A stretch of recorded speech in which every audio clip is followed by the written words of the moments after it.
gentlemen, boys and girls, congratulators, participators, agitators, and naysayers, welcome to another episode of the Throne Room. We have Your Highness, Your Grace, my love, man of God, Sean Bigga. How are you this evening? God is good. As I always tell you, I'm so happy to be here another day to be able to express the feelings that God has put on my spirit to share with the world and give positivity. Of course. Touche.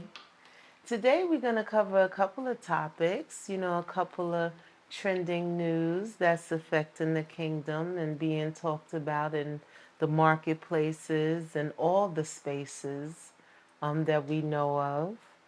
Um, First and foremost, we want to touch on what's going on with Brother Love, as we call him here in New York, Puff, Puff Daddy, also known as P. Diddy, um, also known as the man in the hot seat in this moment right now because of some interesting habits, allegedly. Um, I would like, if you will, Your Highness, to share with us. You seem to have a very interesting history with Mr. Combs that started very early on. Can you share with the kingdom what your early history with Mr. Combs was? Um, actually, I grew up with P. Diddy as a child. Um, be- Before I elaborate, I want to make one thing clear. We're not a platform to drag or pull down anyone. We all must work out our own sins with fear and trembling. Mm. So there's at no point that I am trying to be on the bandwagon that is going on or take part in that or anything like that. I wish nothing but the best for my brother. I wish that God comes inside his spirit. I wish that he himself, like us all, seek repentance and find his way to Christ the correct way. Well said. So, with that being said, I do know Sean. um, it's a funny story about me and him because he would actually be the first person that I've ever met in my life named Sean. Mm. And I was so young. He's about 6.5 to 7 years older than me. Mm-hmm. So his mom, Janice, um, she was in the neighborhood and um, she used to do my mom fingernails and, stuff like that. And that's how we actually met. So I would say approximately maybe 5 years old. I was in my room one day and my mom called me out the room. I heard company in the living room. And she calls me out and I come out to the living room and I never forget, it was a lady with blonde hair with long fingernails. Mm. I had never seen anything like that. It was, she was the first person like looking like Little Kim, and this is about 1980. Mm-hmm. And I came out to the living room, and she was there, and a little boy was there, which, as who we know now as P. Diddy. Mm. So my mom said, "Hey, come here, I got a surprise for you." So when I came out, I'm looking like, what's the surprise? What is it? So she was like, guess what his name is? So I'm looking like, how am I supposed to guess what his name is? Mm-hmm. She said, his name is Sean, just like yours, spelled the same exact way. So that was the first time that I had even heard of anything like that. This is how young I am. I didn't even know that there could be people with multiple names. So I'm like, that's my name. You know what I'm saying? How's his name? How's his name? Sean, that's my name. So that was like a big surprise. So as the adults do, they send us in my room to go play. So at this time, he must be between 11 and 12 years old. And that was the start of our relationship. My mom regularly got her nails done and stuff, the diva that she was. So me and him probably had experiences every week or every other week with his mom coming over and bringing him over. So immediately, I remember looking at him, and he was kind of stiff, straight and narrow, you know what I'm saying? And he was older than me, and I didn't, again, growing up, have much interaction with the kids outside, so I wanted to impress him. I wanted to, be friends and, have someone that I could, you know, play with and relate to. Now that I'm older, I understand that our age difference was kind of, a gap. So with me being more excited, he was probably more disinterested. Because to him, you're a little kid. I'm a little kid, and he probably didn't appreciate having to be sent in the room to play with me. Now, growing up, my parents, the strict Christians that they was, I didn't have the popular toys. Like whatever the toys that all the other kids had, G.I. Joe and all, G.I. Joe was really big back then, G.I. Joe and all of those other action figures and toys, I didn't have those type of toys. They would get me, the toys that they chose that wasn't so popular with the kids. So my thing was when we would go in my room to play, starting from the first day, I would, try to present my toys to him, which again, now that I'm older, I realized that why he was disinterested because he had passed that phase in so many ways. He But was he in a was different stage in his development than 12, absolutely, 13. yeah. So he would come in and, play with me and, because that's what he was sent to do, but he was definitely disinterested, never looked at my toys as anything. And, that's basically what it was.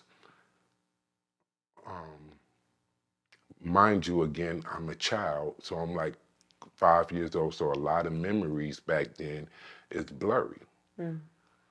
But there was this one time that he came over, and I can't remember what toy it actually was, but I had got a new toy, and I was impressed with it. And I thought that, maybe I could impress him now with the toy.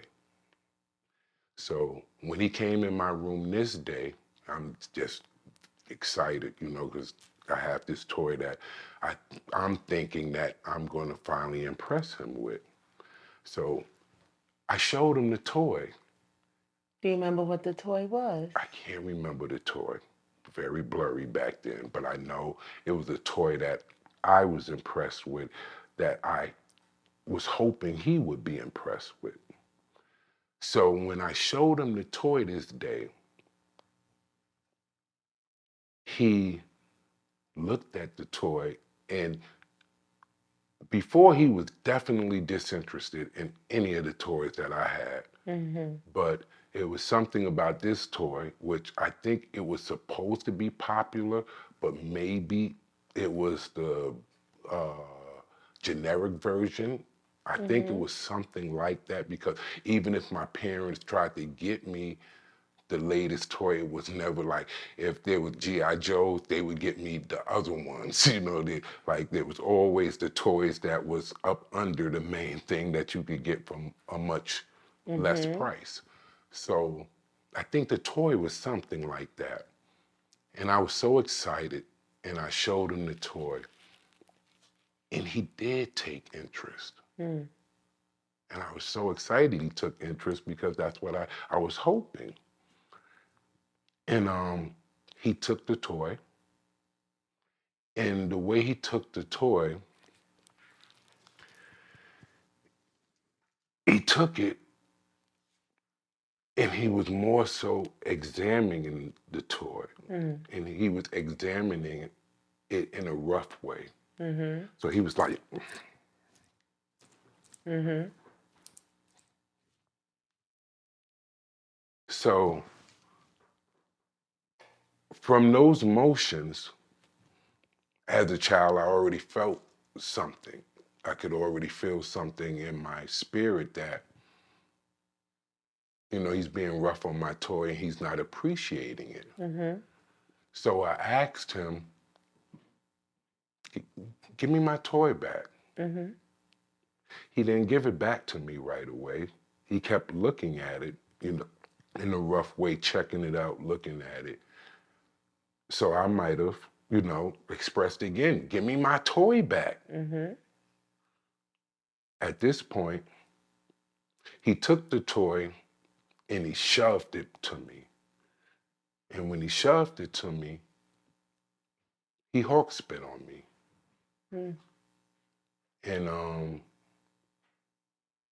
again, as a child, memories are very faded at that age, but not that one.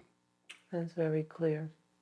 That one lived and always was clear in my mind because it might have been probably my first violation. Just how he was the first person I met as Sean. I didn't even know what spit on you was, but as a child, I knew he had violated me. Mm-hmm. I knew, something Something foul had just something taken foul had place. just taken place. Mm-hmm. You know, and that stayed with me, in my mind, forever, But fast forward to the future, Go you know, back. Did you tell your no, mom? no.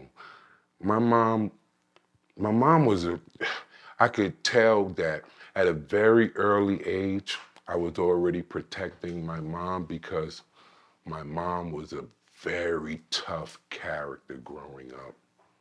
My mom was a really no-nonsense person.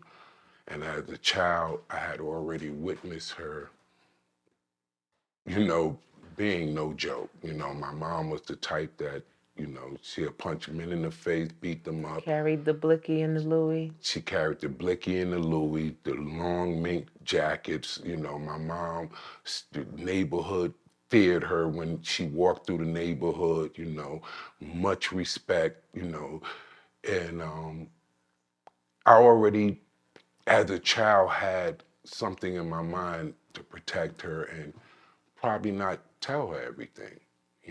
So no, I didn't run out to the living room and tell his mother or my mother. I just knew he did something wrong to me and it was inside of me and, I probably swallowed it down because I was only 5 years old, You, 5, 6 years old. you showed them grace Yeah, because factually, they would not have left that apartment. absolutely not. If I would have ran and I would have told my mom that happened, yeah, it would have broke loose in a really bad way. They may have left, but they wouldn't have left in the same manner in which they entered. Let's put Yeah, it that way. absolutely not. Mm. So, I ignored that.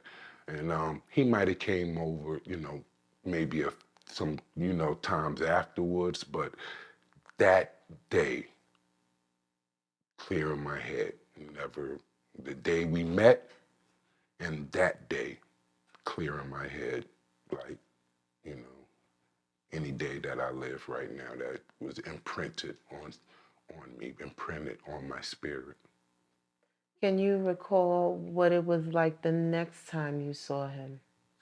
No, because as I said, the next time it might have not been that way.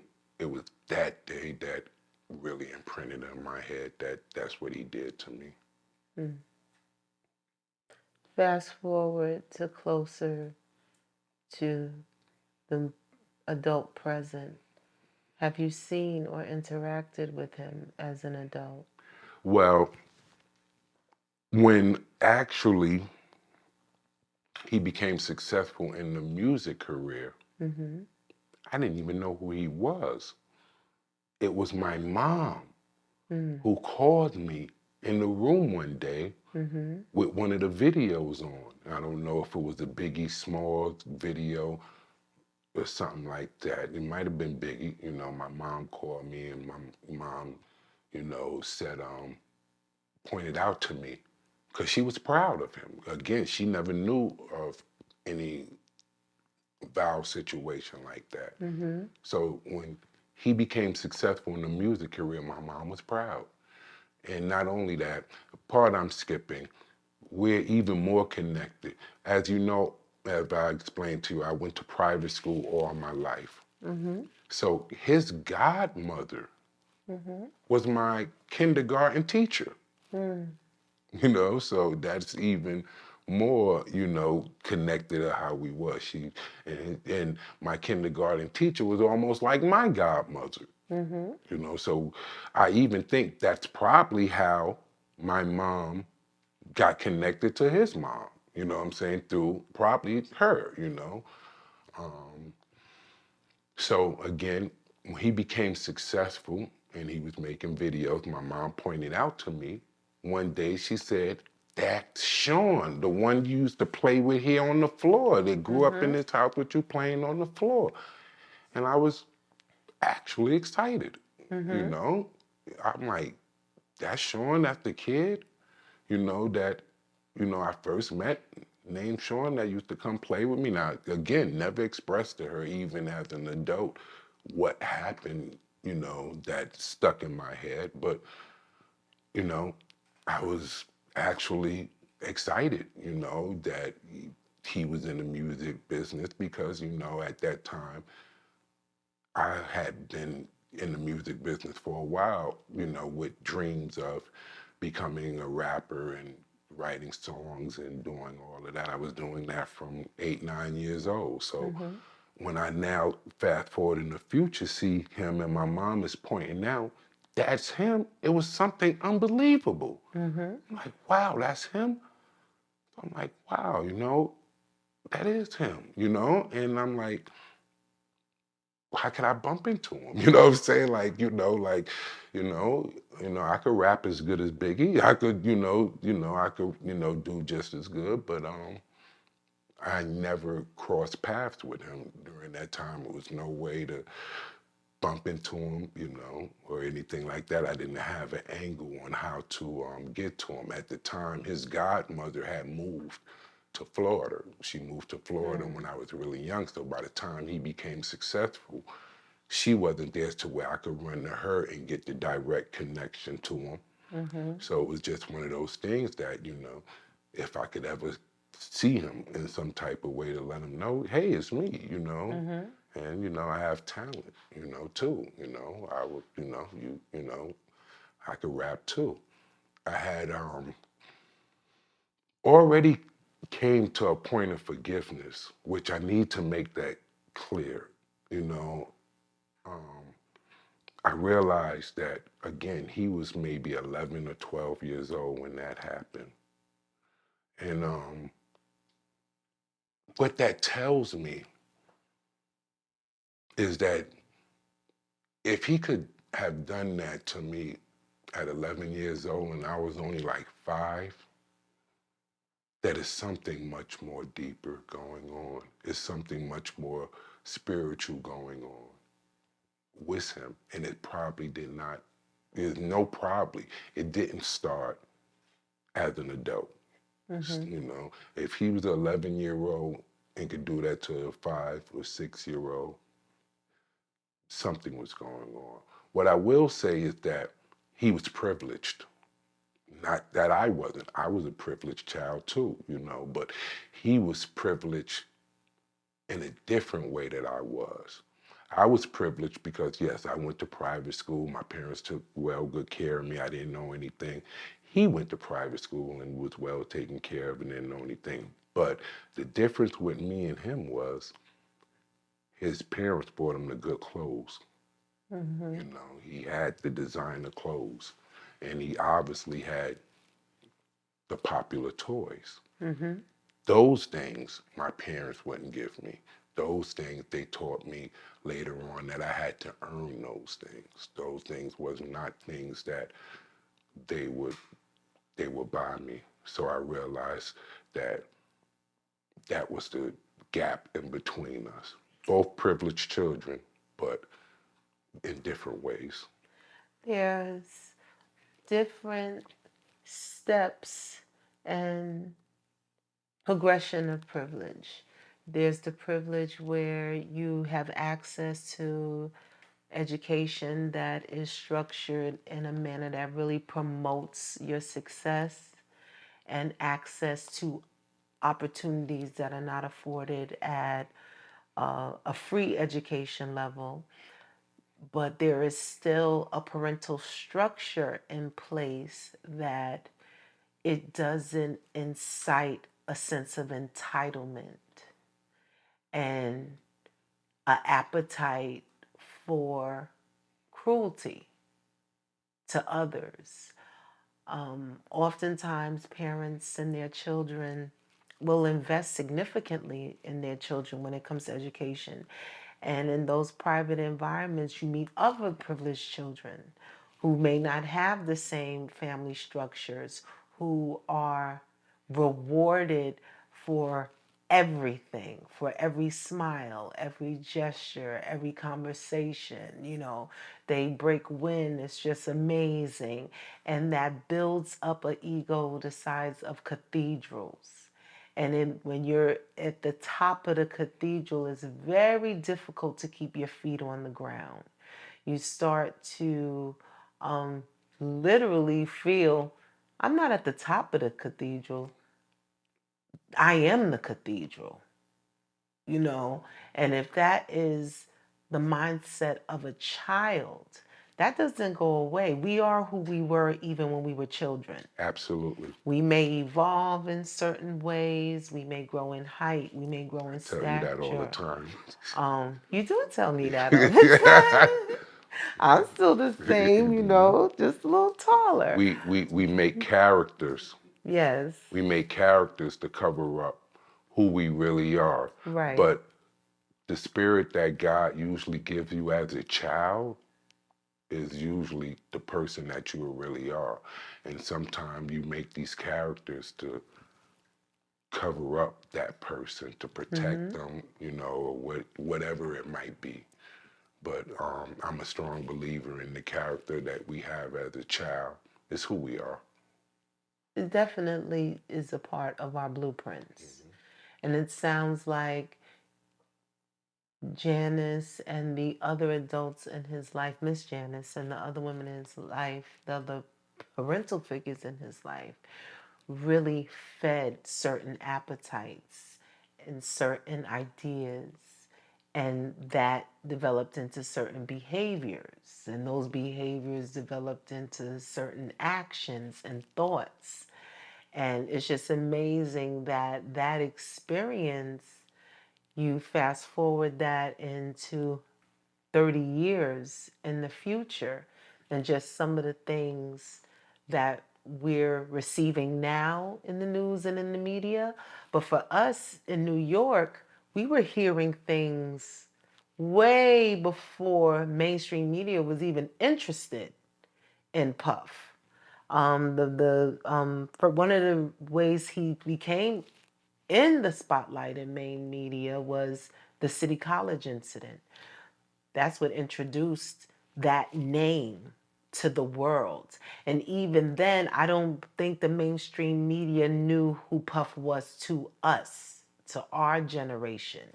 This up and coming mogul, this party promoter, that was throwing all these really, really great events, from New York to Washington, D.C. I don't think they knew that part. What they knew of this horrendous, horrible tragedy that took place at City College, and how did this happen?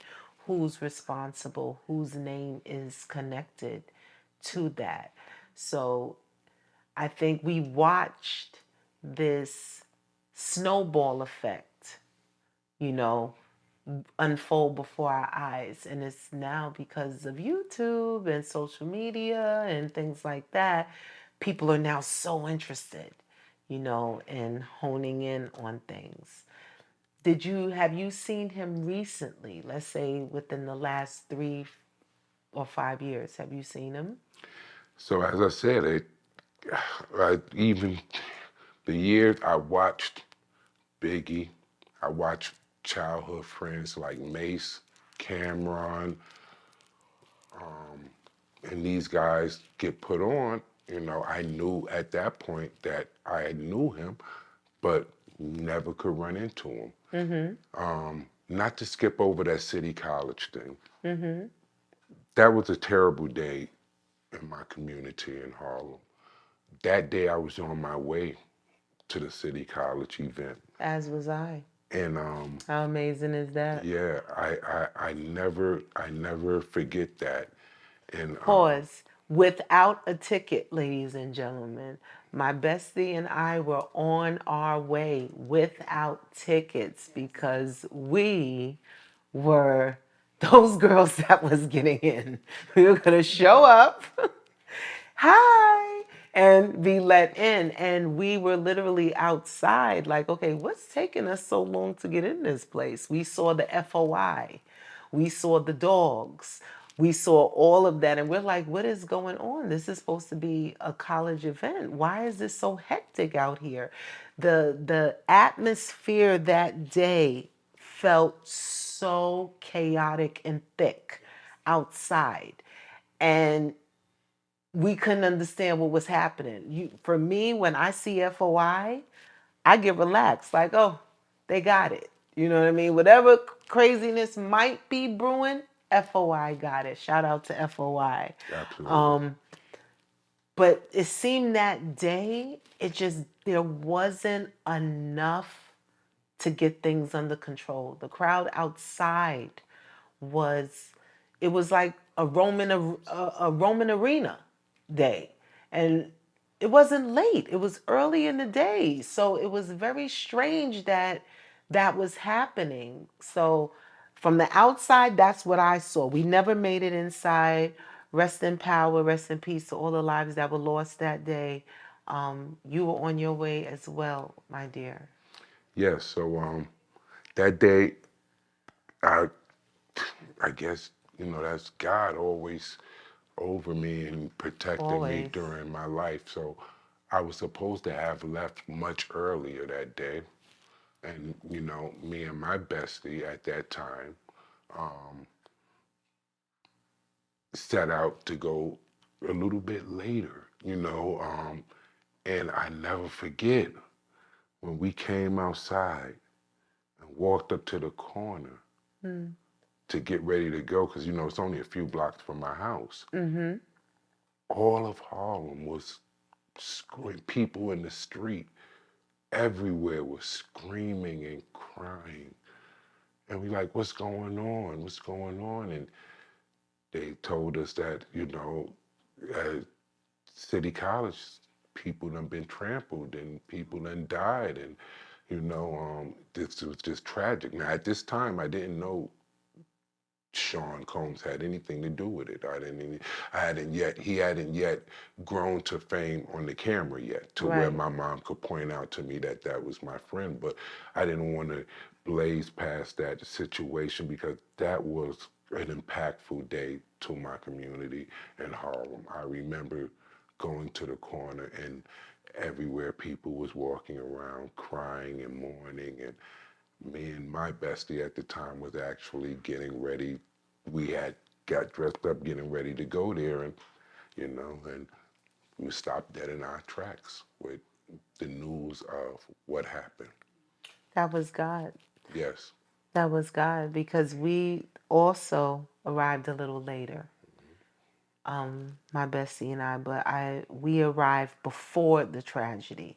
We arrived as the inevitable was happening. Whoa. Slowly but surely, it was happening. We could see outside just how disorganized it was and the diligence of the security that was there just trying to get a grip of it. We left because it was very clear to us this is getting a little crazy. It doesn't look like we're getting in. We don't even see our contact people. We are people. We didn't see anyone that we were familiar with. And once I observed FOI was backing up, I said, okay, let's just, it was still early in the day too. So it was like, it's not a big deal, it'll be another event, and we left. So I think we were both, and it's just so amazing that we were both there. I don't think you knew I was going. I definitely didn't know you were going. But I give God all the grace and praise that both of us were deterred Absolutely. from that because it could have went very differently. So you didn't know he was a part of that event.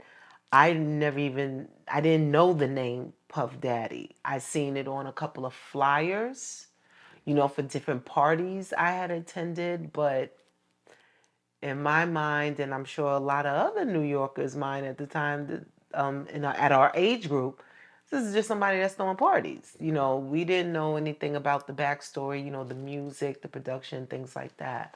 So, when was the next time you encountered him?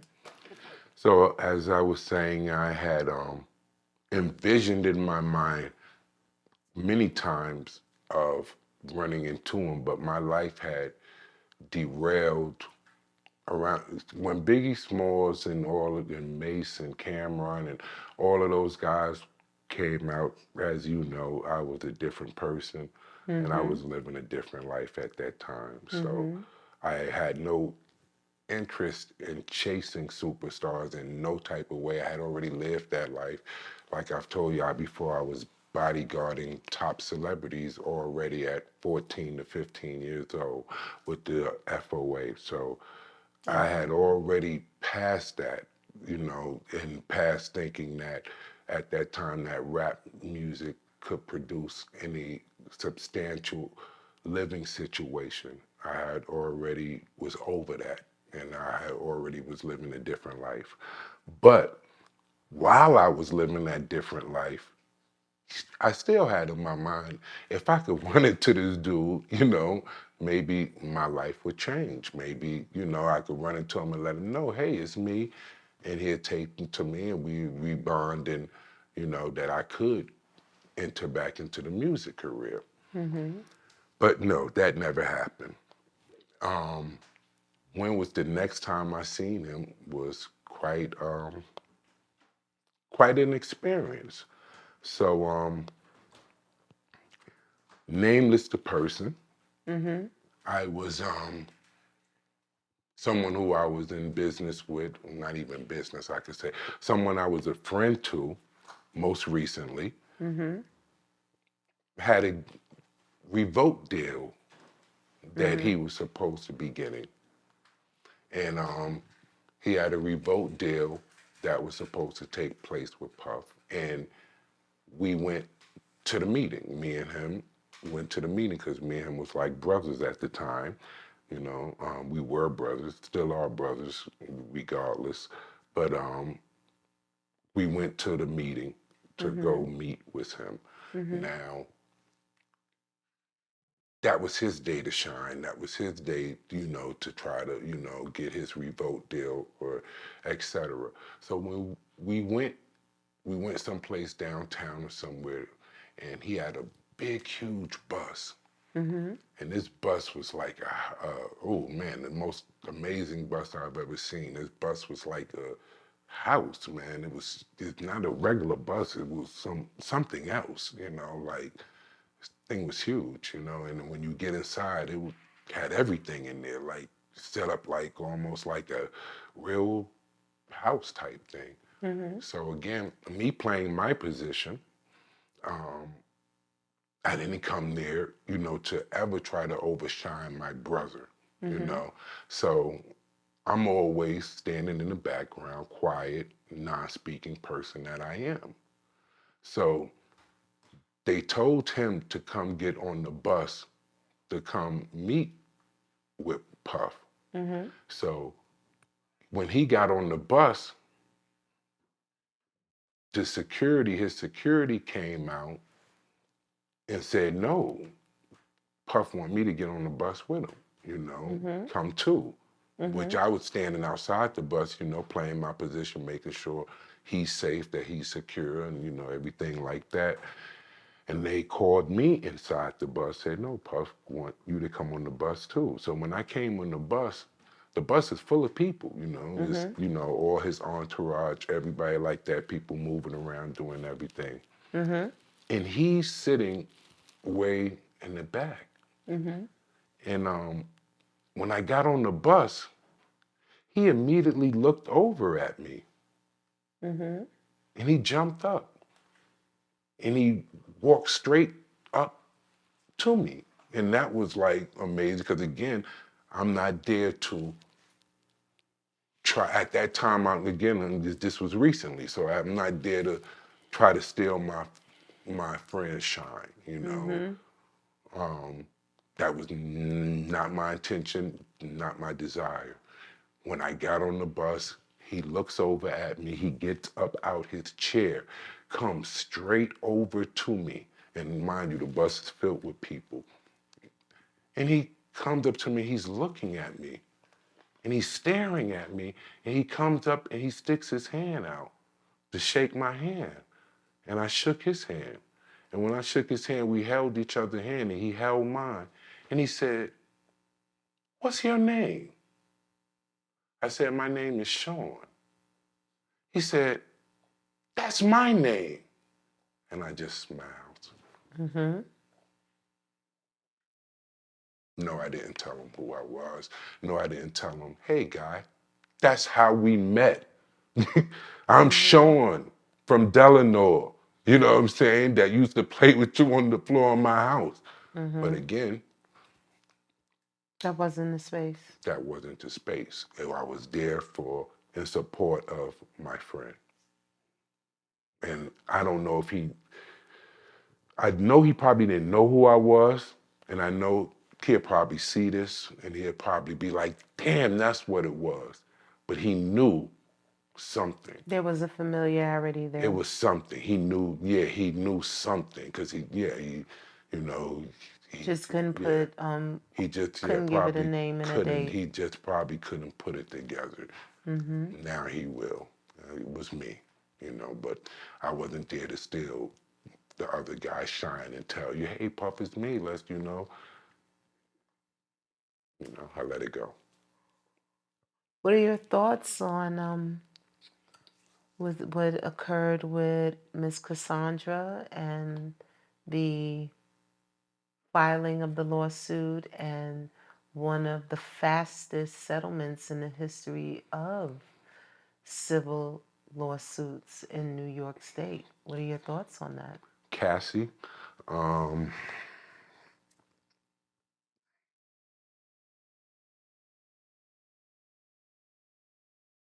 want the world to understand this.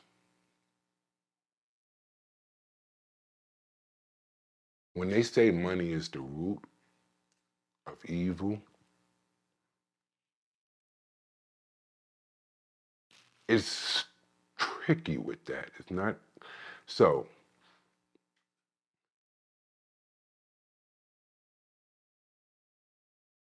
If you haven't triumphed over sin, if you haven't completely let Christ into your life, and believe me, I know people say Christ is in their life and this, that, or the other, but it shows in your actions because as explained to you, to be a Christian is to be Christ-like. And if you're not being Christ-like, you're not a Christian. So when you allow, not when you allow, when money comes into your life. Sin is like an appetite that cannot be fulfilled. So if you are already living a sinful life or already somehow trapped within sin, and you just happen to get a lot of money, what do you think happens? It increases sin. Because now you have more access to make that come into reality. The foul, vicious, ungodly things that we all think about sometimes, you have access now to bring that into a reality. So that's why it's very important to be careful what you wish for and to be careful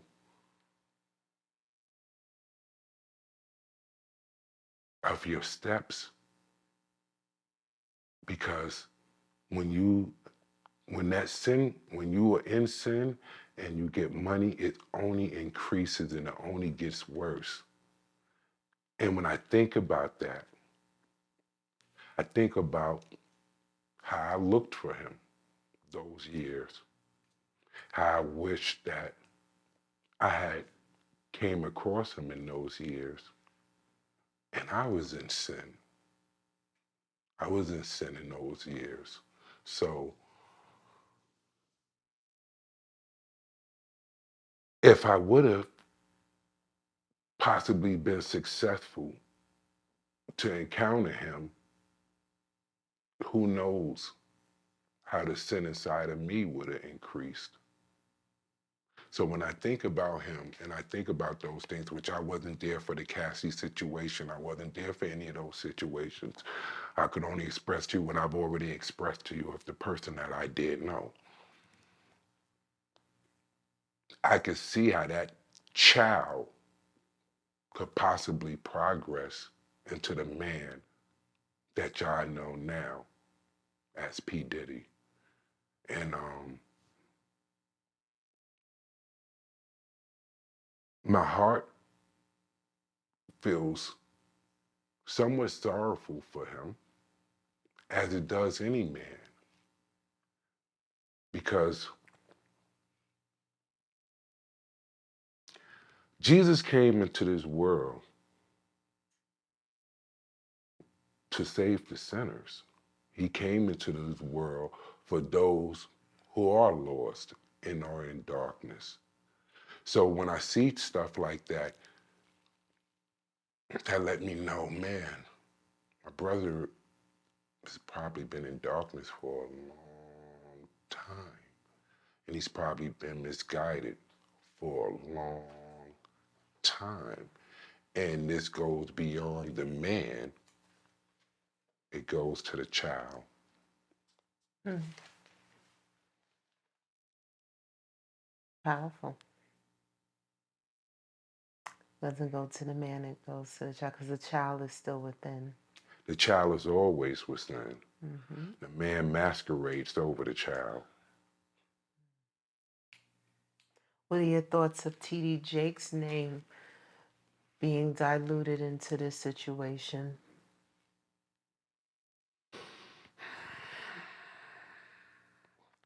It upsets me when I turn on the TV, the YouTube, and the different channels, and they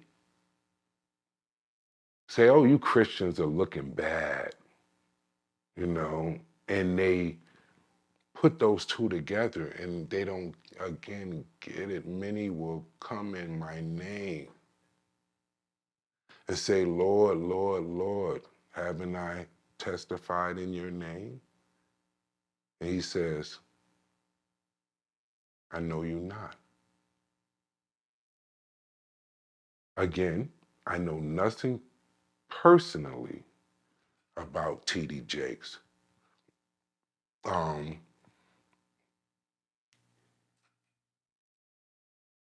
but him as being a man of God, supposedly, he know the rules. Hmm. There's rules to it. And you know what the rule of a minister is and a bishop is? You must be blameless. Hmm. You must be blameless. So when I watch these things with him and these things that he's associated with, I think that somehow he's created this for himself, and everything that's in the darkness will come to light. Hmm. I don't sit in judgment of him because I have to work out my own salvation with fear and trembling. I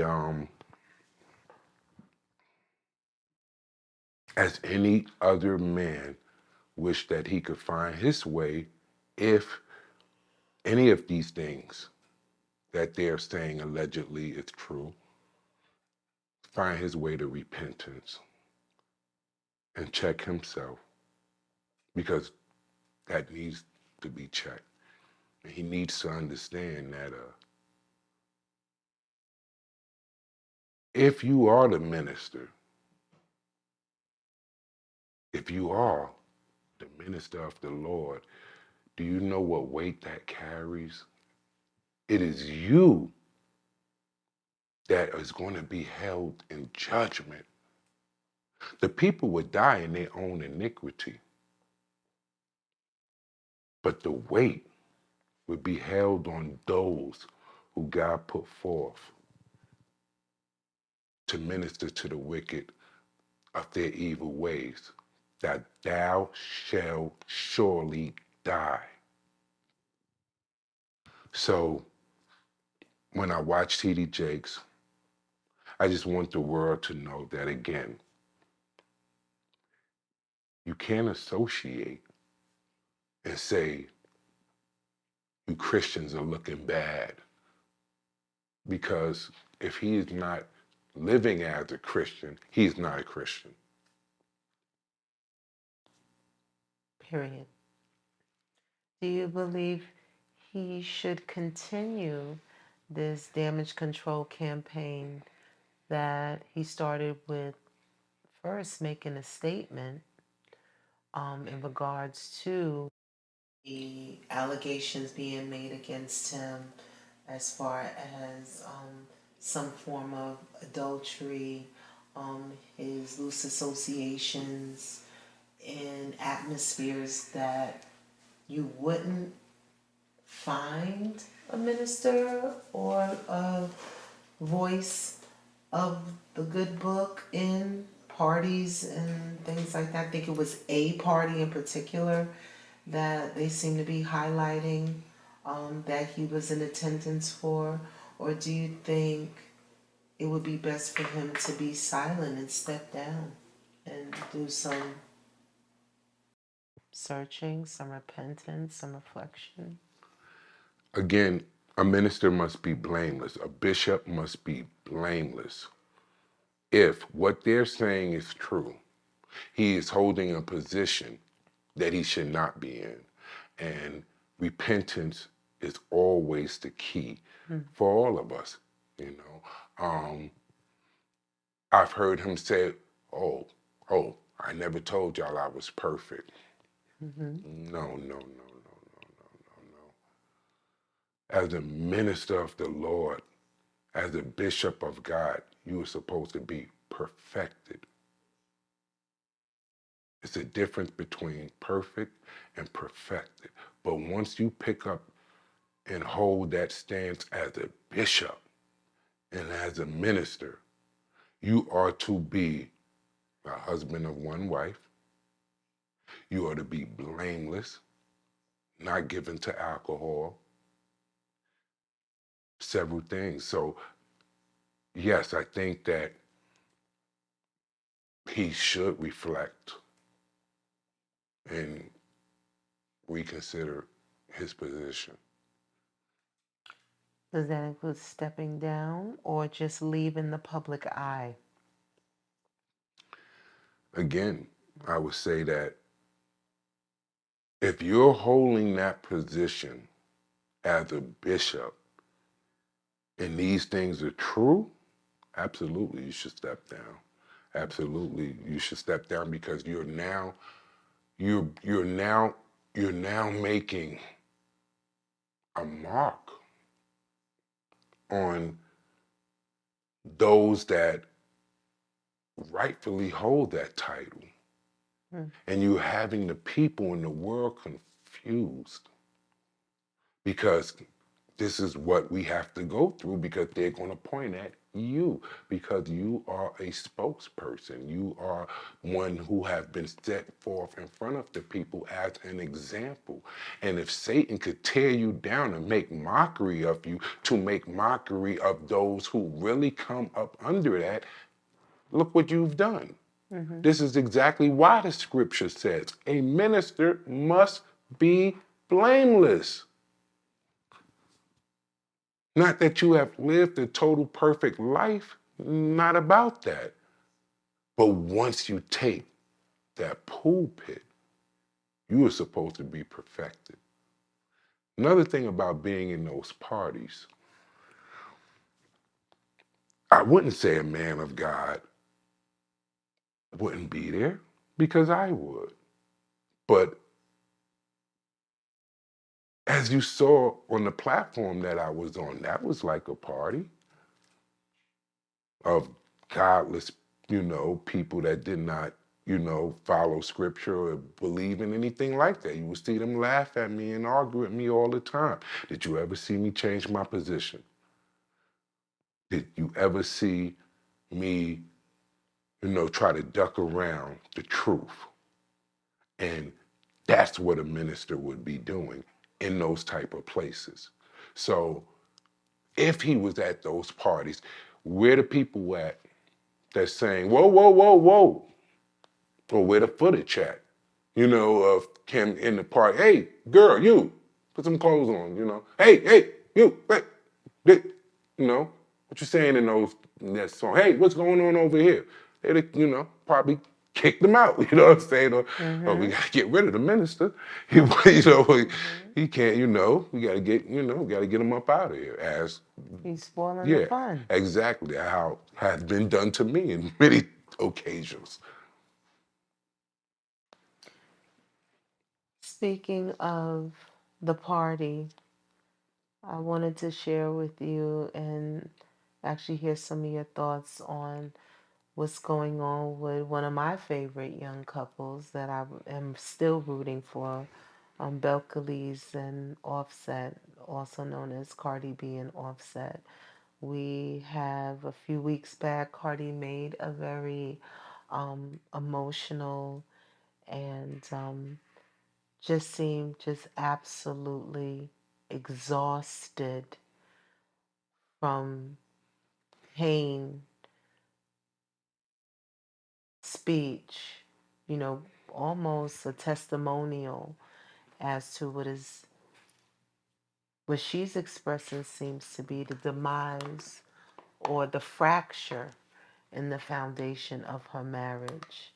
And there's been so many opinions and so many thoughts on, especially a lot of thoughts and opinions from, and please, if you take offense, it's okay. Every offense never killed anyone.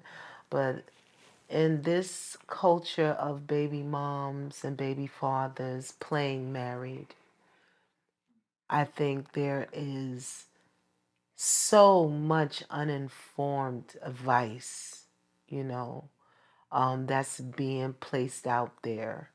And if you haven't worn the rings and haven't committed to the vows, it is not what you think it is. It isn't a dress rehearsal. It is a commitment.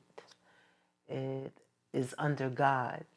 And that's what Cardi and Offset have, and a family.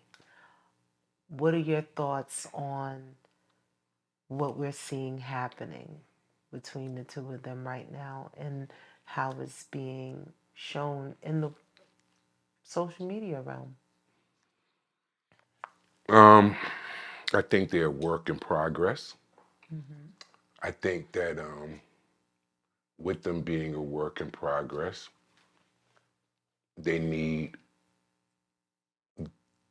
to understand what marriage is. As you said, it's something under God. They need to understand, no matter how controversial this might sound to people, no matter how much they do not want to accept it, with that comes rules as well. Now, God doesn't believe in divorce. There's no divorce. The scripture clearly speaks on that. Now, can she, can you separate, from sexual immoralities? Yes, you can separate from sexual immoralities. This is the catch to that, though. You can't go out and meet somebody else and you can't go have sex with them because you'll be committing adultery. And I know that's a hard pill to swallow for a lot of people, but the scripture speaks very plain about that. It says that actually, that if you separate from your partner and you seek to have that intimate interaction again, guess what you gotta do? You gotta return to that person. It is no, running off, I got a new man, I got a new thing, and I think if they understood that, I think if she understood that, I think even if he understood that, their movement would be a little bit different. You know what I'm saying? I think if she understood that, you can't go meet another guy, Cardi. You can't go, have another husband and, or anything like that, yeah, that's not, that's, let no man separate what God has put together. Once you are married and you took that vow, it's to death do you part. If you wasn't ready for that, you should have never took that vow. That's a serious vow you took in front of the Lord. It's to death do you part, They have children. Two, Two if I'm not children. mistaken. 2 children, yes. Think about the children. You know what I'm saying? You always have to think about the children. How their life going to be affected, We all will stand in judgment for our sins. So I understand that maybe Offset, might be in adultery. Maybe, and that's allegedly, I don't know. But from what I'm hearing, I guess that's what this is all about. He's still in love with the women. That dies with men, I mean, it's no excuse. It is no green light. Is no pass. But that doesn't last forever with men. You got to look at his age, and again, look at what I just said earlier. When you haven't fully given yourself over to Christ, and you still have sin, which fornication is probably the greatest sinful thought that we as people could have. So if you have that sin in you, it only increases with money. You know what I'm saying? Can imagine how many women offer themselves to Offset? You know what I'm saying? How many women that he come across that, completely offer up themselves to him.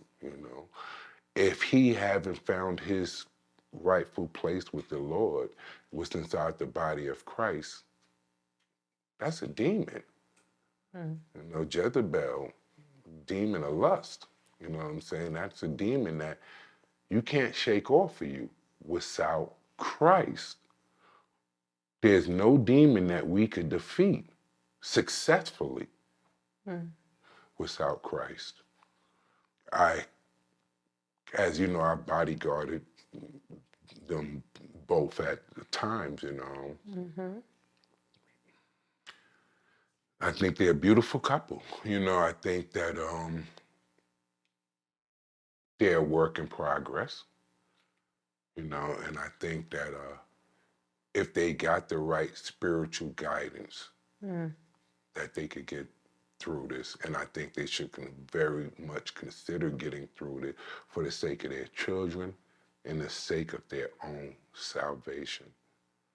Another thing, if you're married, the scripture says, and one of you is correct with what's in Christ, and the other one is not. You're not to leave that person, that your correctness will bring that other person correct. I think that I think they got to work through. I think they got to work through what they're going through with the Lord. I think they need to probably be with counsel and a minister, which same thing, one and the same. I agree. They did spend the holidays together with the children, and I also believe the foundation has a fracture in it, but with the right guidance and the right support, and definitely keep the world out of it. Absolutely. The world makes it so much harder. The most unified marriages are those that keep their business between them and God. Absolutely. The world is nothing more than agitators and witnesses. And there are so many celebrations that are held in honor of marital demise. The whores are lining up, male and females. People don't want to see God's unions thrive, and that's a spirit also, you know. So we rooting for you, Cardi and Offset. Absolutely. You guys could get through this. Keep the people out of your business, and get rid of the whores on both sides, male and female. Because they're everywhere. Yes. They're flooding. They're knocking each other over right now to get at the two of you. So if you guys could get through that and get yourself with the right counsel spiritually, I think you guys will come out actually stronger. Remember, the devil came to lie, kill, and destroy. Absolutely. So if he's successful with destroying again what God has put together, and I think that, I don't personally know them. Like I said, I have protected them, but I don't personally know them. But I think that they're both kind of God-fearing. Doesn't mean that they understand. But I think that it's in their spirit. I think it's in their spirit. I think so too, and I think they'll be okay. I think they'll be okay. Absolutely. With the right guidance. Absolutely. We are New Yorkers. One of the hottest topics in New York City right now, and also in Chicago, is the migrants that are here. We see them. We're in the city quite often. We are seeing them on our highways. We are seeing them in the streets. We are seeing the aftermath. In New York City alone, we have seen an influx of 150,000 and counting. In Chicago, 22,000 coming in from Texas. $2 billion so far has been spent on healthcare, food, temporary shelter, and this is all under the tutelage of our Mayor Adams, who is the second brown mayor of this great state. First one, David Dinkins, who didn't have a chance when the NYPD turned against him during his very early start of his career. And now we have Mayor Adams, who also comes from a history of blue, was very heavily supported by so many New Yorkers from all over this city, from so many different demographics. You know, we supported him.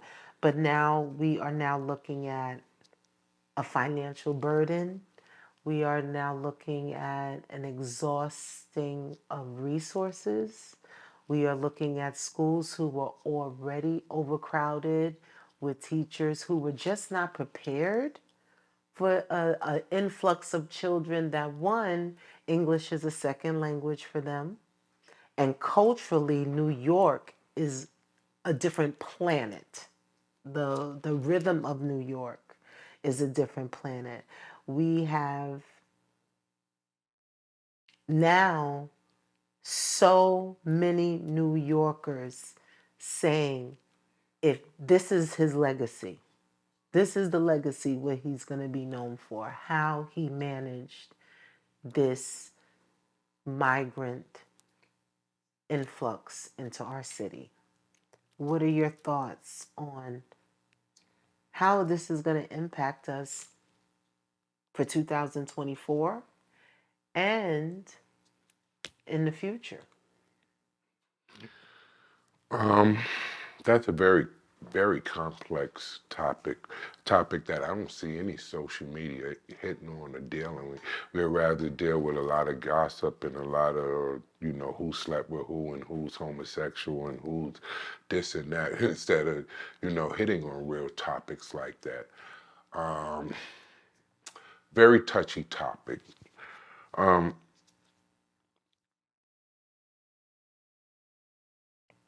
What concerns me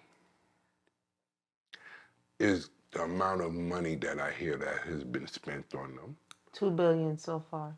The the food that has been given to them, that now you have residencies here saying that they're not no longer getting Meals on Wheels. They're not no longer getting the amount of food that they got, you know, before. The elderly and, you know, the veterans was even put out, you know, and so they could stay. Our vets were put out so they could take over Yes, the. families are being shuffled and Yeah, vets out of the shelters. yeah, out of the shelter, and that's concerning. That's very much concerning. Um, when I think about what is this about, you know, I woke up one morning and you told me, honey, they gonna allow them to vote. Yes, And I'm that like, is something that is being discussed. and when you said that, I almost fell out. I falling out the bed like that shuts down the democracy as we know it. And not saying that the democracy as we know it is a good thing or a great thing, but I think that's going to make it that much worse. I wonder what is the goal to this. And it seems like the goal of all of this is to keep Trump out of office. You know, and it makes me wonder, and it makes me come to like, this is what Trump was talking about. You know, this is the things that he was saying, that, you know, this is the things he was trying to, you know, prevent. Um, yeah, when I see that, the when have we taken $2 billion and invested into the, you know, Black communities that are obviously impoverished right here? I've never heard of us I've taking never heard. $2 billion and investing right here in our own.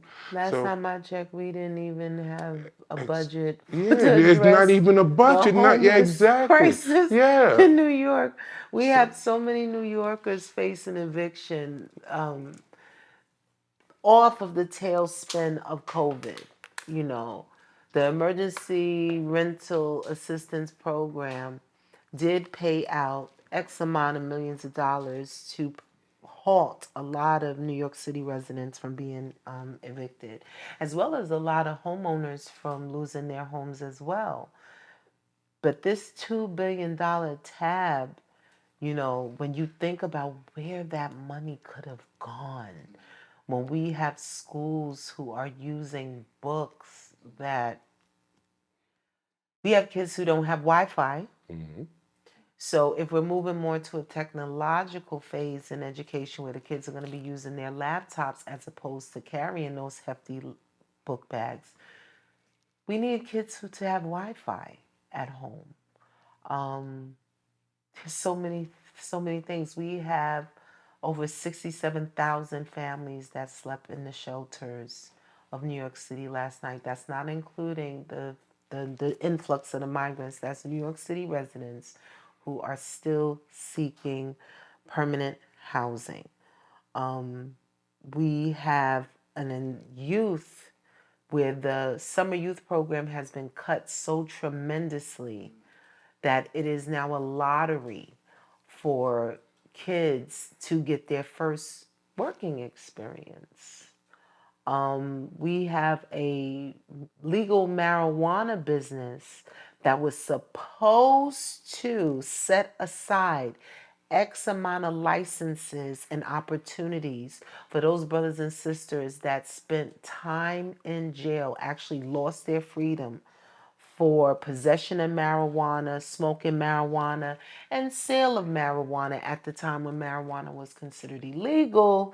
And that's not who's running these marijuana shops. If you go into your average marijuana store within the 5 boroughs, it is not brown people that's running it. Not at all. Okay? They may be brown, but they're the sand brown, if you know what I mean.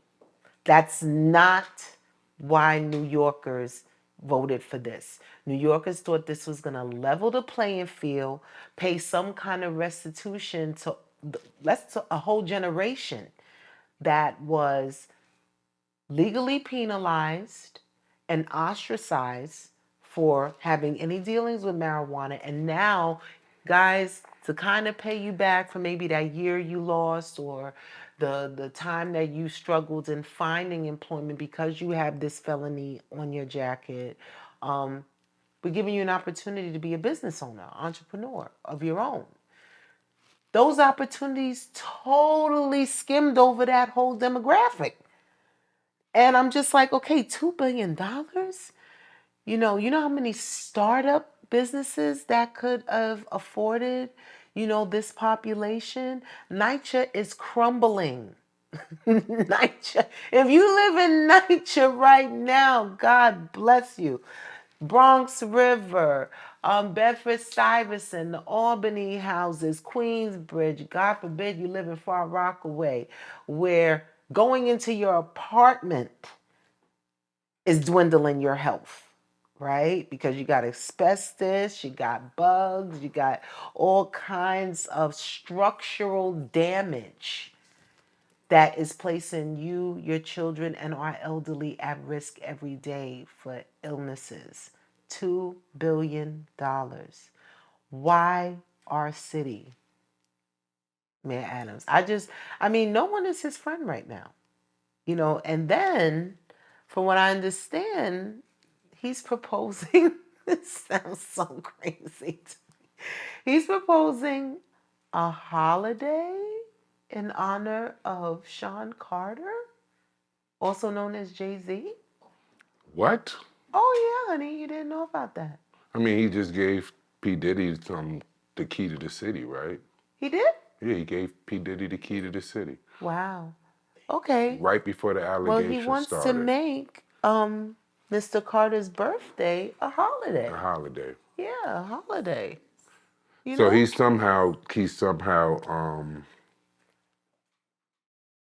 somehow, I guess, chasing the celebrities or something to that effect, or he's thinking about his end game when he's out of office. Because, wow, that's just Right. absolutely unheard of. I know. I mean, I do know we have named streets after some of our pioneers and most loved I question some of artists. that. I could go for the street, you know? I question I some of it. don't know if our kids need to be out of school for Jay-Z's birthday. I think that's going a little too far. Are they out for Nat Turner's birthday? You know, are they out for Huey's birthday? Are they out for, do they even know who the Panther 21 is? It's just so many impactful things that have happened in this city that weren't granted holiday status. So Or street names. or street names, exactly, you know. So I'm just, what is our mayor's agenda? I mean, you know, I'm a Bronx girl forever, you're a Harlemite forever. So when I see these things happening in New York City, I cannot imagine how it's going to impact our children's future there, because New York City is the hub of business. New York City is the hub of culture, it's the hub of education. Um, and I just think, is our mayor hypnotized by his idea of hip hop? Is that what's going on here? Is he? I very much, when you say that he's doing that, and I look at him giving P. Diddy the key to the city, and if he even have considered it, I mean, no offense to Sean Carter, we got a story with him that'll be later come out, but yeah, I gotta question something like that. You know, we had a lot of people that have Absolutely. been really positive and good to the community that the people don't even know their names. Very true. But we have made, and no offense to the rappers, but we have made some deceased rappers their own street that pretty much rapped about guns, drugs, and murder. Yeah. Was that under Adams? Because I know Pun has a street near the Yes. Fordham Road area. Yeah. Does Big have a street? I know Big L does. You Big know, L has I a grew up street. with I him. know You know, that. yeah. Um, yeah, L has a street. Yeah. He does. He does. Yeah. He does. I just want to know, is this lining himself up? Because if he's reelected, I will be entirely, I will be, I I, think he's reaching past he's reelection. thinking about the future, Yeah, he's thinking you about the know. future. I think he have maybe presidency on his mind. He's probably reaching past that. But he's been brought into under allegations as well. From what I understand, yeah. It's funny because right after he gave P. Diddy the key to the city, he went under allegations, and then you turn around and he went under allegations as well. This Me Too movement is a little scary. I know this. I mean, I know this. We are associated to Mayor Adams, of course, through our Yes, through through the our business. ties. So there's definitely no shot at him, or anything like else. Like I said, we all have sinned and fell short of the glory of God, but that is not a pass. And it's some things that I can't not speak or ignore. How old is Mayor Adams? I think he's the generation right He's in like front of us. 60 or Yeah, 60 something like that. Brother, where's your wife? I'm I'm curious sorry. about that too. I'm sorry. Don't get mad at me. Don't, get mad at Bigga. But brother, where's your wife? Get him. That's that's a little bit, suspect. I'm sorry. You know Just what a I'm little saying? bit. Now, well, if we had dinner later or, you know, something like that and you seen this, don't try to jump on me now. You know what I'm saying? Because we are associated, but yeah, brother, come on, where's your wife, bro? You know, that's a little.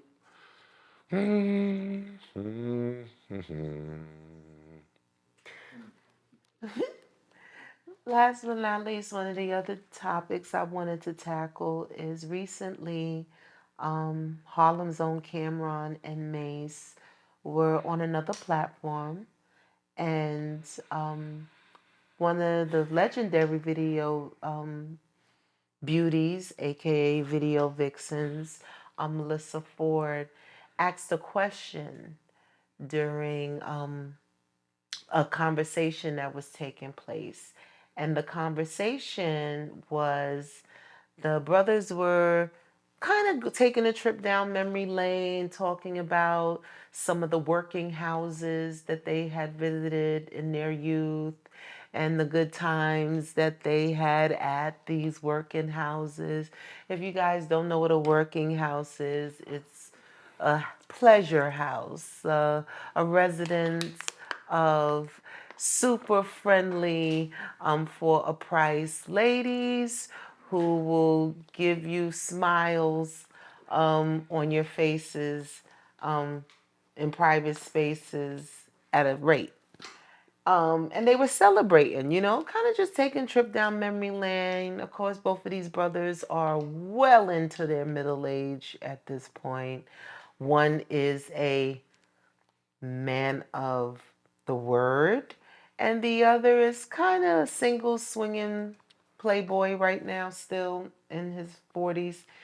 And Melissa Ford asked a question that got a lot of people ruffled and upset, particularly the Harlem brother Cam. And she asked if during their travels at these pleasure houses, had they ever observed underage girls? And there was great offense taken to the question.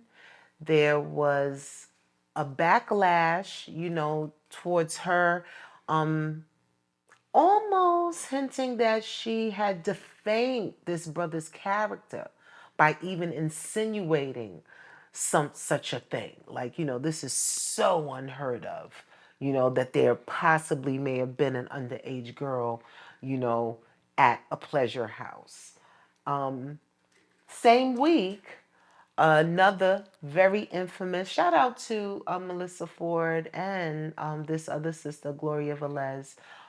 These are women that beauty and youth were pictured throughout hip hop. They opened the doors for what we now know as the Instagram model, because hip hop had a look. Hip hop had a feminine image. And that was not Naomi Campbell. That was not Cindy Crawford. That was not Iman. That was not Tyra. I don't care if she dated, the brother, rest in peace to John Singleton, but Tyra was not it. The it girls look like Gloria. They look like Melissa. They look like Buffy the Body. They look like the girl that's going shopping on Fordham. They look like the girl that's going in and out of the Albee Square Mall. Those are the girls that were the faces of hip hop. They were young. They were managerially unprotected. There wasn't a uniformity yet for that role. So, very vulnerable to exploitation. And if you're talking about that from a video beauty's level, we can only imagine what was happening at the underbelly within the sex trafficking world. And my question is to you, what was your thoughts on the reaction on social media? How some said, oh, they're attacking Cam. Why would Melissa say such a thing? And I didn't hear any defense for Melissa, who asked a legit question. Might not have been the right platform, It was up underhanded. Yeah, go ahead, speak on it. The question was up underhanded the way she did it.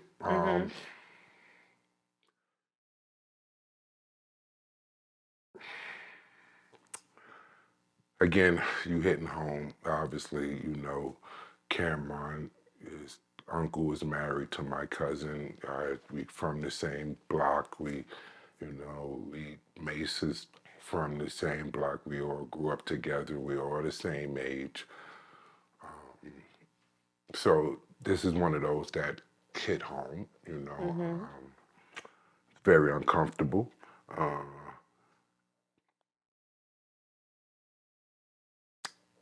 Again, it all boils down to money and the sin within and the appetite that grows with that. Now, what I would say is that I thank God and I praise God that when I was 12, 13 years old, I was already like 6'5". I was already some other type of thing. So it was no little girl ever, you know what I'm saying, in my past or anything like that. And plus my mom was just a different type of person that raised me a different type of way. So I could have never imagined, looking at some little girl, but I would say this.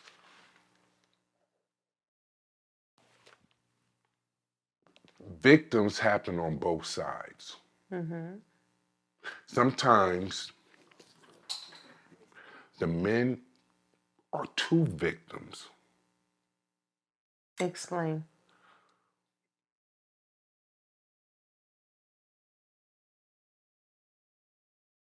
All right, a child selling crack, heroin, dealing drugs, shooting in their community, unfortunate things that I might know too much about.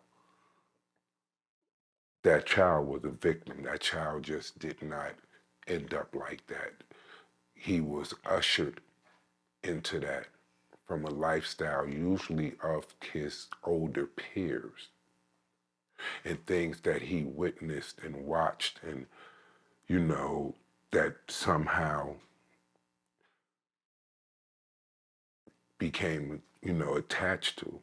So one of the things that back then in that time, it was a very different time back in the 90s. You had just how you had 14, 15-year-old boys that were living adult men lives, you had 13, 14-year-old girls that were living adult lives. Very true. We were all victims somehow of Satan. We were all victims somehow of Satan. And I don't think that need to be ever, you know, misguided, you know what I'm saying? What needed to be asked was maybe, Melissa, was you one of those little girls? You know, and that could be understood that you were a victim, but again, you don't know exactly what type of victimization these guys might have experienced or what they might have went through. You know what I'm saying? You had older guys back then that would take the younger guys to these prostitutes, to these women, you know what I'm saying? Oh, I'm, bust a cherry, you know what I'm saying, and get off, That was a regular thing, Almost guys. a rite of Almost, passage. yeah, twice our age that would take you to that. So now fast forward, I don't think she focused in on how old they was at the time. No, because You they know what were I'm young saying? themselves at that Exactly. time. She didn't focus in on that part. So 19 years old, they children too. I don't care how much we thought we were men at that age. Now that I'm a man now and I look back, I know that I was a child playing man games. So when it comes to that, 19-year-old, possibly being with a 14-year-old was not far-fetched for some guys. You know what I'm saying? It all would depend on, again, how you was raised, who raised you. Like, that's a good one. Who raised you? You know what I'm Who saying? Yeah, raised you? yeah. How you was raised, who raised you, and the experience and the atmosphere that you were in. And most of these guys were with guys that were vicious animals. Harlem was not, I've explained this before, Harlem was not, whatever y'all think, or, the glitter and glamour and all of that, that might have been a part of us, but it was some way, more than that, and we had predators. We had predators. We had guys that not only took us to those prostitutes as little kids, we had guys that put drugs in our hands, at that age. We had guys that put guns in our hands at that age. We had guys that had us killed at that age. You know what I'm saying? So again, look where they come from. They come from the same blocks that I described to you were hell, and we all the same age. Me, Cam, and Mace. We got over months in between us. Mace is the oldest, so I might be next. Cam might be next, but it was just months in between us. So they witnessed and experienced even worse than I experienced because I came from the protected zone, of 139th Street. They didn't.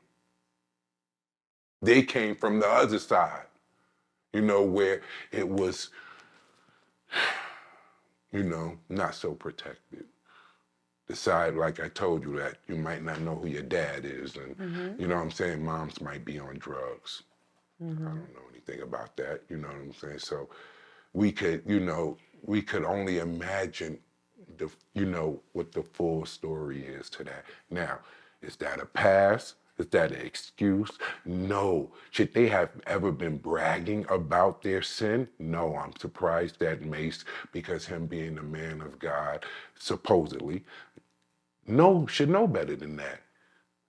We cannot brag about our sin and our lifestyle of living with Satan. We must repent and cry out to the Lord for forgiveness. And if anything, guide the kids that is up under us of the mistakes and the traps that we might have fell in. It's not a he matter. You know what I'm saying? And I think that was their error. Ain't no need to be on there bragging about anything like that. And I think that just opened up the door for her to hit them with that jab. I think another reason that door opened for her to speak on is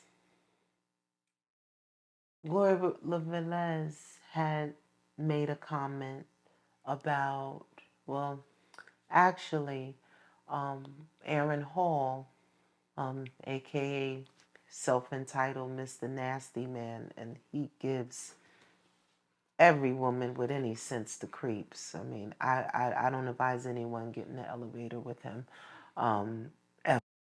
Um, not without a bull mastiff anyway, and a pistol. But anyway, um, he was kind of bragging about how he met Gloria Velez as a very young girl, and Gloria had expressed that she was a dancer for Uncle Luke when she was under the age of 18. And that just seemed to, everyone's like, what? That's surprising. It's not really surprising. One of the things that we must really be realistic about is the grooming and sexual exploitation of girls on a global scale. Is not about hip hop. So on a global scale has taken place way before we had subways and trains, cell phones, telephones, even electricity. Okay. My king and I were watching some footage of Shirley Temple. Now, some of you younger folks may have no idea who Shirley Temple is. She was the original childhood star. We're talking silver screen. If you ever heard of a Shirley Temple curl, this came from an actual little girl. Very adorable, very cute, sang and danced a little heart out, became a movie star as early as the age of 4. My husband and I were watching a snippet of a Shirley Temple video. And needless to say, what is one word that you could describe that video that we watched, honey? With 4-year-old Shirley Temple. Wow. I Um, mean, yeah, the definitely the first thing that come in my mind is disgusting. I mean, it's vile. It was just, it's just, how could those men, right. how could they? You know what I'm saying? Did nobody, none of those men, and they was vultures. They were You vultures. know what I'm saying? They were She's vultures. 4. This little Now, girl is a baby. you've seen it. And they sit, and you could see the looks on their faces, like, you know what I'm saying? Like vultures, like savages, like they was ready to take this little girl apart. Yeah. It was like she was in a den of hyenas. And she's singing a sexual And song she's singing a to sexual the song. Tiny, tiny little skirt on. yeah. Curls. And she's just singing. And she's making mannerisms like leaning into them like a woman would. They're leaning into her a little bit. And this is 1930s. And there were so many Shirley Temple films. Now, me as a little girl, when I saw Shirley Temple, all I saw was the curls, the songs, she's dancing. I'm not looking at it through the lens of a woman, a mom, okay? And I'm saying, OMG. They are ready to pounce on this little girl. And she's just singing away. And when I think of that and I hear the conversations that are now taking place in hip hop, the grooming of the young women, and, I don't want people to be misled that this is a hip hop issue. This is a global, a social global issue. This has always been going on. I've mentioned this before, and some people got a little disturbed by it, but a woman's value is in her youth. That's your value. Yes, you could be brilliant. Yes, you could be a great orator, but our value is really in our youth. Why? Because our youth is our fertility. Our youth is our longevity. There's value in that, and on the global scale. So when I hear Melissa Ford ask that question, and how the response was like, I can't believe she said that. The average age of a sex trafficked girl is 11. That's a fact. That's not only here in New York, that's globally. 11. Now, here's an even scarier thought. The life expectancy of a sex trafficked girl is 7 years. So you come in at 11, 12. By 7, 1920, you're dead, disease ridden, or you've lost all your sensibilities. One or the other. You are out of the equation. So I think Melissa asked the question because we're going to start to hear more stories. I know Uncle Luke kind of like, waved Gloria away, tossing chicken bones over his shoulder, like, take me to court. You know what I mean? Do you really want that, Unc? Because I think we could pull up Me So Horny and look at some of the faces of those dancers. Not look at the neck down, face, neck up. I think some of them might have been younger than 18. So even his reaction is like, come on, Unc. You know, I know, we know. Young girls were the foundation of the face of hip hop. They just were. Hip hop was an infant at that time. What was hip hop at that time? Maybe 13, 14, 15 years old? But as you said, it happened in rock and roll and in every Rock and roll too. My sweet cherry pie. You know, he not talking about no 25-year-old woman. He talking about the screaming, hysterical 14, 15, 16-year-old girls that's at the concert breaking curfew. She's only 16. She's only 16. You know, the list goes on and on and on and on. It even goes into religion. I knew you was gonna go there. I I mean, was trying to wrap it up it's before impossible. you went there. It's impossible not to, and we can end it on that. But you know what I'm saying? I mean, you know, Go ahead. Go ahead. how old was Muhammad when he married my namesake? You know, and how old was she? She was a baby. 9 years old, She was a baby. and he was 50-some years old. But y'all gonna attack me in the street now? No, I don't think so. But yeah. She was a baby. You know, come on. So it goes deeper than that. You know what I'm saying? This is a man that you say is a man of God, or you know, a man of, you know, some.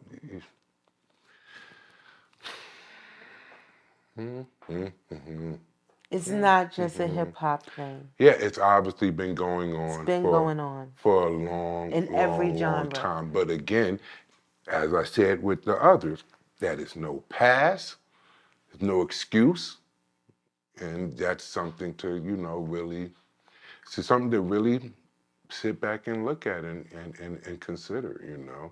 And when you consider it, it's a whole lot of people that gotta work out their salvation, as I said, with fear and trembling.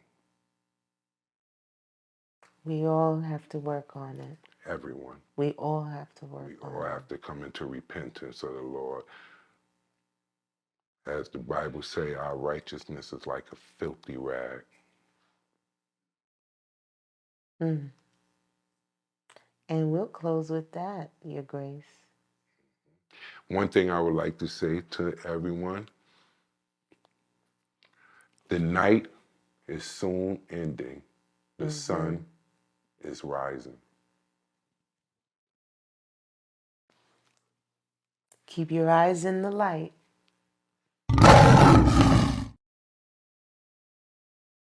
Okay, ladies and gentlemen, boys and girls, saints and ain'ts, non-believers, achievers, participators, and congratulators.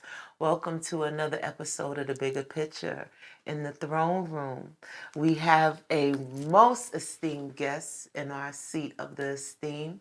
Would you introduce yourself to the kingdom? My name is Joel Parker. And Mr. Parker, could you just share with us some of your credentials? I'm a retired captain from the New York City Department of Correction. I'm an ordained deacon, an entrepreneur, And author. and author. Let's not forget that piece. So how many years did you serve 21. at DOC? 21. 21 years. I always like to start with the beginning because there's always a foundation that leads all of us to our career paths. So where did you grow up? Canarsie in Brooklyn. Brooklyn, the planet of Brooklyn. And could you share with us just what your family makeup was like? 6 brothers and sisters. 3 brothers, 3 sisters. I was one of the few that had 2 parents at home. Grew up in the projects. I'm the youngest, the smallest. Those are the dynamics. Well, which housing development in Canarsie? Brookline projects. Could you just give our viewers a snapshot of what it was like as a kid back then? It was a different world. I'm from the time where blacks weren't allowed in Canarsie High School. I marched with my mother for my brothers to go to Canarsie High School. The neighborhood was divided between the Italians and the Jewish community, and we were the pawns in the middle. Neither group spoke to us unless they were telling us what to do. Those were the dynamics. So what was the high school that they thought they could force us to go to as trying to keep us out of Canarsie? What was the option? Jeff, there wasn't a real option. They just didn't want you there at all. I think that's the reality that our youth and a lot of our parents now really can't even imagine, that there is a school that is being protected by prejudice and blatant racism. Right. And though you're a part of the community, though your parents pay their taxes in that community, there's a whole nother factor in the community that says your children can't go here. Absolutely. Again, with the protests, my brothers finally went, and then we got a pass. Something dynamic happened. My brother was part of the 1972 all-city team. They did something that no one had ever done. They had an undefeated record for the entire season. Was that basketball? Basketball. Wow. That was the team that World Be Free was on. And then we got the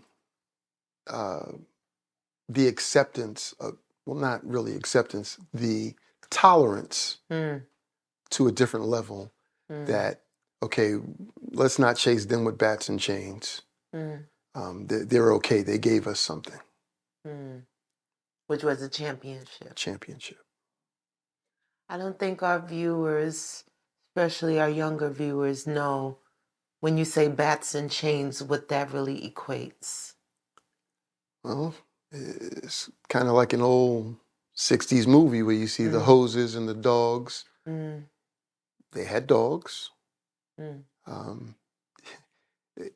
Unfathomable now. There's a rampage of gun violence. But then you had to learn how to take a knife and how to kill a dog in elementary school. So we did. For all those who may not really visualize what Brother Parker is saying, there used to be packs of dogs in New York City. This is before PETA. This is before the Animal Humane Society, came in and started. This is before pit bulls and parolees, all of these new phenomenons where we're saving our pets.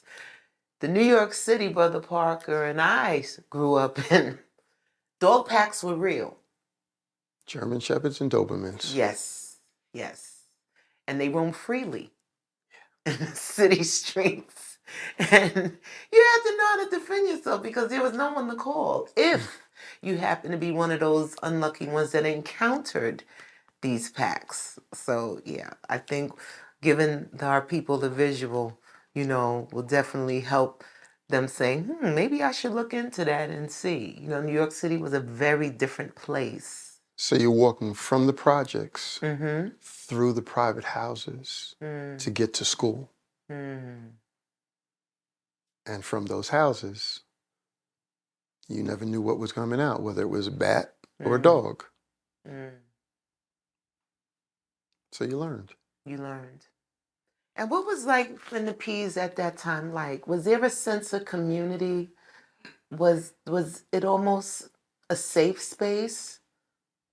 In my projects? Yes. Oh, absolutely. Again, I was one of the few families that had a father at home, and he did innovative things, like paint our hallways, put lights up on the roof in the projects. He didn't care what anybody else thought, but he also did the community things. He's the guy that would bring out big 26-quart pot or two, set up two grills, and drop fish in one and French fries in the other, and just yell fish fry. And all was welcome. He was the guy who would grab up a bunch of kids and throw them in the back of a station wagon and take us to the beach or to the park or whatever. Mm. Coney Island Beach. Coney Island, Reese, he just wanted to grab us and save us from some of the things that he had to deal with. Mm-hmm. Give us a perspective. Mm. So I was fortunate in that vein. Blessed and fortunate. Absolutely. And all the children that your father touched that probably carry those memories even now. Yeah. What was there a darker side to the P's at that time? The darkest side was police were even different. Mm. But we learned the Emmett Till story early. Mm. We understood that there's a way to protest, but some of the radicals now are teaching kids how to get killed. Yes. You know, how not to comply, how to be confrontational, how to protest, but not in a politically correct manner. So, but other than that, a different time. Any adult of any color could correct you. And your parents would thank them for correcting you. And you wouldn't say a word. And for my father, wait, you mean to tell me that you embarrassed me, that a stranger had to tell you something as if we didn't teach you anything at home? Oh, you were in trouble. So after my mother got through, then my father came and, was like, but she already, yeah, that wasn't good enough. That's so important because we know it takes a village, and we've moved so far away from that. Parents now are offended when you even attempt to save their children from calamity. Right. They'd rather deal with the calamity and then say, well, nobody's helping me. Right. But when you extend that hand to assist, you're placing yourself at risk. Yeah. Because the response is so fueled with anger, and this is my business. A lot of people don't know what help is. Speak on that. They just don't know the difference. Some people think they're helping, and some people think they're not receiving help when they are. If you're teaching them to fish, they don't receive that. Yeah, but what are you doing for me? I'm doing more for you than you can ever imagine. The negative side was if you came from the projects, when you went to school, they said things like, we don't really expect you to be able to learn this.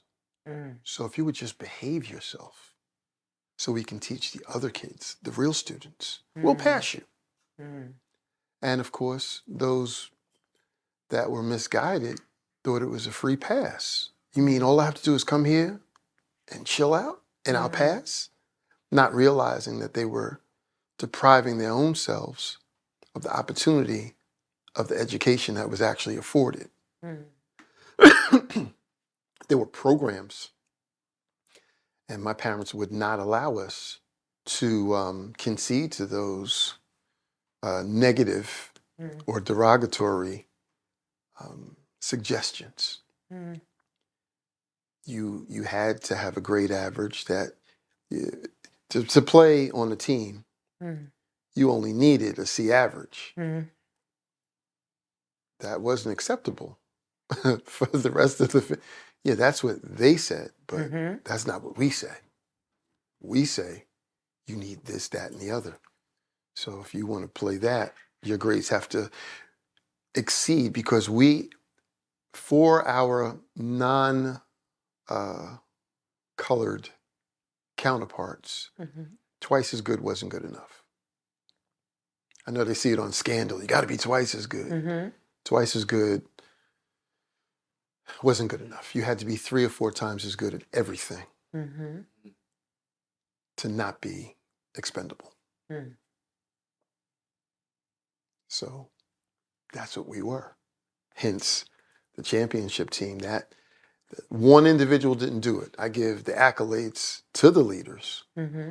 but it was a team effort, and everybody had to have the same mentality. We have to be that much better than everybody else in every category.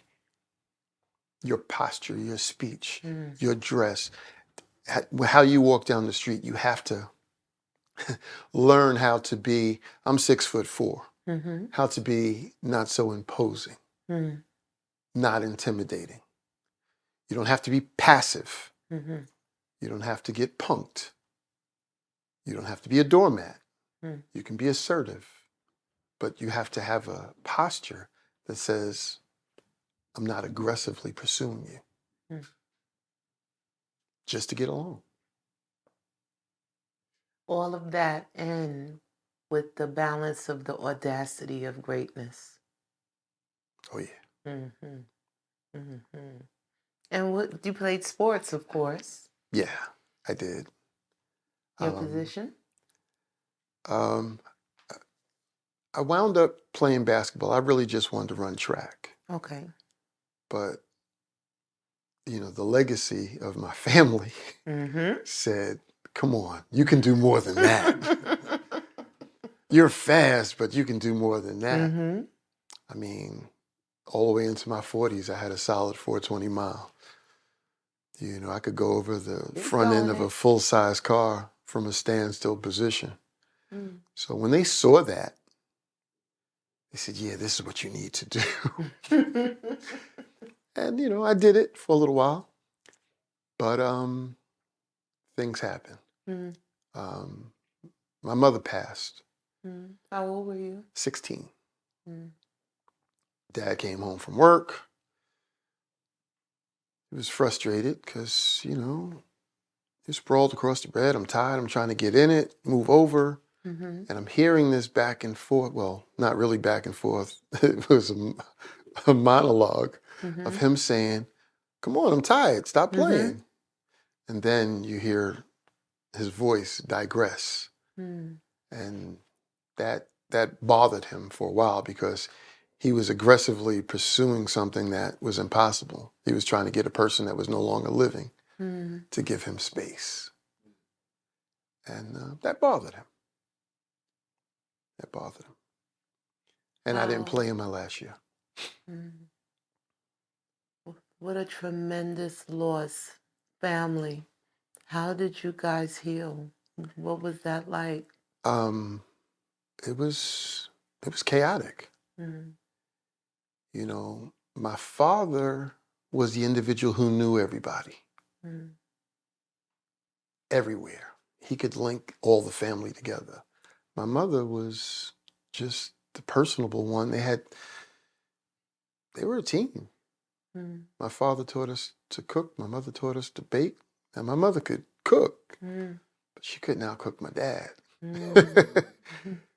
So even the people who had all these wonderful homes came to us for Thanksgiving. Mm. So you got a packed out apartment with people all over the place, in the hallway, outside, Mm. waiting to get inside to get food. And that was the last family Thanksgiving we had. Mm. That's because there was so much love.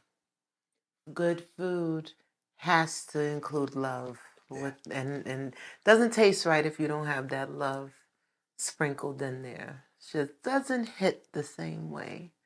So that was 16. So that was close to your senior year. Yeah.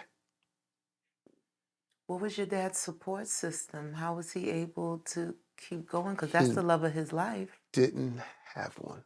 Mm. And that is how he began to unravel. Mm. What year was this? 1979. 1979. Very big year in this city, in this history. 1970, the turn of the decade. Top of that, going right into The 80s. Yeah. So what was that like? That next season? What did you witness with your dad? I moved out. Moved out. Where'd you go? I wound up at my older sister's. I rented from her. Your older sisters were already out and about doing their own things at the time. My older sister's 11 years older than me. Oh, okay. Because you're the baby of the 7. A decorated educator. Yeah. She was a principal here in New York. First a coordinator, ironically, of special education. Went on to the principalship. Left New York. Was director of Board of Education in D.C. I mean, she did her thing. Sounds phenomenal. Her husband, a fire lieutenant. So they had the structure. They had the academics. They had the drive. And that's where I migrated. So you left New York? No. You stayed here? I stayed here. Okay. I only left New York for a summer because my brothers were in Ohio. Went out there and, they were trying to get my mind off my mother. Got me in a little summer league. Was playing, and the irony, coach comes over and he says, "You're not from around here. Where do you go to school?" I said, "Well, I just graduated high school." He said, "You wait, you never been to college?" I said, "No." I told him my name. He says, "That's funny." He says, "I know a couple of people from New York." And long story short, did not know he was talking about my brothers. He happened to be a rival coach.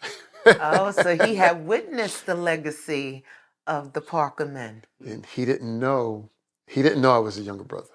He did not know. But he had witnessed 2 older brothers and their competitiveness. So did he? He offered me a scholarship. He offered you where? A walk-in scholarship. And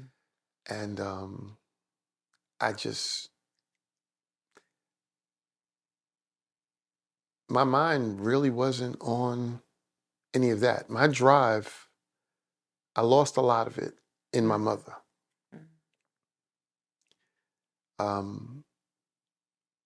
At that moment. So I didn't go. I wound up coming back here and going to Brooklyn College. I won't say it was a mistake, but it definitely wasn't a positive move. I needed the lessons that I learned there, but I wish I could have avoided them. I know it would have been different if I was out of state. But things started to kick in. I was jacked up. Couldn't really call I could call my father and speak to him, but he couldn't help me because he was still needing help. So we got along, but 2 people getting along that both need help still doesn't get you help. It just gets you along. And the irony of, before she died, I'll never forget, it's almost as if it were yesterday. I was 15 years old, and she wouldn't let me hang out with my friends that weekend. And my father was really big on you're not going to sit in the house with your mother and, what was the word they used? Get all sissified. So I had to go to every practice and game of my brothers. You had to be involved in something other than sitting under your mother. But that day, she went ballistic. I mean, we did everything. We went food shopping. We did laundry. We were in the house cooking and cleaning, and I was frustrated. And she said to me, she said, "I know you don't like this, but your friends will need you before you need them." Mm. You will be self-sufficient.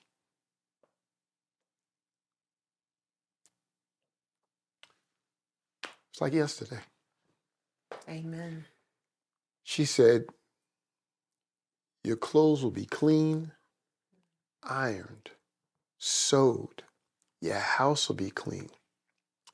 If you're hungry, you won't have to worry about going out. If you got kids, they won't be if you ever get one of those, I ain't cooking today women, Mm. it won't be a problem. Won't be a struggle, won't be a strain. You got kids, they won't be complaining daddy's cooking. 1 year later, she was gone. Mm. I stumbled upon a book I would like to give credence to Robert Fulghum. It wasn't an accident, but I wasn't looking for it. They found you. Title of the book is All I Ever Really Needed to Know I Learned in Kindergarten. Mm.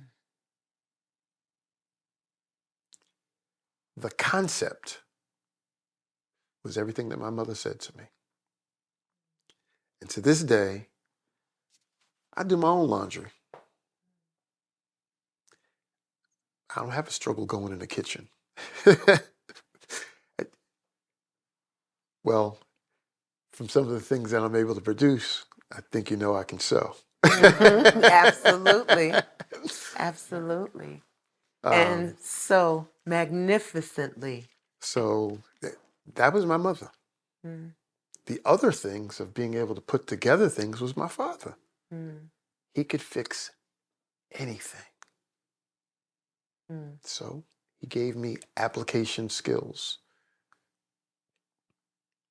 You know, as bad as it was in high school, Mm. with the differences, Mm-hmm. there were, you can look back and realize it wasn't everybody.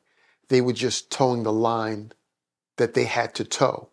Mm. And there's a difference between a person who has to do what they have to do to get along and someone who has venom. Mm.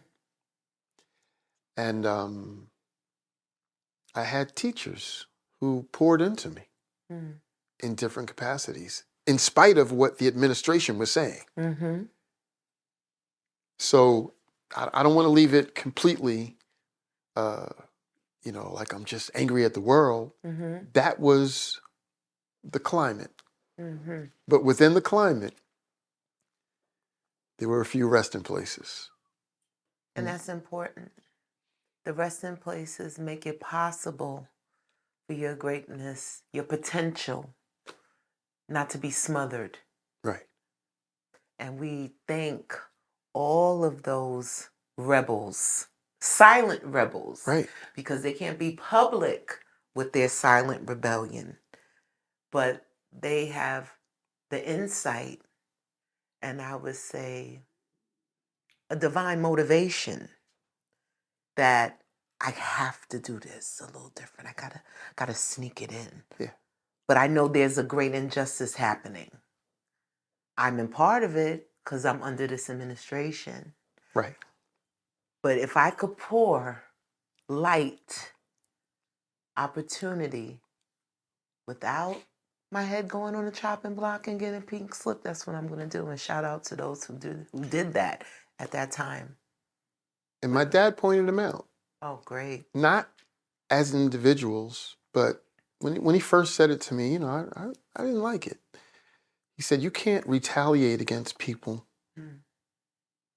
in these groups who are coming at you. Why? Mm. He said, if you come at a person or are angry at a person because of their color, and at that time they still had light skin, dark skin shade, so color was just color. Period. Or their race, Mm-hmm. or their religion. He said, you're worse. I said, how am I worse? He said, because you've experienced it, and if you know it's wrong and you do it, you're worse because you know better. Mm. Some of them don't know better. They're doing what they're taught, and they haven't seen anything different, so they really don't know. And I didn't like that. He said, so while they say you may never be equal with them, you can be better. It took me years to understand that. You may never be equal, but you can be better. And that's what we strove for. Mm. But I still didn't feel like playing ball. Or there weren't any games.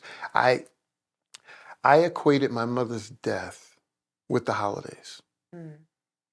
She died on my brother's birthday in November, right before Thanksgiving. So for years, from November to January 2nd, I equated everything negative in that time frame. Ironically, my brother's birthday is the 17th of November, right before Thanksgiving. Mm. Thanksgiving. Her birthday is tomorrow, December 2nd. Mm. My birthday, December 22nd. Mm. Christmas, New Year's, all of that was gone for me. Mm-hmm. And for a number of years, I walked around angry at the world. I didn't want to play games. Mm. I don't want to do anything positive. I wanted to mull in my own anger. That's what I wanted to do. It wasn't smart. Mm-hmm. It wasn't positive. But that's what I wanted to do. And then it happened. I ran into the church. Mm. I started looking for, I knew deep down, based on what I was taught, that there was an answer there. Mm. I went around to different denominations and reformations like an alien, saying, take me to your leader. Mm-hmm. So I'm this kid Mm-hmm. Mm-hmm. walking around talking about take me to your leader. And they're like, some were very offended, but a couple were intrigued and wanted to know why. I said, because this is no disrespect to you, but I'm not interested in what you learned. I want to know what's being taught. Because you might not have learned what's being taught. And if I then judge this reformation Mm-hmm. based on you, I may have misinformation. Mm-hmm. At least if they're telling me what's being taught, even if they're not actually carrying it out, if I know what the rules are, because that was the thing growing up, Mm-hmm. learn the rules Mm-hmm. and beat them at the game. Mm-hmm. Whatever the game was. Mm-hmm. If you're playing street football, you got to find out where the boundaries are. If it's stickball, you got to know where the bases are. Mm-hmm. Once you find out where they are, because we made them up as we went along. Mm-hmm. You know, a car might have been a base. If that car moved, Right.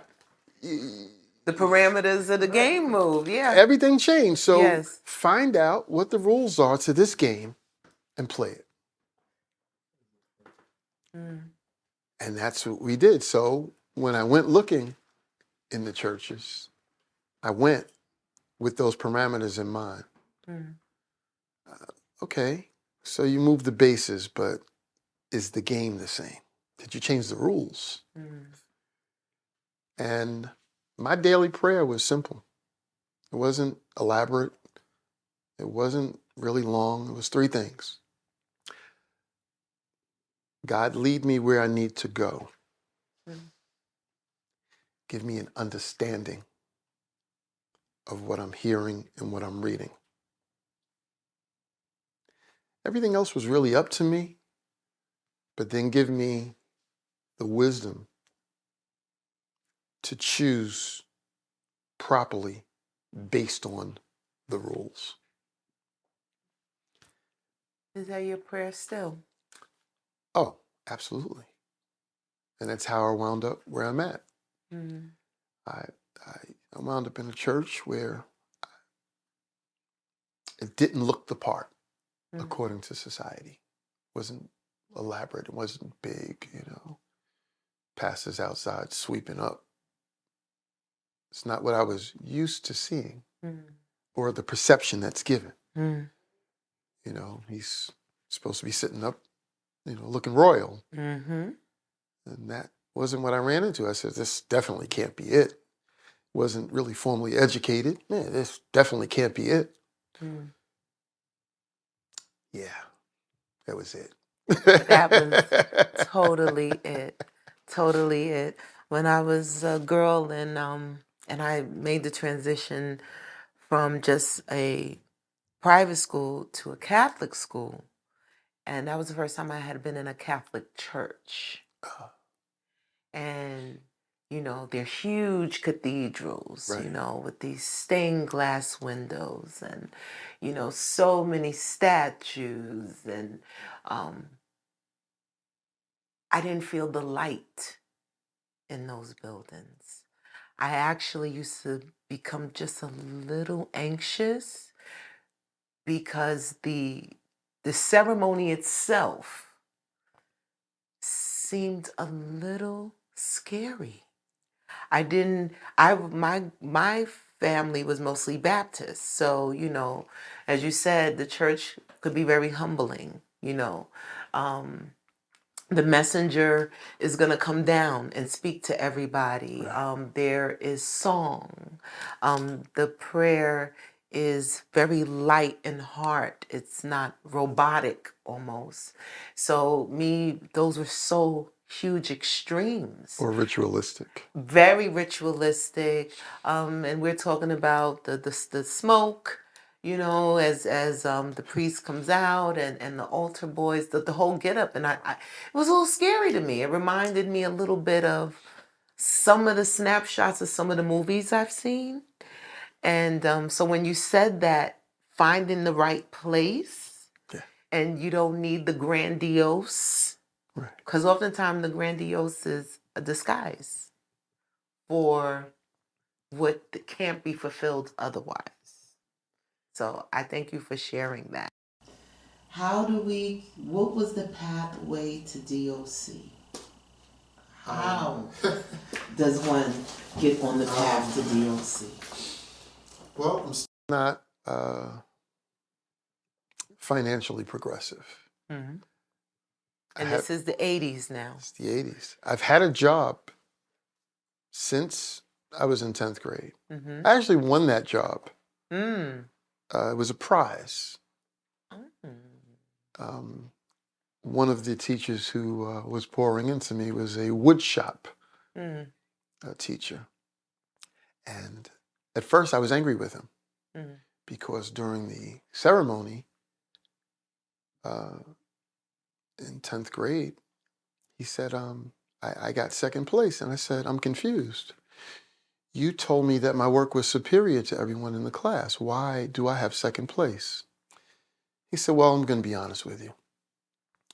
First place was a scholarship, and I just didn't see you going to school.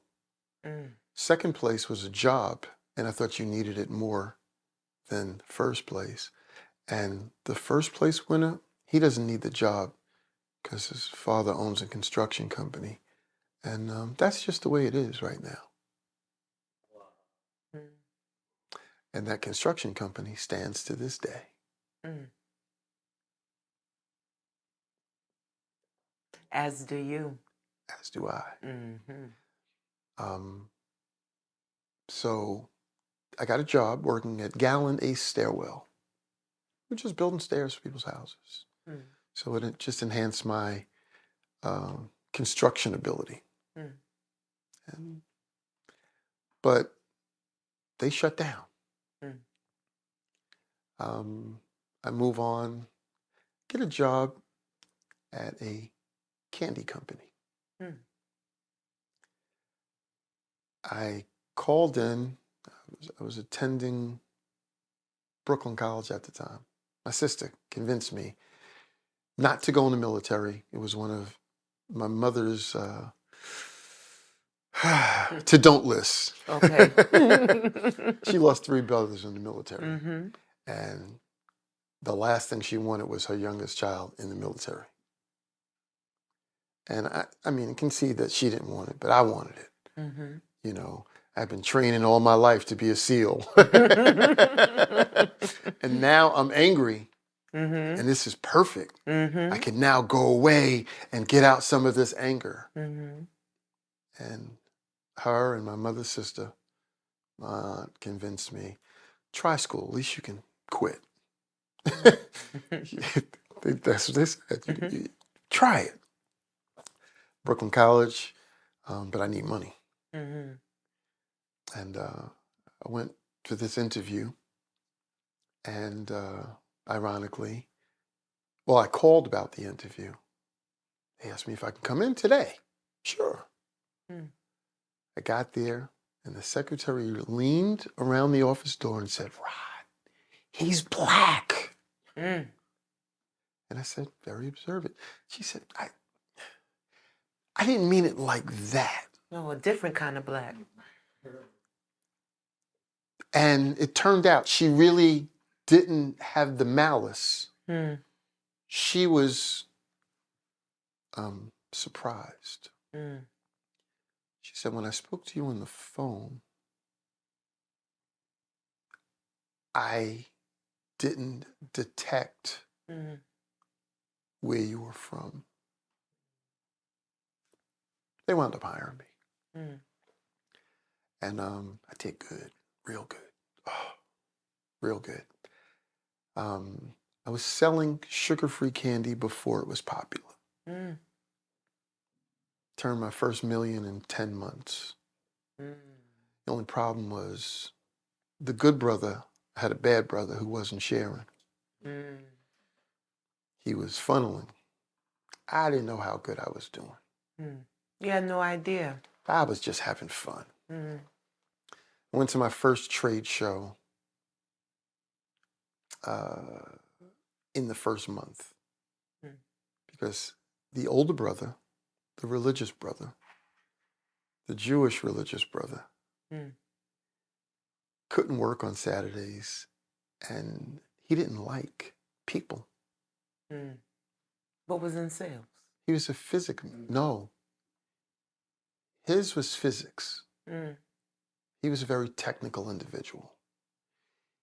He inherited the business because his wife's family owned the business, and they weren't going to let a woman run the business.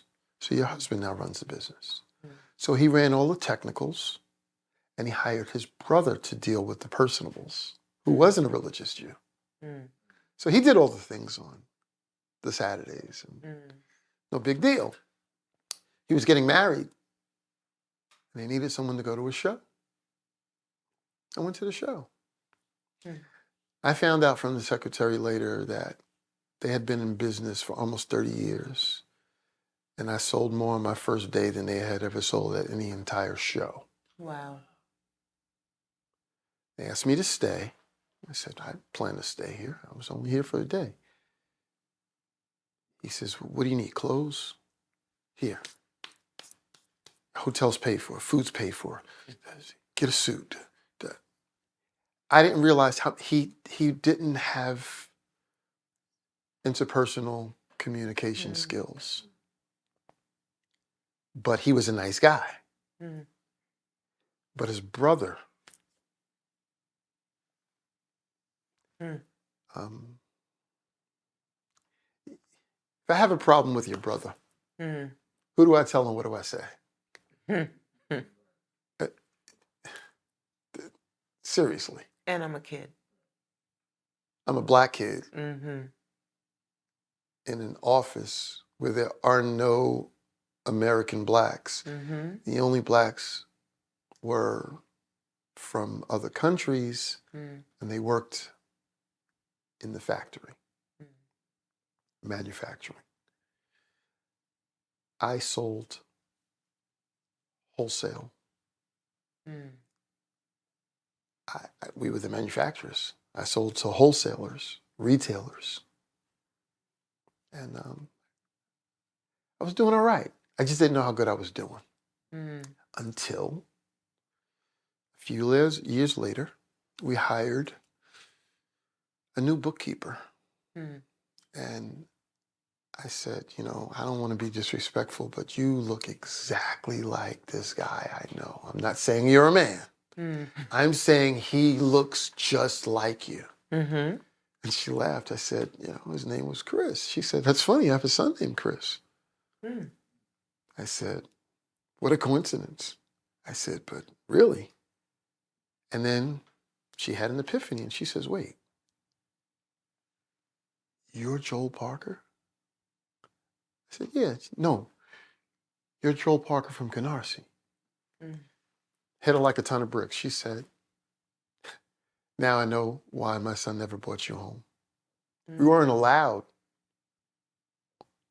in Canarsie on the L or on Remsen Avenue, but we were friends. You guys were friends in school. He obviously had talked about you, but you couldn't come home with him and have a meal And with his the family. mother knew he had a good friend, Named but Joel. he couldn't tell his dad I was black. When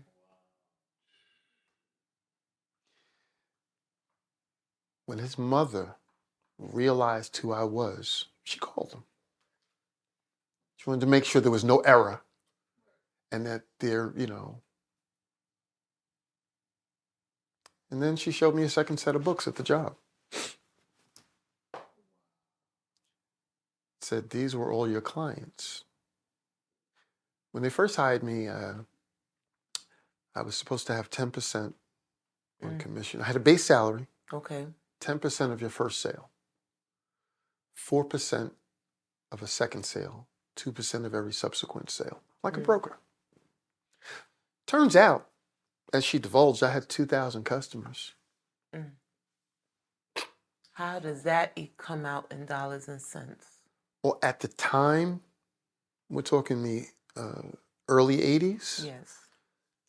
We stopped calculating when I reached that they had taken over $125,000 from me that year. Wow. In commission. In the 80s. In the 80s. In commissions, which would be in today's pretty much almost $1 million. Yeah. I was, like I said, I was doing good. You was doing really well. I just didn't know how well I was doing. And then the series of events, you know, for me, started to unravel. I had a disappointment and a bitterness at this point that I now have this knowledge. Yes. But before I got that knowledge, another company offered me a job. And they told me, doesn't matter what they're paying you. I'll pay you more. Ironically, the man was upset because he didn't like the hotel that my job put me in during one of the, we were doing trade shows. Okay. I did, after that first one, I was doing at least 15 trade shows a year. So we traveled the country doing trade shows. Some of those trade shows, I was the only black exhibitor. But I've done the International Fancy Food Show. Trade shows that are so big that they closed Disneyland in Anaheim, California for the show and gave us the park for the day. And how old are you at this time? Oh, I'm 20 years old. Still very much a kid. And you're making major moves as pretty much the face of this corporation. I went in there at 19. Yeah. 18, 19, somewhere right around there. Yeah, had to be 18. So at this point, I'm making moves. I'm all over the place. Everybody knows me now. You know, you go to trade shows and people are walking past the booth.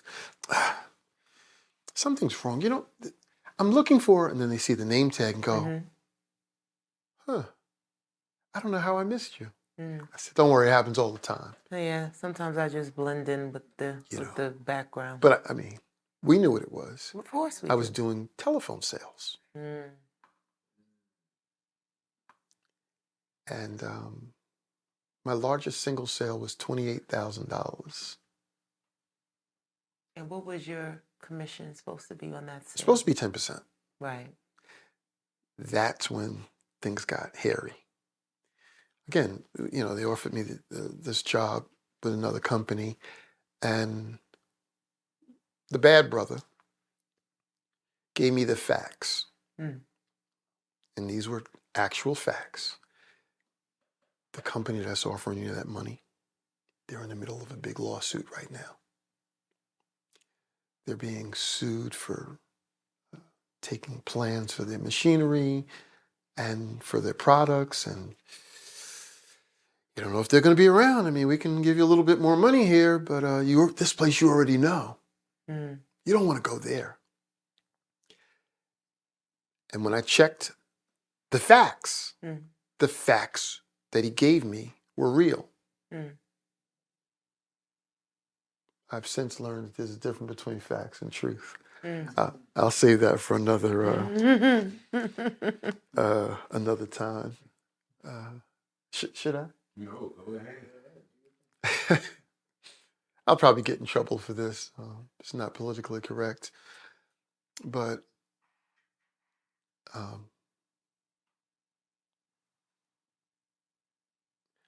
Paul said, "Show me your faith without your works, and I'll show you my works by my faith, or my faith by my works." Mm-hmm. You give me your facts. I want the truth. And people have contested me or contended against me that, especially educators, that we teach our children to base their truths on facts, not on philosophies. I said, yeah, the problem is facts are just documented aspects of truth. They may not be the whole truth. And he says, I don't agree. I said, well, I'll give you one. This is my favorite one. It's not the only one, but my favorite. If I were to tell your husband that I was going to, you know, get him a little side piece, hook him up with this legal woman, you know, that, you know, happens to be rich and famous. And, you know, we'll keep it quiet because I'm looking out for you. You find out that the terminology I used was legal woman, that, you know, that woman's name is Caitlin, but do you want the truth? That Caitlin that I was introducing to you was born Bruce. One is a fact. Now, if you only want to go with the facts, you could find yourself in a mess. Now, do you want those facts or you want the truth? Truth always. And How did you get? It sounds your experiences by 20 are so phenomenal. You know, as a professional, here you are living an experience that adults at that time, because when I think of the 80s and the opportunities, it was a lot of money made in the 80s, but there were also high pockets of poverty everywhere in New York. And here you are, a young man with an expense account. With an expense account, traveling. I didn't even have a driver's license. Didn't even have a driver's license. Look at that. Still had a permit. Look at that. How did that lead you to the wonderful, diverse world? Department of Corruption? Department of Correction. I'm sorry, I meant correction. Okay, so we're at the final stage here. I now find out that the dual books, that they're taking money. Yeah, a lot of money. I didn't have the tolerance or the maturity to confront them properly on the money. You know, I kind of had a Nat Turner mentality right about then. So I knew it was best for me to go. Mm. And ironically, two things came up back to back. Mm. The fire department, Mm. which I aced. Mm. You know, I like talking about it because, you know, people can want to fact check things. Of course. 2 people died taking the test that I took. Mm. They have intervals on the physical Mm. of 4 minutes for every task. They won't let you begin till that 4 minutes lapse. I completed every interval in less than 2 minutes Mm. till I forgot at the end that tank was on my back and I knocked myself out. Mm. I knocked myself out and wound up with a 95 on the test, on the physical. Still, Yeah. your mother's son. Mm-hmm. There's only problem. I had a 98 on the written, 95 on the physical. I got cold. I hate the cold. Mm. People laugh. Wait, the cold? Yeah, the cold. Mm. Yeah, but no, you don't see it. I don't care how rare the occasion is. Mm. If you go to a fire in the winter, and it's a couple of 1,000 degrees, Mm. I don't care what you're wearing, you're going to perspire. Mm-hmm. The ride back was too long for me. Mm. And it may only be 5 minutes. I can't take the cold. Mm. And the one time that I finally decided to venture out, I'm looking at a man and a fireman in a cherry picker because I was fascinated. Remember, I wanted to be a SEAL, so this was the closest thing Mm-hmm. to the adventure Mm-hmm. that I could get to. The boiler blew up. Flames are shooting out of the basement window like Spot from the Monsters, across the front yard into the street. It's a 3-story brick building in Canarsie. In Canarsie. Private house. The wall is, so the claws are up holding the wall. Mm. All that was fine. None of that bothered me. The firefighter went up in a cherry picker to pull the woman out of the flames. Pulled her out. Crowd is outside going crazy. But it was so cold that every layer of water in the cherry picker froze. So he had to lock himself in position to hold this woman. Right. By the time he got from the 3rd floor to the street, he was frozen solid inside the cherry picker. And there were axe picks chopping him out. And all I could think of was, that's too cold. Mm.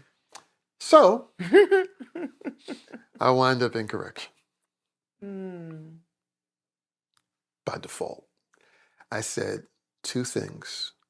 Fires don't discriminate, and they have heat in jail. People I'm used to dealing with. You can't tell a fire, stop, and it's going to listen. You have to put it out.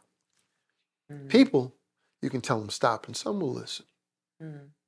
So I took my chances, and I went to jail. How long was the training then? I'm sure some things are a little different now. 8 weeks. Okay. One of the fortunate ones, my academy class was on Rikers Island. We didn't have the wonderful, illustrious building they have with the, all the updated apparatus. No. It was actually On Rikers Rikers Island. Island. So there was no mistake of You knew let's where get you you were. in sync with the environment Right. now. And everything we did, we jogged on the island. We ate. We lost 2 people the first day. That just dropped out? Oh, yeah. Okay.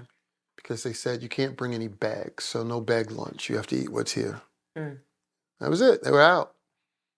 So I'm not eating whatever's on here. But they were trying to avoid us being compromised. You're new.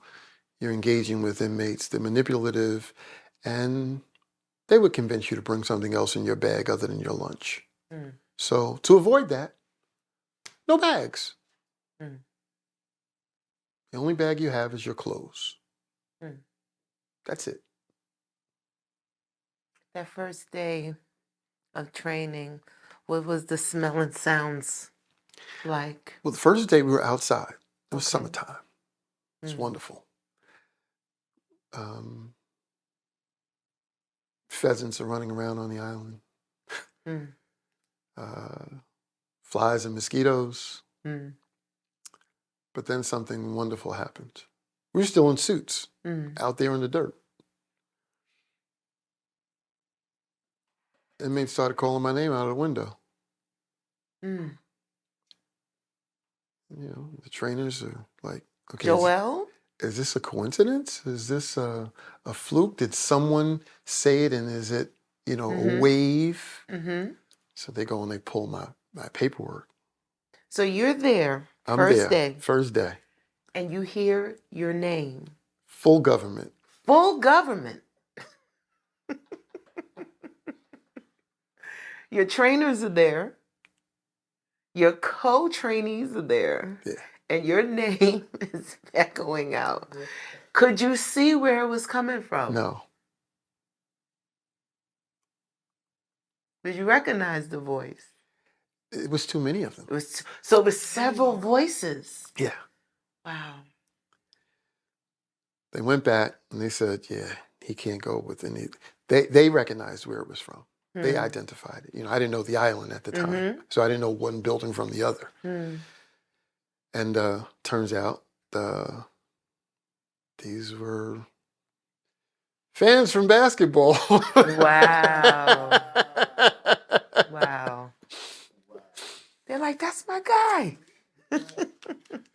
Some played with us, some played against us, but even the ones that didn't, remember, I'm at every practice and every game of my brothers. Right. So we're talking a full decade of individuals who know exactly who I am.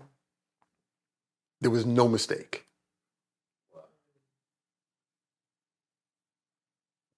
So they wound up orchestrating and putting me in the worst building on the island. What building was that? The detention for men. Okay. It's now closed. Okay. They renamed it JATC. It was, at the time, there was HDM. So anyone who went on that island, if you mentioned that in that era, that was Guantanamo Bay for them. In this era, you hear OBCC, that's the new dungeon. Because they had a punitive segregation in that building. That's where they took all the real hostiles that couldn't be in a general population. The ones that they locked up for 23 hours a day. So that's where they sent me. That's where I started. That's where it started. First day there. Sights, sounds, and smells. Food, have a diverse taste. I can compliment to my father. I can go anywhere and decipher what's palatable. Doesn't have to be good. Just has to be palatable. And so we ate the food there. We jogged the island there. We went to a different jail every day, searched a different jail, and then went to a different jail to eat lunch every day. By the time you got around the whole island. 12 facilities on the island. At that time, Mayor Beam is leaving office. Mayor Koch is now coming in. How am I doing? I actually have a picture with him.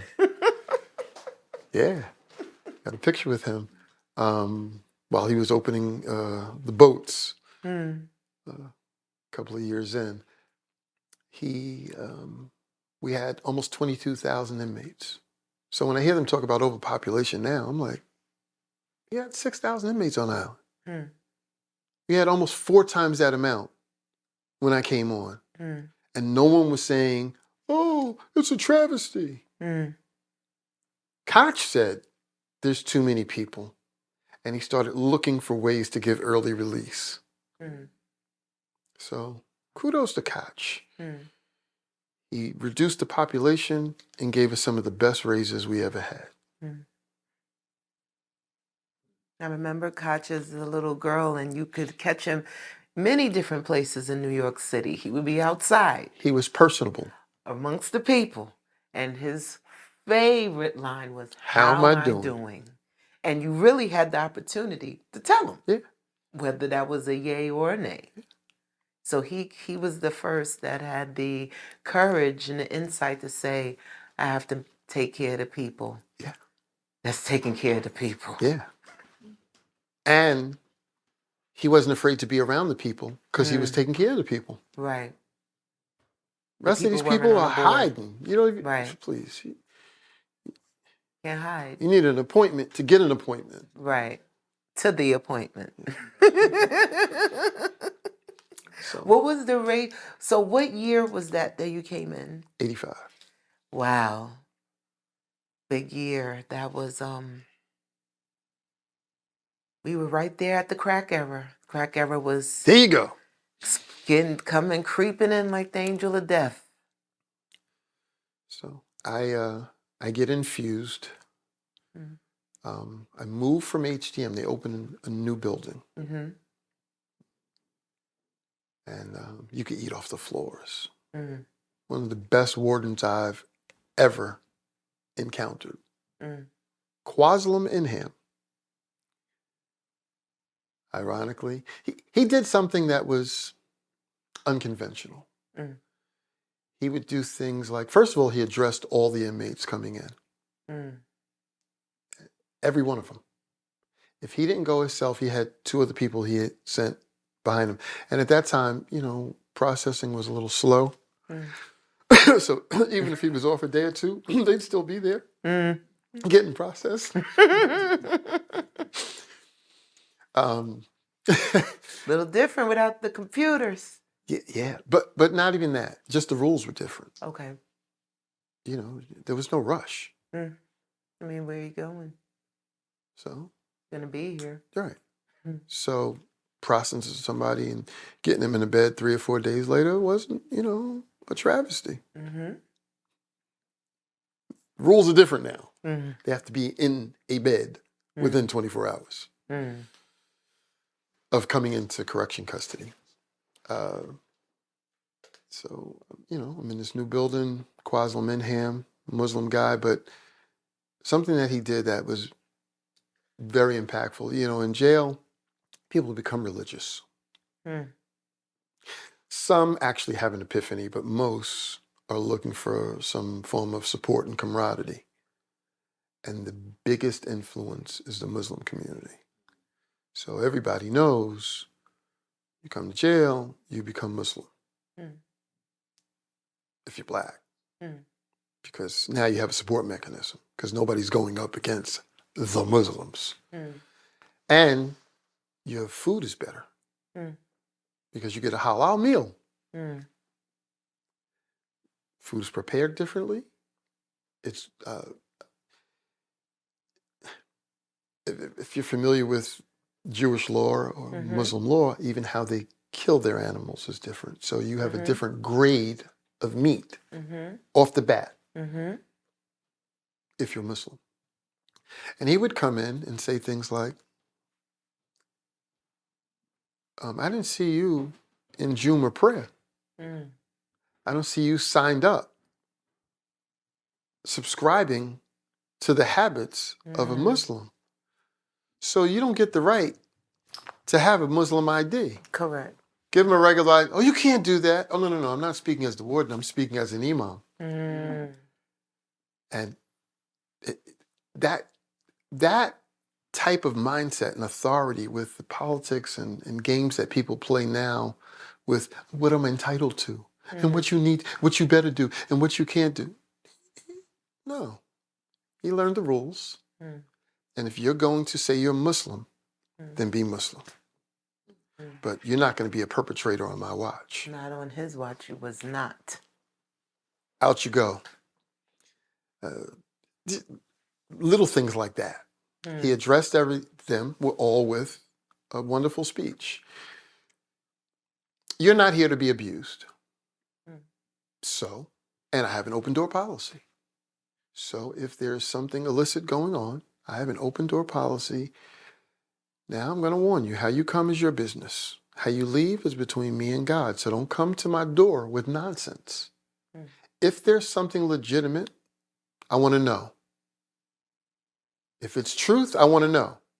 If you're just telling me some semantical facts, beware. I'm not interested. But let me also add, my officers are not here to be abused. And anyone laying a hand on my officer, I will personally help them rip that limb from your body. Anyone attempting to leave without permission might lose your life. I don't know. I won't be there to see it. Like I said, how you come is your business. How you go is between me and God. And we didn't have problems. He was very engaging, interactive. He allowed us to do something the department would cringe at. We actually got to play basketball against the inmates. We had chess tournaments. Because he needed a level of respect. Absolutely. And if it's one thing that I learned in jail, is respect was a key component for life. He would tell them, the inmates, if you're here for any other reason than for the recreational purposes and engaging in playing basketball, you should turn around now. If you're here for a cheap shot, I can guarantee you our shots are very expensive. It will cost you. It will cost you. And we didn't have problems. And we had renowned inmates. One of the biggest that you know from Brooklyn is Fly Williams. He's a recidivant. ABA. Guy was phenomenal. I mean, there were countless numbers of them, but him I knew more personal because he played with my brother. So I mean, I knew him all my life. So the rest of them, you read about them, you see them, but you don't know them like that. So we played ball. How did the crack era change the population? Volumes. I get infused in an area. I'm the only black officer in this area. Where were they recruiting the other officers from? Recruiting? Well, how did the other officers who pigmentation Nepotism, open a different situation? Nepotism and assignment.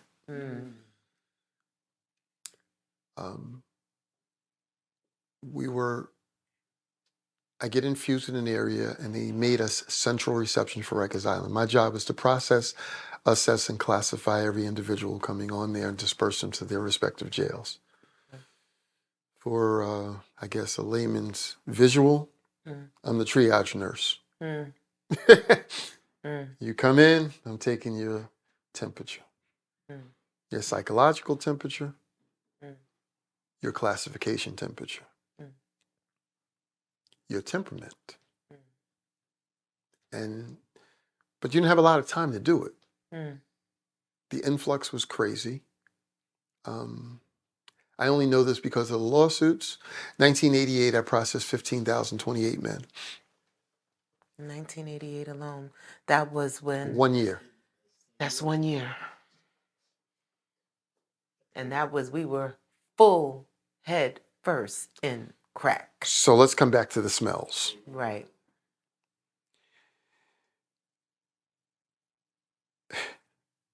An inmate on a crack diet has a smell. I had to learn how to turn this off. You can psychologically turn off sensors in your body. I didn't know that at the time, but I learned it. Learned it in real time. But there was something else going on in the 80s. Hmm. AIDS. AIDS. I was getting into that. So if you mix those two smells together, Yes. my intake had 18 pens, held over 900 individuals. That was one room. Hmm. With this era and the TNT raids of the police because of crack Hmm. and the influx of boats coming from Miami and Haiti and China, all of that was being brought right in there. Mm-hmm. And we were defusing as they were coming in.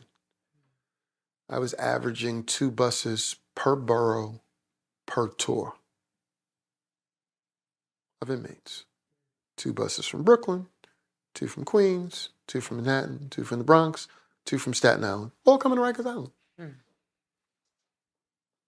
They're coming out of court.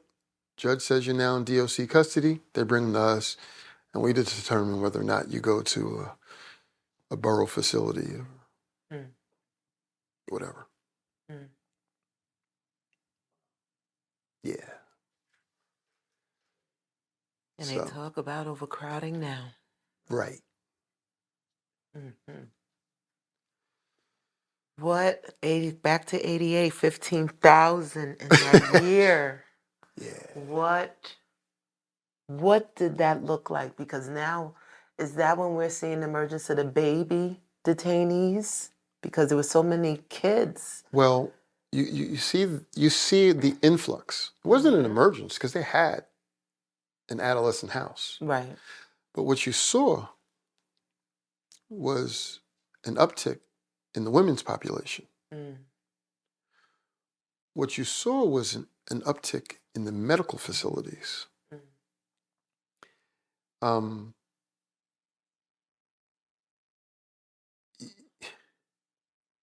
Population's crazy. And now we get compliments of Judge Bear in order that we can no longer keep these inmates on the floor for that long a period of time. When you say the floor, what do you mean? Well, okay, if you've ever been to or seen when the first person first gets locked up, they're in a holding cell, just a big holding cell, waiting for process. Okay. The initial process for us is fingerprinting, pictures, basic classification of your religion, dietary restrictions, medical conditions. When you first come in, I'm going to ask you, do you need any medical assistance? Because you might have just been beat up by the police. Or you might have missed your medication.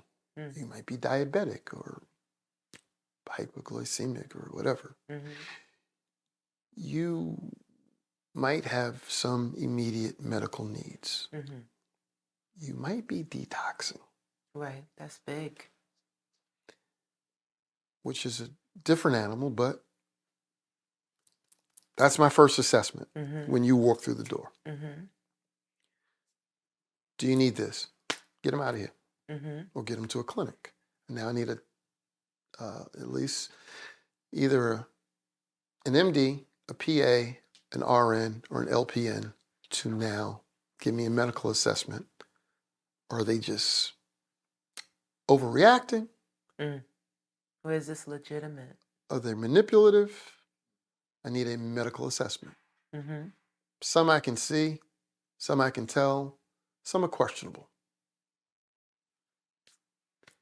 Pictures, fingerprints.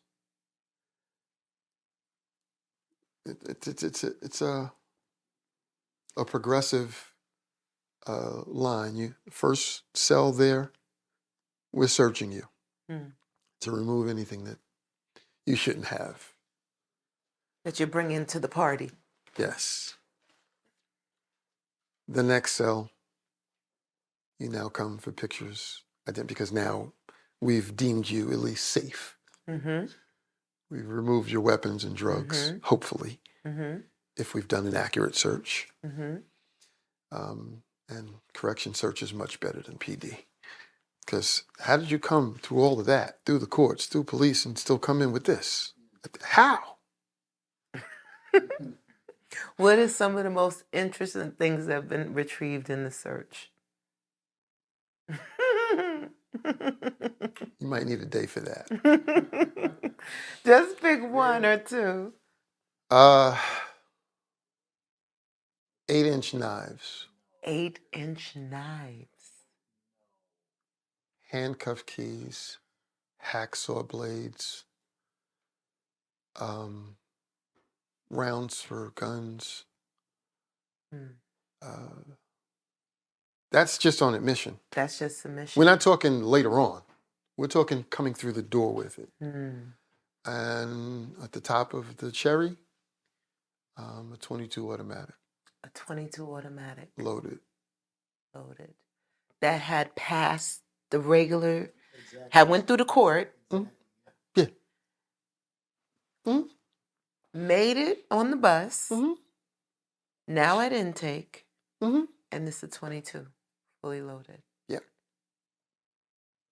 Ingenuity indeed. And for people who are, I know they're going to Google it. Just Google guns secreted in inmate's body. Yeah, that'll come up. Sure. Is there anyone held accountable up until that point for someone to be able to bring in any of these items? Maybe. There are variables. Depending on your color and your political affiliation and or your political affiliation, the answer is absolutely no.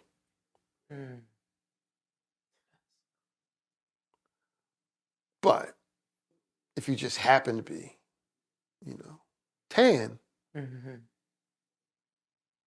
maybe. It depends how it happens. There are variables. There are restrictions on how we can search. Yeah. Restrictions. And there are some people who are really, really good. The first handcuff key that I retrieved was in an individual's nostrils. Not easy to find because that is technically a cavity search. Correct. And we are not authorized to do cavity search. You need a physician. So depending on where that is, the oddity for me with that 22, it was in a male. See, if it was in a female, I might have understood it. But it was in a man. Because we know the capacity of the womb. Exactly. It was a man. Was it discovered in medical? No. It was discovered when it turned and he couldn't get it out. Holy smokes. So he needed help. The jig is up, literally. The jig is up? The jig is... So he had to ask for help. Yes, because he's now constipated because he has a blockage. Do you remember how long he was?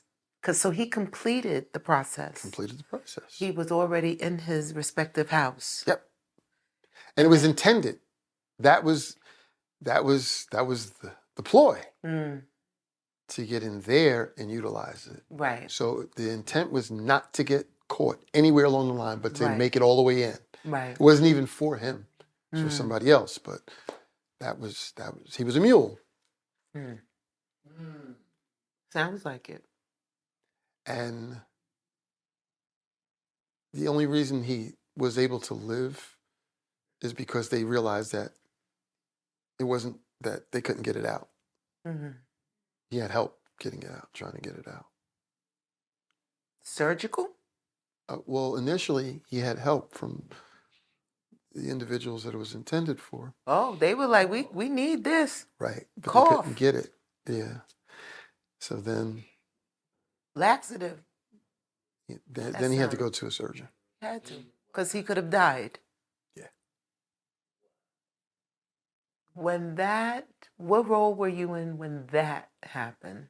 What was your title then? I was the expediter. Brother Parker, what exactly does an expediter's role entail at that time? At that time, the expediter's role, compliments of Judge Bear, said that inmates, once they are in correction custody, must be put in a bed within 24 hours as a standard rule. So they now have a timestamp clock in the courts. As soon as the judge says that you're remanded to correction custody, a clock starts.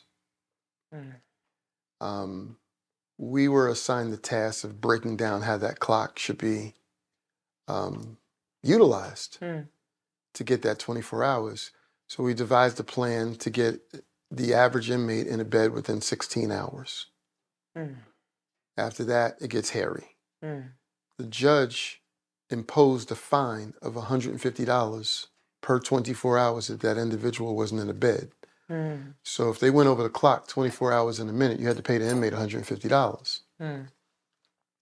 So the inmates were doing stuff intentionally for that $150.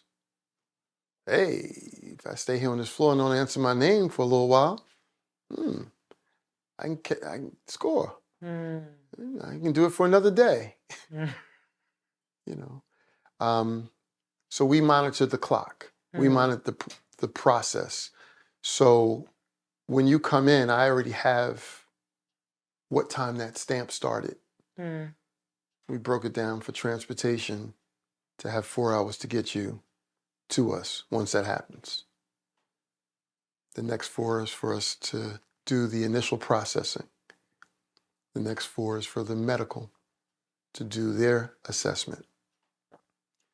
The next 4 is for me now to figure out, based on your charges, the medical, where you should be housed with your classification,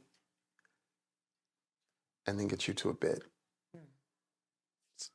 Perfect system. And this gentleman had cleared all those stages.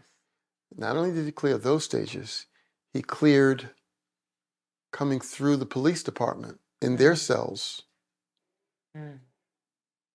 through the courts, through their cells, and now through transportation. Everyone does their own independent search, or should do their own independent search. It's like changing money. If you're collecting money, do you take someone's word for it? Yeah, there's $20 there in that envelope. Or do you open the envelope? Unless it's sealed. If it has a seal on it, that's different. But if it's open, you check. Well, if someone still has accessibility, you check. I'm checking to make sure that you put the cuffs on properly. I'm checking to make sure that they're locked properly. You're checking everything. That's our money. Right. I would say that's that. You're in my wallet. So I can't lose you. I'm responsible for you. You got to make it there untorn. So the expediter really just monitors, but, because I was, a little darker than everybody else, I had multiple roles. So now you don't just monitor, now you got to help expedite. So whatever needs to get done, you literally expedite. Whatever that task is, you're a gopher. Problem was, for them, they didn't know how to work the system because we had helped create it. And then when some wonderful genius came and finally did it in the computer, there were only 5 of us in the building who knew how to operate the system. Wow. All of us were of color. So we became necessary evils again. The non-expendables. Non-expendables. The non-expendables. I later found out that the reason I got infused is because they said every time they tried to infuse someone in there, they didn't last. Because they were one-dimensional. They could either write really well or fight really well. And you needed both. Yeah, both.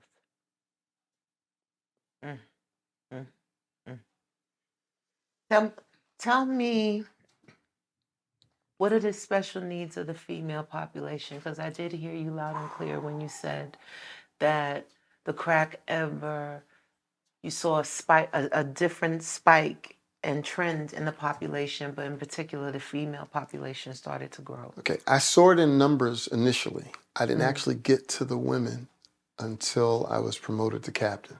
And what year was that about? 2000. 2000. Okay. They held my promotion 8 years without any disciplinary actions. Mm. You know, maybe I was too tall. I don't know. I finally get it, and ironically, because of where we worked, I'm also a response, primary response. You know, when you call 911, that first car comes out. Well, we're the first car. So I don't know if you could imagine how many incidents there are a day where you're calling 911 in a building, and we're that team. So you accumulate what they call uses of force. Now, initially, if you had 3, that was considered high, and you had to go for training. Well, we were getting 5 a day. Whether you were active participant or a witness, it became a game. Either, if something happened, if there was a fight, either you were active participant, you were a witness, or you were off post. So which one are you going to be today?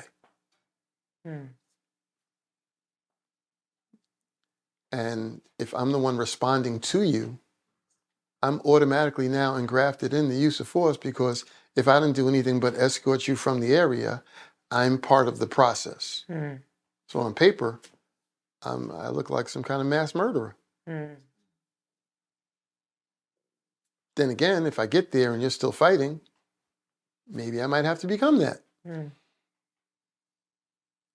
So that, while I'm expediting, you lock everything down, suit up and respond. Or times are hot, they're getting close to that threshold where we're going to have to pay, lock everything down, escort them out of there. Now, normally people were assigned to us to escort and to do all those other tasks, but if there was no one else available, well, you're it. So I became a multitasker. And I hold to it. And one day this shirt's going to be great. It says, "Your hate made me great." It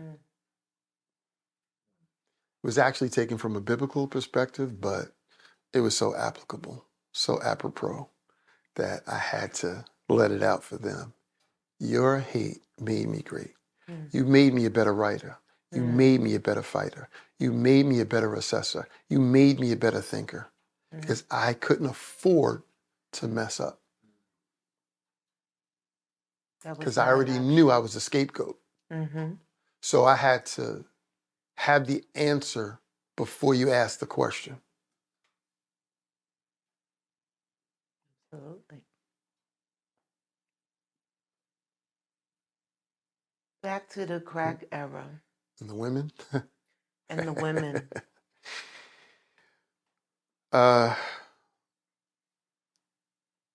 When I went to do the anti-recidivism program after, I was trying to break down the dynamics of how they can't function at the same place. And it was for these reasons.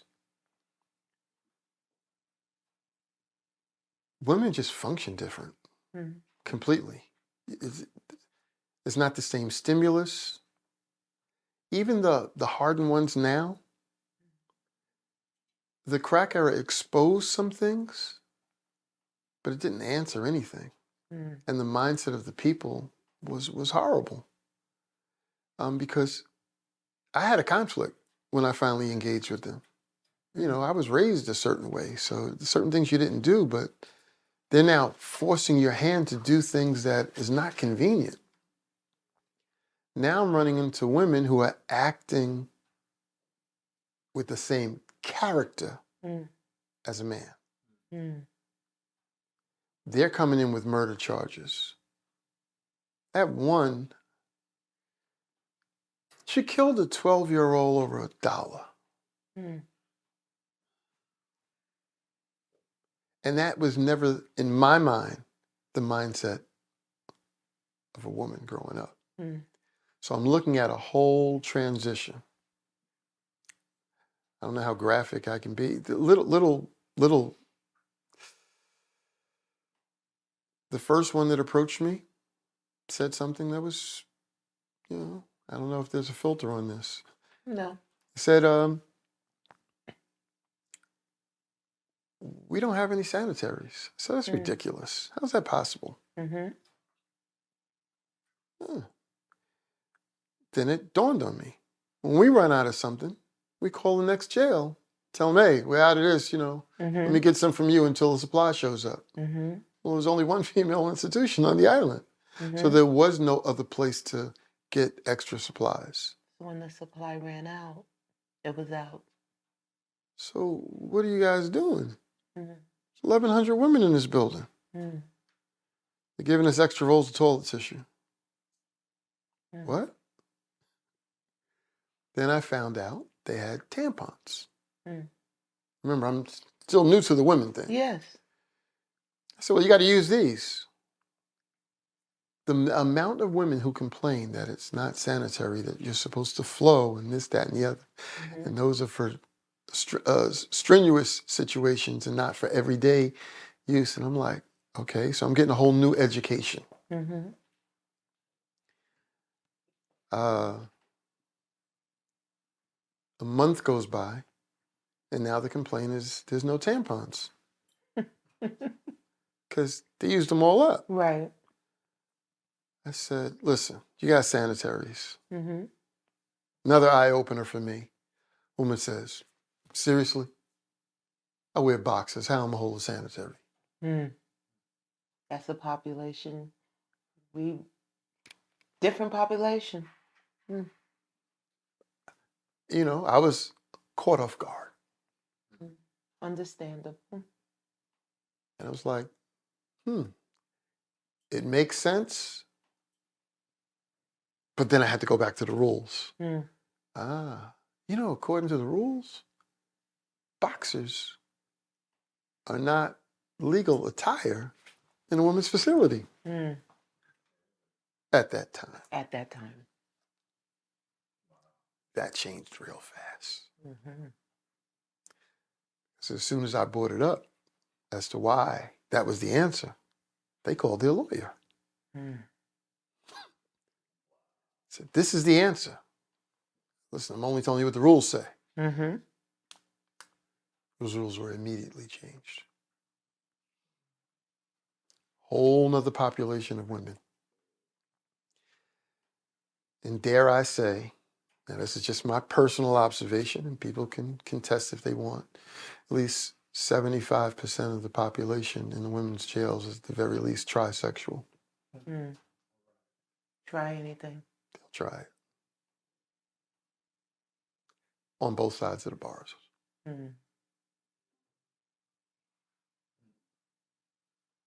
Very few say, no, I'm not with that, and mean it and stay there. Mm-hmm. The women turn faster than the men. Mm. They're much more compliant and exploratory. Mm. The men have to be broken. If they didn't come like that, they have to be broken to become that. The women, it could be a day or two. Mm.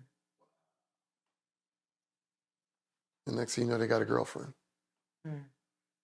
Is that for survival, or is it just letting go of inhibitions? I personally believe that, based on our makeup, that in general, women are emotional first, physical second. Yes. So, despite of what some of you may think. Go ahead. Men are generally physical first, emotional second. If you can get to our physicality, then you can get us to emotionally attach. Mm. Women, if you can tap into their emotions, they're much more free with their physicality. Mm. So understanding that dynamic, the women there prey on the women with their emotions. Mm. Because I already know what you need right now. Mm-hmm. They tap in instantly. Mm. And while I may not agree with it, I understand it. Mm. So it's not just survival, but for some, Mm. it became survival. Mm. Very few really had to be forced. Mm. And the ones that said they were forced are still questionable. Mm. They just think about it. This is the dynamic. You get a woman who cries on her girlfriend's shoulder about her abusive man. Mm. Nobody looks any kind of way about that. Let me stick my head on some man's shoulders talking about, you don't know what she did. He's going, man up.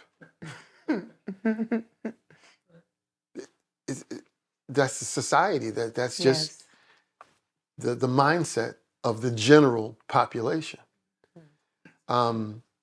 You have more intimate, open conversations about everything. Most men don't. Mm. They're, kind of apprehensive about what they say, who they say it to. So it goes from a simple consolation to a caress Mm. to a culmination. Mm. And God forbid if you came from the era where especially people of color had abstentions to certain physical sexual acts. Mm. Your man won't what? Listen, I'll do I'm going it. to take They'll care do of it. you. Mm-hmm. You will? Mm-hmm. Mm-hmm. Just lay back and let me make you feel good for a moment. Mm-hmm. So you've conquered two aspects in one move. The emotional of I will and he won't. Mm-hmm. And now understanding the physical composition of how to actually please somebody because you know from a personal experience how it turned out. Just like that. Mm. And for the guys, we see in movies, I think Oz painted one of the most horrific portraits of what assault looks like, what the power dynamic is. How real is that for the males? It is, but it isn't. Again, variables. Okay. I don't think you can find a Muslim inmate that's ever been raped. Mm. That speaks volumes. Amazing. Mm. You have to be outside of a group. Mm. But the dynamics then changed so drastically. We had an influx of so much diversity at one time that no one knew what anything was. Mm. You got to go all the way back to understand why people of color were allowed to be officers to begin with, is because the white officers didn't understand their communication. They needed someone who could at least understand what they were saying. Mm. They were talking slang, pig Latin, and other means that people from the suburbs, what they saying? Couldn't decipher. What's going on? Mm-hmm. Well, we need some people in here who knows what's going on. Mm-hmm. So my influx, crack era, AIDS, and the most prominent gangs at the time were still Bloods, Crips, Latin Kings, and Nietas. Now we had 31 gang classifications. The others that didn't get spoken about as much were the Asian gangs, the Aryan gangs, because they're not as popular in the city as they are upstate. But when you go to a state or federal penitentiary, there you don't see the mob in a city jail. You see them in a federal jail or a state prison. And you see how they run them. They facilitate. When John Gotti got locked up, they stopped doing the construction on Eastern Parkway. That's what took so long for them to finish just those mediums on Eastern Parkway. They said, well, while he's in jail, nothing's going to get done because they own all the cement in New York and New Jersey. So they wouldn't allow any cement to come here. Dynamics, power, things that are intangibles because you can't really see them. You just have to know what happened. So being able to understand that kind of climate makes you less expendable. When you can walk in and, okay, no, they're not in power, they are. Well, how do you know? I can see it. And I can't explain to you how to see. So those were dynamics. The women had dynamics. They had hierarchy. A lot of them initially were assumed by the courts that they were taking falls for these men because that was the thing. For the passive ones, hey, hold my gun, I'm getting ready to get locked up. And of course, you know, you play the lady role. You can't search me. And by the time elapses where they have someone qualified politically to do that, you've already discarded what we needed to find. But some of them, you know, was like, why am I playing second fiddle to some man? And they became those men. Hit like them, cut like them, shoot like them. It's a mentality. And it's amazing how a mentality can cause you to transform. Now, the wise ones know how to have a certain mentality and maintain a posture. But the others, you see them falling apart at the seams. They start talking like, walking like, acting like, whatever is in their mind. So that's what you get. And officers, there's no difference. If you didn't have a life, a structure, and a foundation outside of these walls, you will become your environment. You have to be either strong enough to change the people around you, or they will change you. Or you won't be walking the same direction long. There'll be a clear divide of, yeah, they're walking parallel, but they're not walking together. There's a difference. In a whole nother lane. Once you start crossing lanes, people can see, you crossed the line there. And people don't understand how powerful that word, that phraseology is of crossing a line.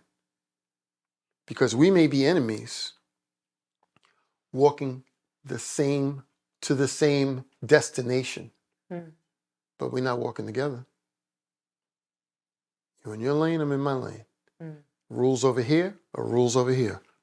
Rules over there or rules over there. I think it was displayed well in the movie Ricochet with Denzel and Ice-T. Yeah, we played ball when we was kids, but now you the law, and I'm a drug dealer. Keep your stuff there, and I'll keep my stuff here. Be wary of the line. And the only thing that changed is when the rules were violated. See, the older generation in the jails had rules. This new generation, they don't have rules. They have emotions. They have impulses. They just do things. A lot of things that we got done in the jails, the inmates created it. The inmates taught us how the jails should run. Because the other people weren't interested in teaching us that. They were teaching us how to suppress. I'm looking for solutions, and suppression is not necessarily a solution. It's a Band-Aid on an oozing, gaping wound. Inmates taught us. In the early 80s, I forget the commissioner's name, because I really never liked any of them, except Jackie McMicken. She was nice. These other guys that came along were horrible. Inmates were throwing urine and feces and blood on us, and he told us to wear raincoats. And this is during AIDS. Yeah. Yeah. So I'm asking the question, wait a minute.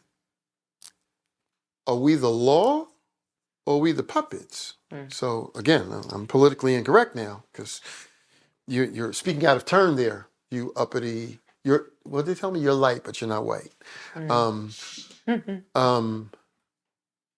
So why are we subjected to this?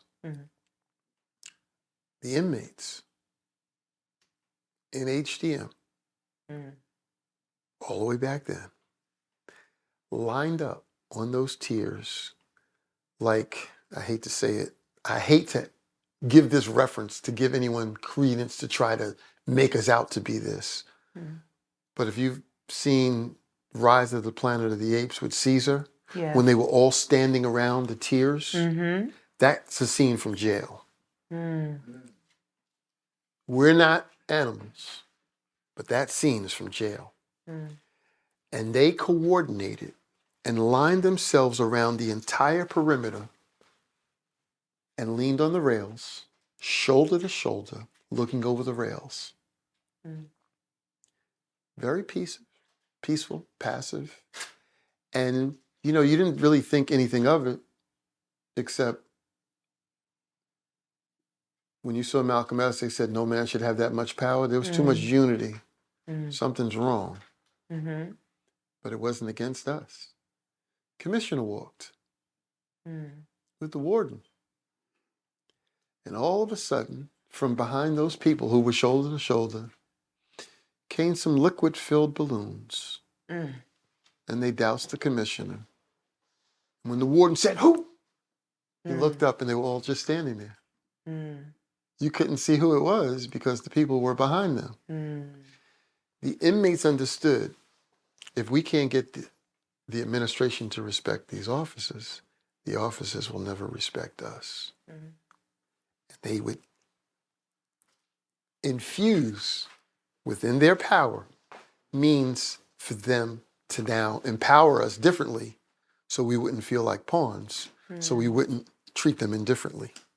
It was a psychological game, but it worked. Rules changed immediately. We went back to business as usual. That's critical thinking. Inmates, all inmates are not opposed to law and order. They like rules. One of the ones who shows the rules the most are the mobsters. You need permission to kill a boss. You need permission to do it. You don't do this. You don't do that. You're like, hey, you have rules. You're a mobster. You're a gangster. How are you giving rules? But they had rules. And those rules were for survival. The inmates, as long as there were rules in the institution, they learned the rules, they learned how to work around the rules, and they were okay with the rules. Once there was chaos, they were in danger also. Because now if the rules don't apply to us, it definitely don't apply to them. So if we allow an inmate to be chaotic, unruly, uncontrollable, that guy's going to turn on them. At some point. So that's how they kept things in order, by helping us get what we wanted.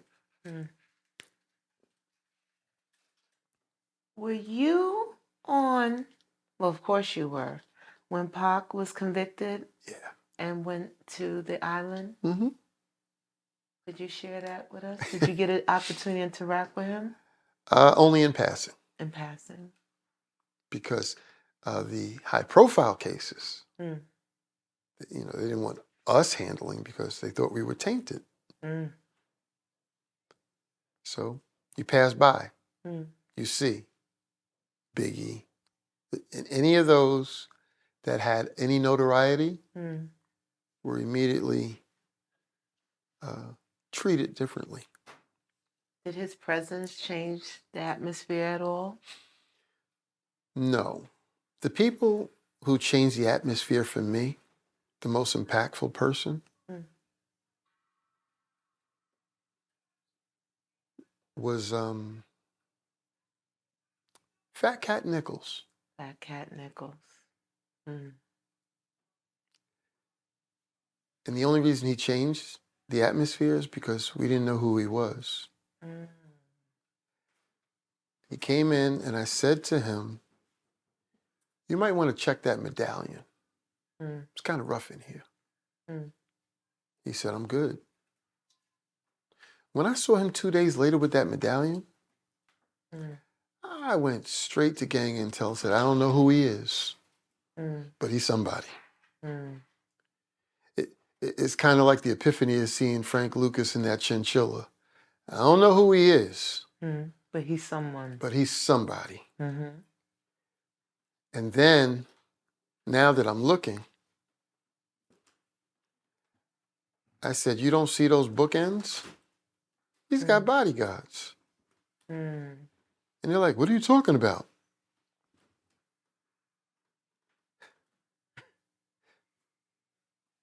I'm giving them coordinates to look at.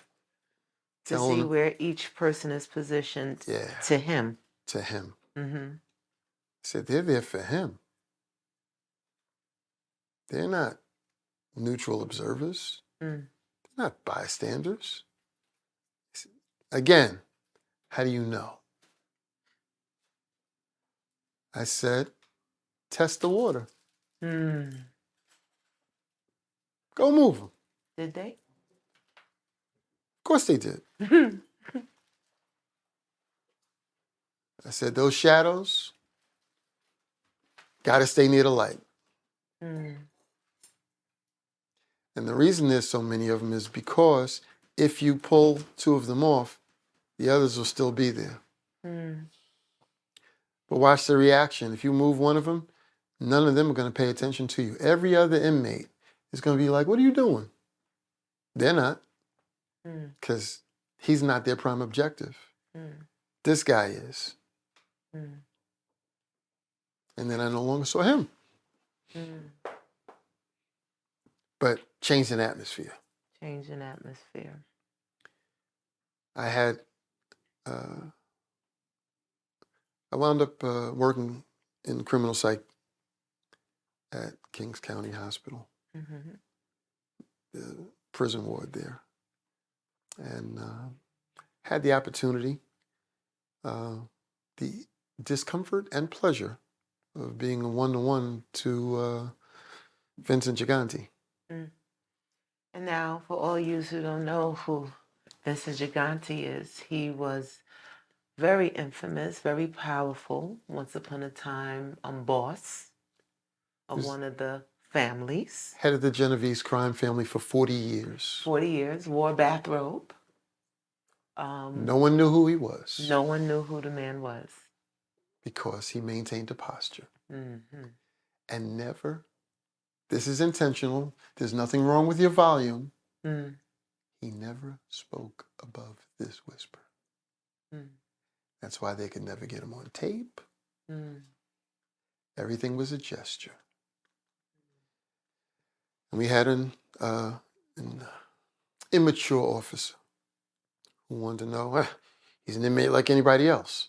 Why does he have his own officer? Why does he have a nurse? Why does he have this? Why does he have that? He's an inmate. That officer was gone that day. Meanwhile, I got to meet his family, and he said one thing to me. You know what? You're respectful.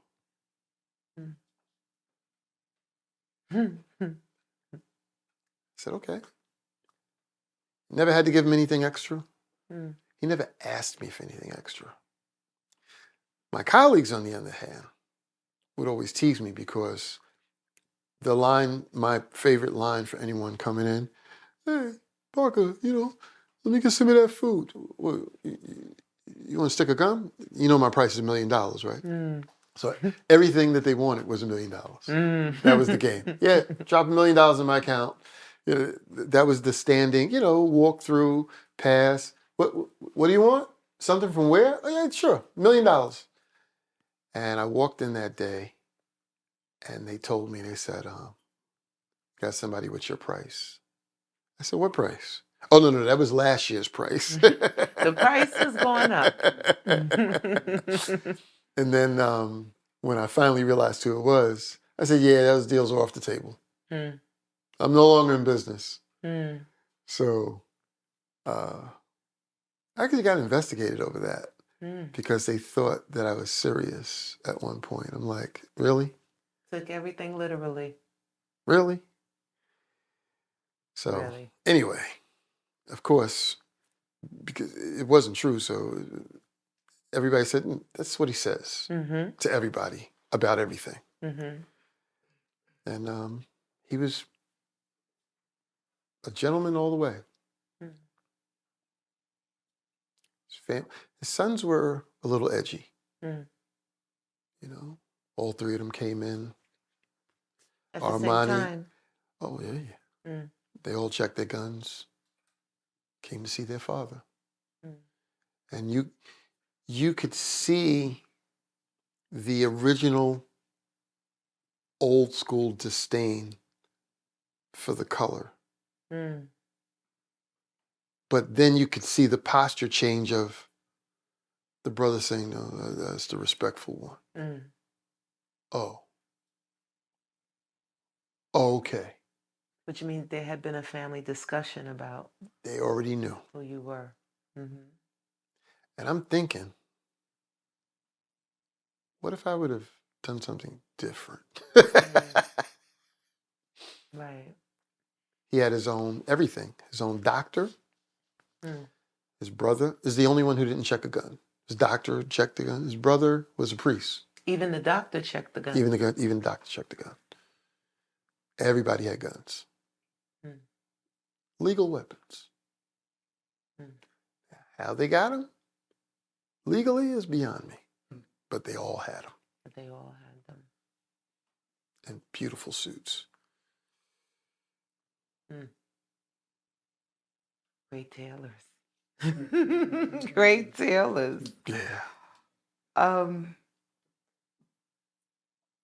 How does your loved one of the biggest nightmares for most of families is when they're in that courtroom and they hear the remand to the custody of DOC. What are 3 things that increase the survival of someone in that position? The family or the inmate? The inmate, the one that's going through those doors. There's variables. Depending on who the officers are that take them in.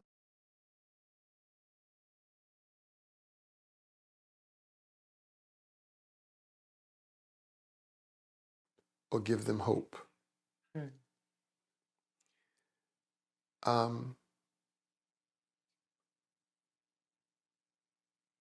I appreciated working in the psychiatric ward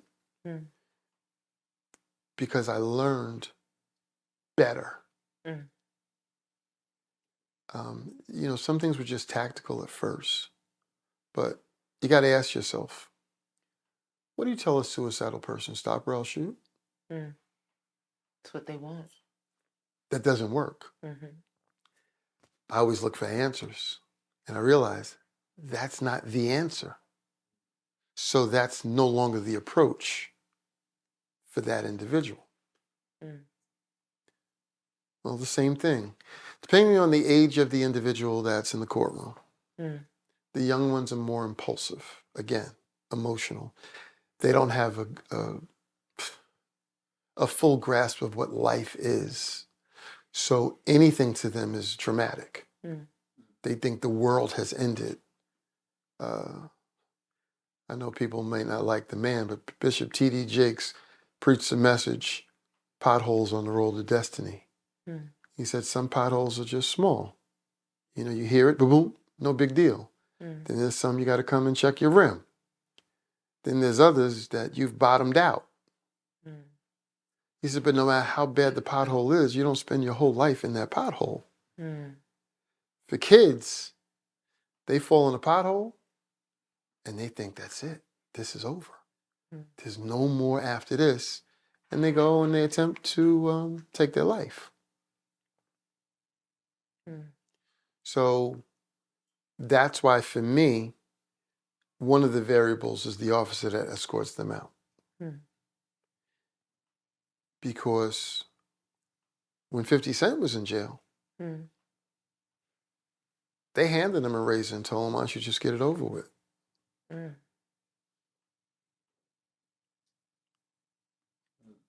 Yeah. And for a moment, he thought about it. Yeah. For long seconds. And those are defining moments in character and in foundation. People without a foundation float further from the tree. You have nothing to attach you, nothing to hold you. No anchor. No rationale. You're back to impulsive and subsequently suicidal. Even if your intent isn't to lose your life, you make moves that put you in that situation.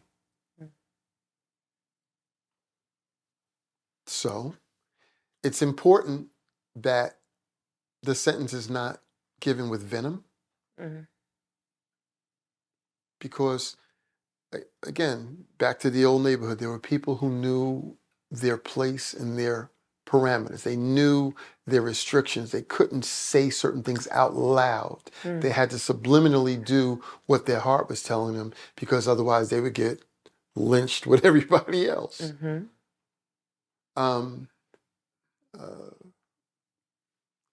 So are officers. So are judges. There has to be a certain lack of malice and professionalism. And I encourage it to a different level. As a direct result, one of the most direct things anyone has ever said to me directly, and I'm emphasizing, and I know I'm repeatedly saying directly, because way back in the 80s, we were in a little tussle in a pen, in a cell area. And to this day, people tease me because my keys are attached to me. I have things dangling and chains and whatnot. And they go, that looks so funny. I said, you can look however you want to look. You can see it however you want to see it. I remember it saving me. We came out of the pen. I locked the cell, and an inmate called me over and said, Parker, can I speak to you a moment? And as I turned to the inmate, because the cell door was on this side of the pen. There's a good 50, 60 people in this one cell. It's a huge cell. I'm on this end on a whole 45-degree angle. I'm coming around, and he asked to speak to me. And as I went to turn, my pale counterpart says to me, you social working, inmate loving nigger, what are you talking to that mutt for? And this is on Rikers. Yeah, it's not upstate. How comfortable was And that person? my first inclination was to go and cause him never to be able to speak again. But I realized that that wasn't the wisest thing to do.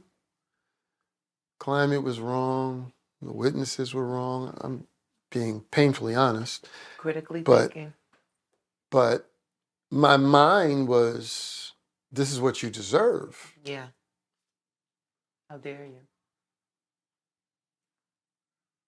But then the wisdom kicked in, and I said, you know what? I wasn't going to come see you. But then I realized that whatever this inmate had to say was more important than you. And I turned to the inmate to ask him, what do you need? And he handed me the keys that he had dropped inside. Wow. Now, the dynamics of that moment, I don't know if you could imagine. I had in that one pen 50 or 60 individuals. But I had 18 cells in the area, and we had over 500 inmates in there, and he had the keys to open all 18 cells. Divine intervention. Now, if I weren't there, I think he would have gotten those keys back a whole nother direction. Absolutely. If I had not answered, I would have been part of it. I would have been complicit.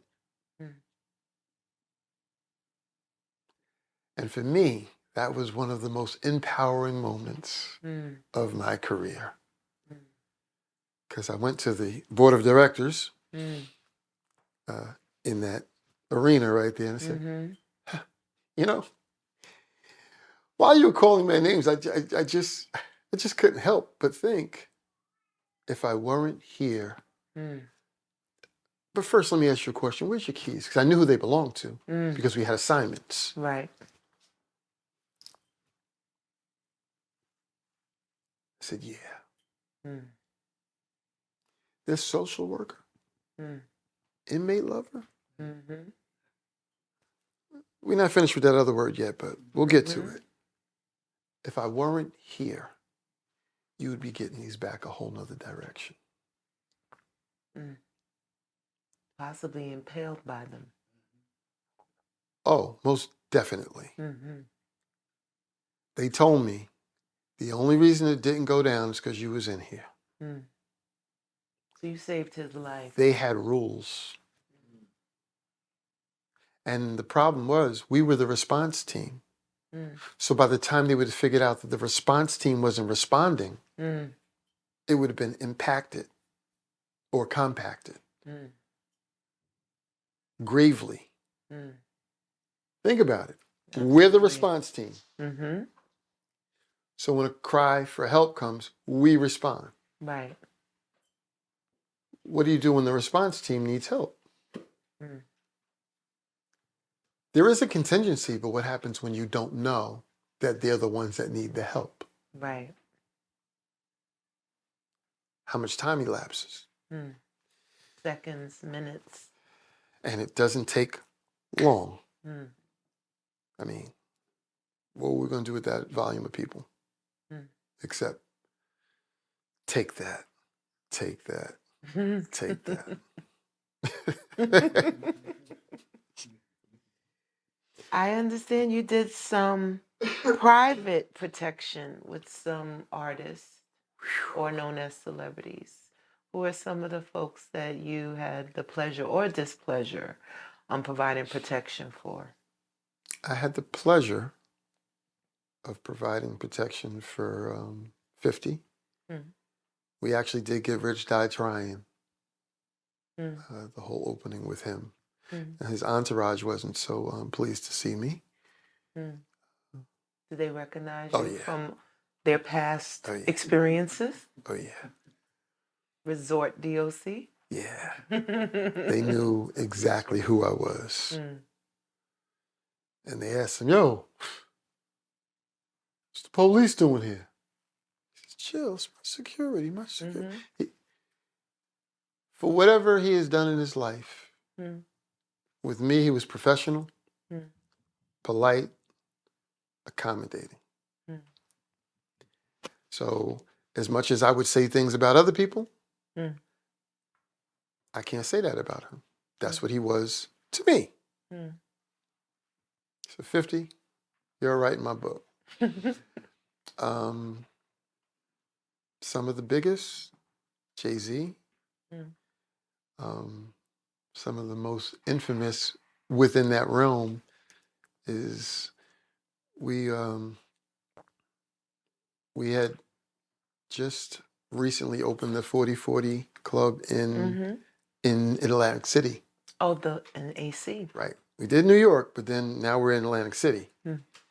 And they had a whole platoon of security, but he wanted small detail from New York. And when I got there, this became my claim to fame in the outside industry world. Him. Because he assigned me to Beyonce. And they were upset. It was their contract. They didn't. Who's he? Mm-hmm. Jay-Z hired me because he liked my tie. Mm. I didn't know. I'm not in that realm anymore. I don't follow. You know, it's embarrassing to get hired for someone and you don't even know who they are. So you didn't know who he was? I knew who he was. Okay. I knew who Beyonce was, but other artists. You got a picture? Mm-hmm. I'm not in that realm. But that was the other part that he liked when he gave me to Beyonce. I'm not a groupie. Mm. I'm not, falling to pieces. I'm professional. Mm. Yeah, these other guys, they're gawking. We had to fire a guy. Mm. Why? He was overwhelmed. He was just overwhelmed by the pixie dust. Choice of words. Well, you got to understand, it wasn't just her. I mean, she's enough by herself, honestly. But he had the street lined with those girls in those little flamingo leotard outfits that you see in Vegas in February. Mm. Skin suits in February. The block is lined. Mm. And they got Night of Stars. And, I will talk about this when LT acted up. Because, at that time you couldn't smoke inside the clubs. And he's like, yeah, you want this. You want it? No, smoke. I'm going to sit it here on the curb for you, so, Just going to sit it down right there? Right. Clown. But it was awesome. Because, now you're not in the presence of one. You've got a platoon from every era. I mean, all the way back from Ashford and Simpson to Serena. That's a big span. And they're all walking to the door. And that professional couldn't handle it. It was just overwhelming. Yeah, he was, especially with the women, honestly. There were some beautiful people there. That's all I can say. But again, you maintain your composure, your position, do what you need to do. The mayor was there, so he had his own entourage. Okay. And the first thing they said to us is, listen, I know some of you guys are from New York.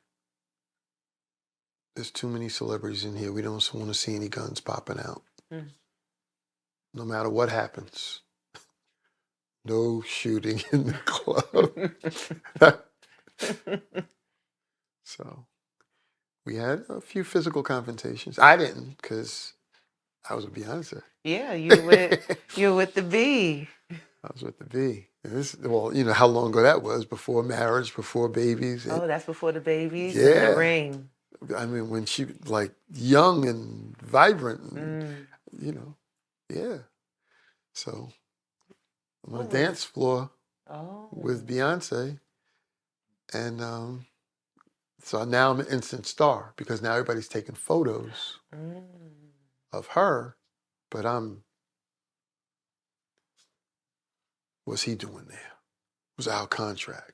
And then they made it worse because they talked about it, about how he gave it to somebody that wasn't their contract, how they didn't like it. So it just went from Jersey to Philly to New York.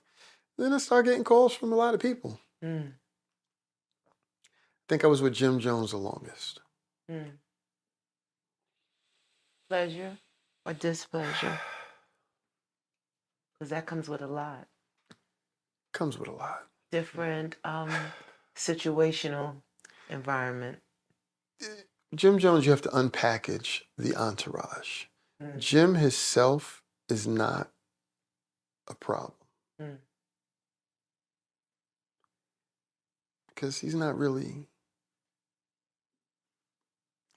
really embedded in the things that he was exposed to and rapped about. 50 was embedded. Jay-Z was embedded. It's a different mentality when you're there and you come out and say, this is now not what I'm doing. I'm doing it differently. Than if you were just around it and never really in it. Mm. But his entourage wanted to be in it so much that they just did things, Mm. dumb things. Mm. And I was with him everywhere, the studios, the events, the office, the gym while he's training for his videos. Mm. And finally it came to a head one night. He walked me into a shootout in the Bronx. Mm. Now, the shootout itself wasn't a deal breaker. Mm. But the events where everybody thought it was, this is Gully, yeah, this is what, no, that's not what, no. We are This is- not this in is- Lethal Weapon. This is not what we're doing here. Like, we're not going to encourage this to happen. And Right. it wasn't at him. Right. It just happened. So we were less involved, but when I got to the door, NYPD is all over the place, and they're like, all right, no guns in the, they look right at, no guns in the club. It's my security. I don't care. No guns inside. Mm. And one of the officers looked and says, wait, I know you. Mm. And with complete disdain and disapproval, he said, you With these guys? work for this guy? And I said, yeah, it's complicated. He says, you? It's whatever. Mm. And I went back to the vehicle because couldn't go inside. Mm-hmm. And I sat there and I had an epiphany. And I said, is this how I want to be Mm. portrayed? Mm. And that was my last day That was your last day as professional protection for him. for him in particular. Now, when you get to, I get a call 11:30 one night. I thought it was a prank call. Mm. Long story short, it was for Joel Osteen. Mm. I'm like, it's 11:30 at night. Mm. Cut it out. Can you be in Manhattan by 7? Wait, who is this? Mm. So now it's starting to unravel that, okay, no, this is really a person that, I know Mhm. them. Okay, wait, for who? Yeah. Suit, come on. He Mm. said, yeah. He said, I got your number. You ready? Mm. Again, because I needed somebody that could be ready now Mm. in a suit. So I tell my son every day is an interview. Every day. Because if they know that you know how to put one on and do the job, you just outrun 80% of the population. You skipped the line. I was 2 hours late first day. Mm. Wasn't my fault. New York traffic? Worse. 5 o'clock in the morning, they realized whoever had dropped the ball, Mm. whoever I was replacing, took his vehicle Mm. to Suffolk County, Mm. to, what's that airport? MacArthur, MacArthur in the Airport. middle of nowhere. Only thing there is Signature Airlines. 60 miles from Brooklyn. And you're now telling me this. I'm getting ready to leave at 5:30 to go into Manhattan by 7. Plenty of time. Mm-hmm. Now you're telling me, no, don't come to Manhattan. Go to MacArthur Airport. And you ready for this? Mm. Find this vehicle. We're not sure if it's a Suburban or a Yukon. It's either tan or gold. Like what? Unbelievable. But Find it. Find the needle. It's in the parking lot. Fortunately, MacArthur's not really big. No, it's not. So I'm going through the parking lot saying, police are going to stop me any minute. Mm. Mm-hmm. Black guy rolling through the Just parking lot. Strolling. Rolling through the park line. Slow rolling through the parking lot. Looking at vehicles. But I was looking for a truck. Mm. Something light. And there weren't a lot of them out there. Mm. I find it. But now you got to make the trek back. Keys are in the gas tank where they said. Mm. He says, all right, there's a parking pass on the dashboard. Take it out.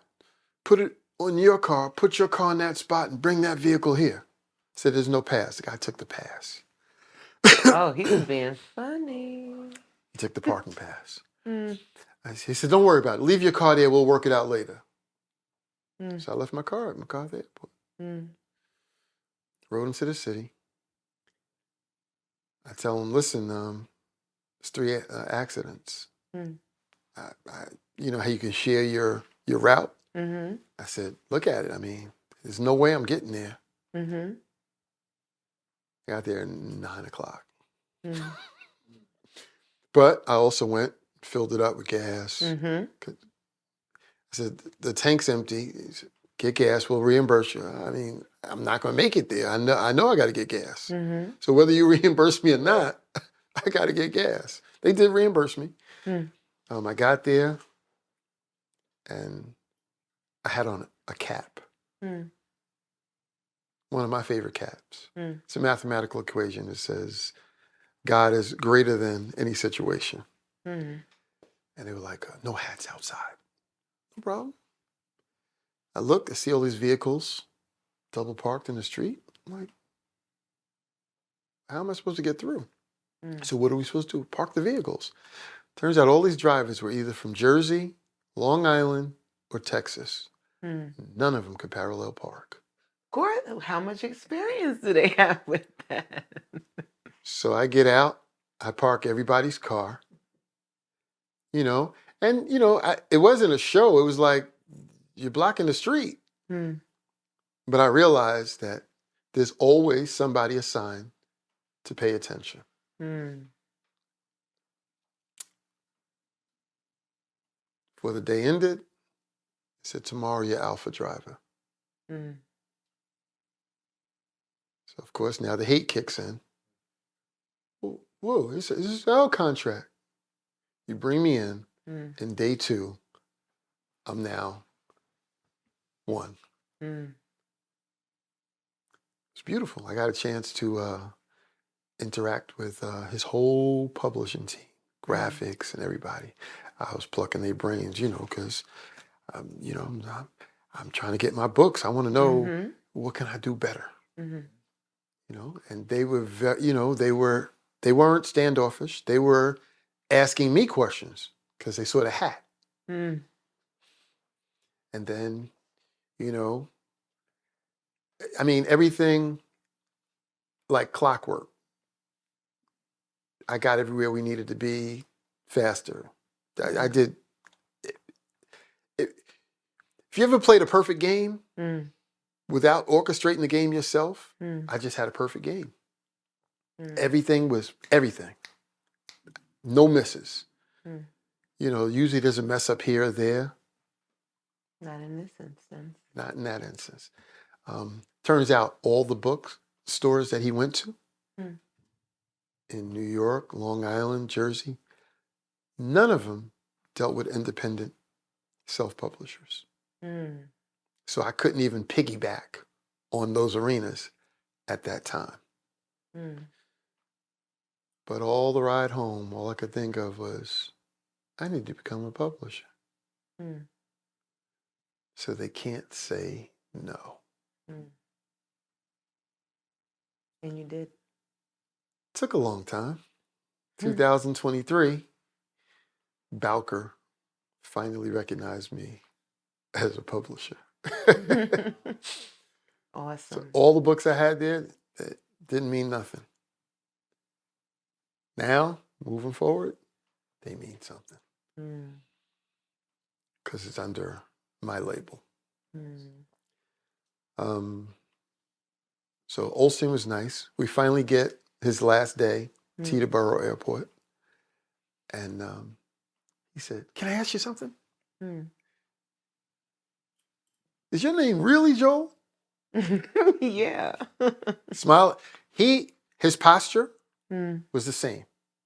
Even when they had mishaps, like they messed up reservations or places were not what they advertised or whatever. Mm. He was okay. Well, we'll just find a solution. Like Mm. I never saw him out of pocket. Mm. He says, "Is it true your name is Joel?" Yes. Is it true you actually go to a church, like you go physically to a church? You're Christian, like Mm-hmm. for real? Mm-hmm. Yeah. He says, all right, last question. Is it true you write books? Mm. Oh, we need a picture. They need to know there's two of us out here. Mm. And that's how they posted it. It's Pastor Joel and Poet Joel. Awesome. And immediately,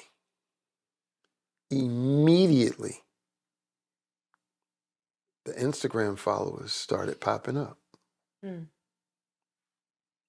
Joyce Myers, Courtney Wilson, Jakes. All that circle Mm. wants to know who that was with him. Mm. And most recently, in a political world, I think it takes the icing. I was with Robert Kennedy Jr. Mm. Who is one of our presidential candidates Yeah. for the 2024 Presidential Olympics. Yeah. I'm calling it because I don't know what's going And he was also very nice. Mm. You would have thought you were sitting next to Koch for a moment. Mm. He was engaging, and no rush. No. Hey, why are you over there? No. Come over here. Mm. So. Mm. 2022, they said there was tragically and unfortunately the highest rate of deaths on the island in what they say is decades. Yes. What do you think are the factors that contributed to that? There are many variables. Mm. Again, if you allow politics to change rules structurally from a non-applicable position, very much like I said to the administration in the 80s, I challenge you to put on a uniform, change the name, even though people are going to go, no, I just look like him. People say that all the time. Put on a different one, and I want you to do what you're telling us to do according to the rules and in the manner, tone, and posture that you're saying it should be done. No one took me up on that challenge because they knew it was smoke and mirrors. People like saying, oh yeah, just do it this way, it's easy. Even some of the advocates who come and say, there shouldn't be this many police shootings and there shouldn't be this. Really? Have you ever stood in front of a person that you thought might have had a weapon? And the seconds. A lot of these officers are scared themselves. And then when you add the racial barriers, and then you add the agitators and instigators, you got this much time to make a decision. Now, for some, it's the venom. That's what they were. But you should have been able to weed that out. But I realized the reason you didn't weed it out because you're part of it. I got to go backwards for a minute because I keep going back to the 80s because my foundation in the jails is this. You learn parameters. You learn dynamics. It's one thing to see someone that looks a little tipsy and say, oh, are they tired? Are they high? It's another thing to see the toxicology report. Truth. Before we get to the 90s, 89, we had a major disturbance. An officer, the department, with their politics, decided to downgrade personnel and try to replace people with cameras in a jail. So they replaced 4 people with 1 and cameras. 1 person with cameras. And Unfortunately, an officer who happened to be of a pale complexion with, he had a little Mr. T set on, Mm. Italian guy with a lot of gold. Mm-hmm. And it took his gold, broke his jaw. It was only, even though it was only a superficial laceration, it did cut his throat, broke some ribs. And the person at the camera couldn't see it because they had pulled the plugs. Mm. Turned into a full-scale, you might remember this, standoff at the bridge, Mm-hmm. where it was police against correction with Dinkins as mayor. They blocked the bridge and wasn't letting anything on or off. Mm. News reporters were saying dumb things. Well, how can it be a standoff? Wait, what do you mean the correction guards have guns? They didn't even know that we were officers. They didn't know that we were armed. So detached from truth. So Facts. I'm inside, and these inmates took over one of our facilities. Mm. You won't hear that on the news. No. But they took over the facility. And it was wonderful. They had those wonderful drop ceilings. Mm. Well, they ripped the ceilings out and took all of those metal sheaths and made shanks. Swords. Everyone had one. Mm. They had those big fans. They took the front plates off of them and made these wonderful blades. Mm. And it was a very, very rough patch. Mm. And my warden said, take the jail back. Mm. And so we did, by any means necessary. Mm. No regrets. Anything that I did, I meant to do. Mm. That's what had to be done at that time. Mm. It was not a malice, was not a venom. It was out of survival, but it was absolutely necessary if I did it. Mm. Now, some of the others were looking for opportunities. Mm. But those same inmates, I recall, I've been in blackouts and riots before. Mm. Inmates protected us. Mm. My first blackout, inmates surrounded me and told the rest of them, save that energy for somebody that's disrespectful. Mm. There were still rules. Mm. So now, for anyone who doesn't see them as a person, something's off. Mm. And that's how I began to deal with all of them from that time. So that was my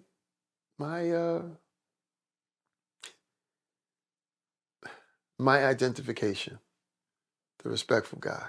No, you can't have nothing extra. Mm. No, I'm not bringing you nothing illegal. Mm. But I'm going to give you as much respect as you allow me to give you. Mm.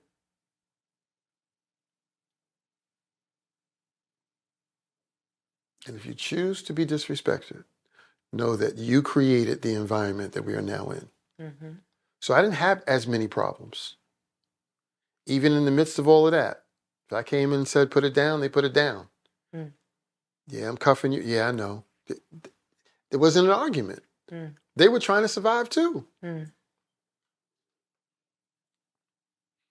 So fast forward now,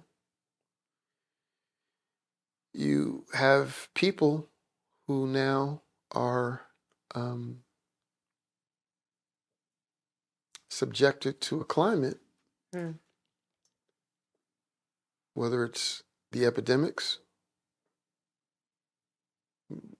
I'm sorry, back to the toxicology. In that riot, a shirt was ripped off from one of the officers. Mm. The inmate was trying to tell us the whole time, but we didn't believe it was as deep as it was. He had a tattoo of a black baby with a noose around his neck. Mm.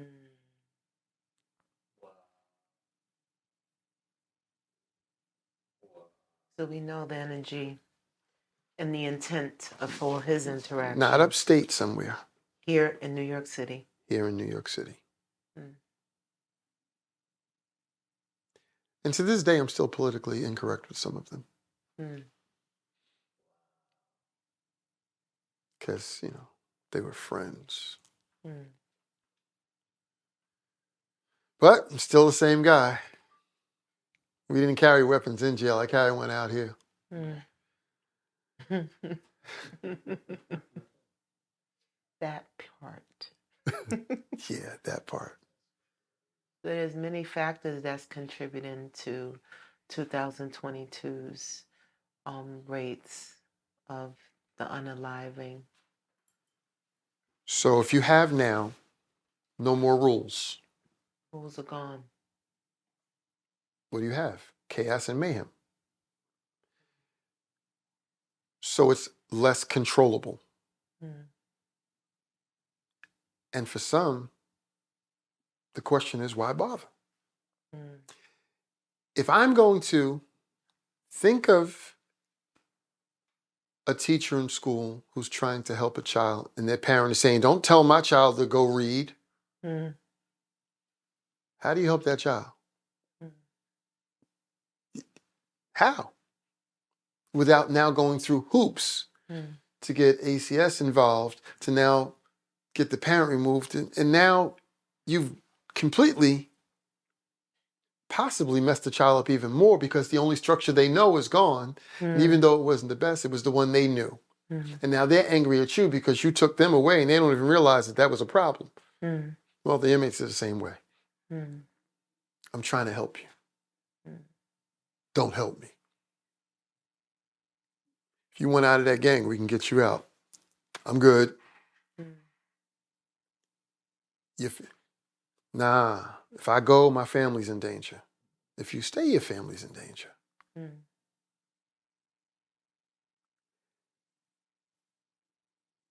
So how do you help? And if you overstep, you're indicted Mm. by the political system and the legal system for trying to help. Mm. When they used to say things like, any officer that is talking to an inmate is not a real officer. What? Wow. Are you retarded? Don't talk to people. This is where you get your information from. Mm. You don't have to use a person. You just have to be respectful enough for them to want to tell you, for them to want to hand you the keys. Right. That's all you have to be. What did I give them? Mm. Nothing. Respect. Tangible. Mm. Illegal. Mm. Nothing. Mm. So you don't want to talk to them. Mm. So some recent events in the last couple of years, you saw that a female officer got attacked by an inmate. This one got televised. Mm. The inmate somehow jammed the door and ran into the officer's station and was ripping the officer's clothes off. Mm. You know who got there to help the officer first? Yeah. Not the response team. The inmates. The inmates who understood the rules. Mm. They broke through that door, Mm. got him off of. I said, do you think that officer looks at those inmates as just another inmate and don't speak to them? Mm-hmm. Do you think that's what's going through her mind? Mm. Because it certainly wasn't what was going through my mind in that blackout. Mm. When the response came and they looked in, I said, I'm good. You're good. They thought you were in pieces. They thought I was crazy. Like, they came inside, how are you good? We're good. Mm. You sure you haven't been compromised? Like, you went through the whole hostage negotiation verbiage. Mm. Absolutely positive. Mm.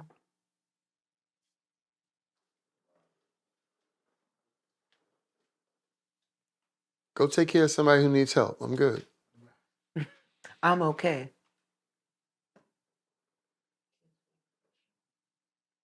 Um, 9/11, I think changed New York, the world, forever.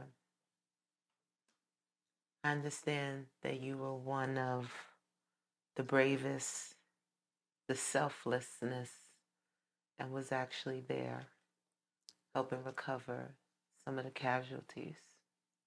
Did you share that? 9/11 was one of the greatest days, weeks, months of my career. Hands down. Of everything I had been through. A lot of people are not going to be able to handle this one. 9/11 itself. 9/11 itself, the day of, I was the control room captain in command on Rikers Island. And there's no way around this. People can believe or think whatever they want to think, but the people who were there with me, God allowed me to hear it before it happened. I didn't know what it was. All I heard was confusion, and it was just crazy. It was chaotic. It was cataclysmic, and I didn't know what was going on. And I called for a radio silence. The assistant warden at the time called me and said, "Captain Parker, what is so important that you call for a radio silence, and who gave you authorization to do so?" And I couldn't immediately explain it because I still didn't know what was going on. I said, "I'm trying to hear something." And there were distractions. I had already, I'm not even 100% sure why, started calling the other captains and asking them to lock the jail down. Just lock it down because something's not right. I don't know what it is. I really didn't. So I told the assistant warden, "Do me a favor, indulge me in my folly since you already think I'm crazy anyway. And then you could do whatever you want. Turn on your TV." He said, "I don't have any reception." I said, "Turn on your radio." He said, "Oh my God, a plane just hit the World Trade Center." I said, "That's it." I know, it made sense. It made sense. It was sounds that I had never heard before. But now I understand the sound that I was hearing. I heard the sound.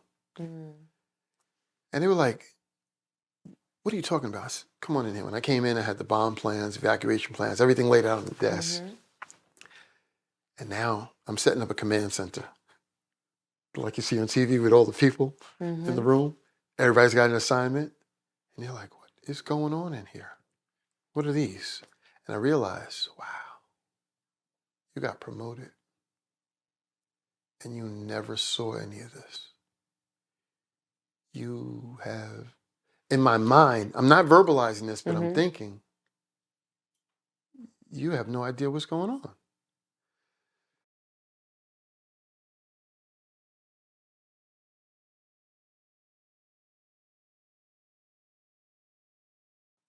We have a little bat phone. No dial. It's a direct line. Just a direct line. You pick it up. It rings that in. It rings, you pick it up. It's one, that's it. On a low frequency line. And they looked. I said, "You're the highest ranking officer in the room. You want to answer that?"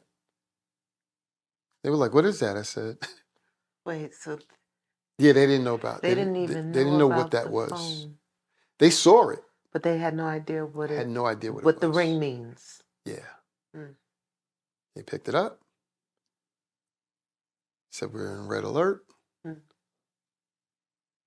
Follow protocol." And they looked at me and said, "How did you know?" I said, "I heard it." Now I'm in a room, no TV, no radio. I said, "But it's much more quiet in your office.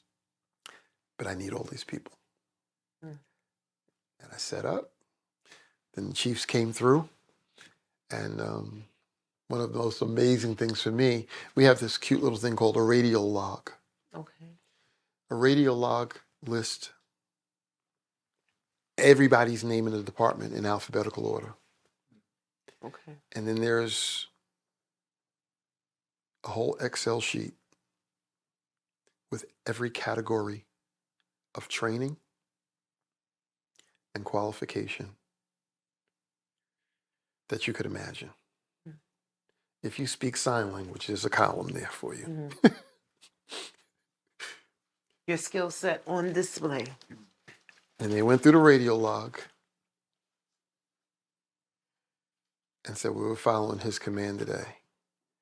If you could have seen the bosses and the haters in the room go, him? And I was like, oh no. All of these? Oh no. You're not dropping this weight on me. They said, no wait, comes with the experience. You don't have a choice.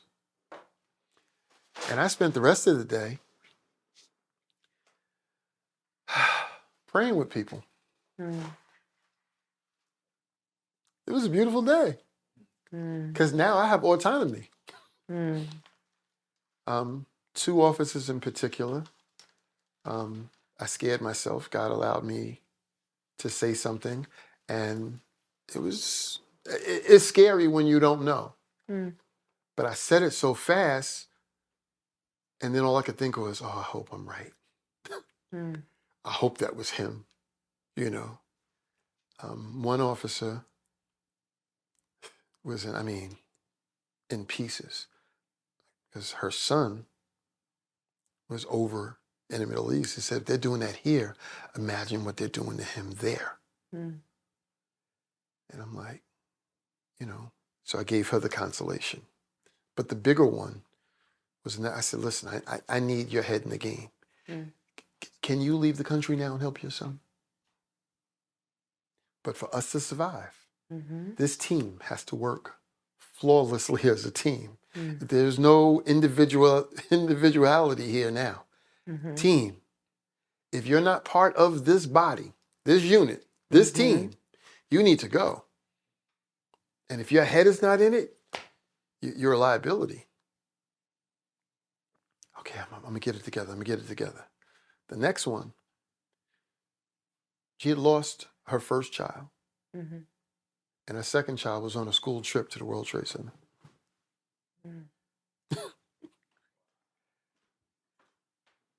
And I took her and told her, I said, listen,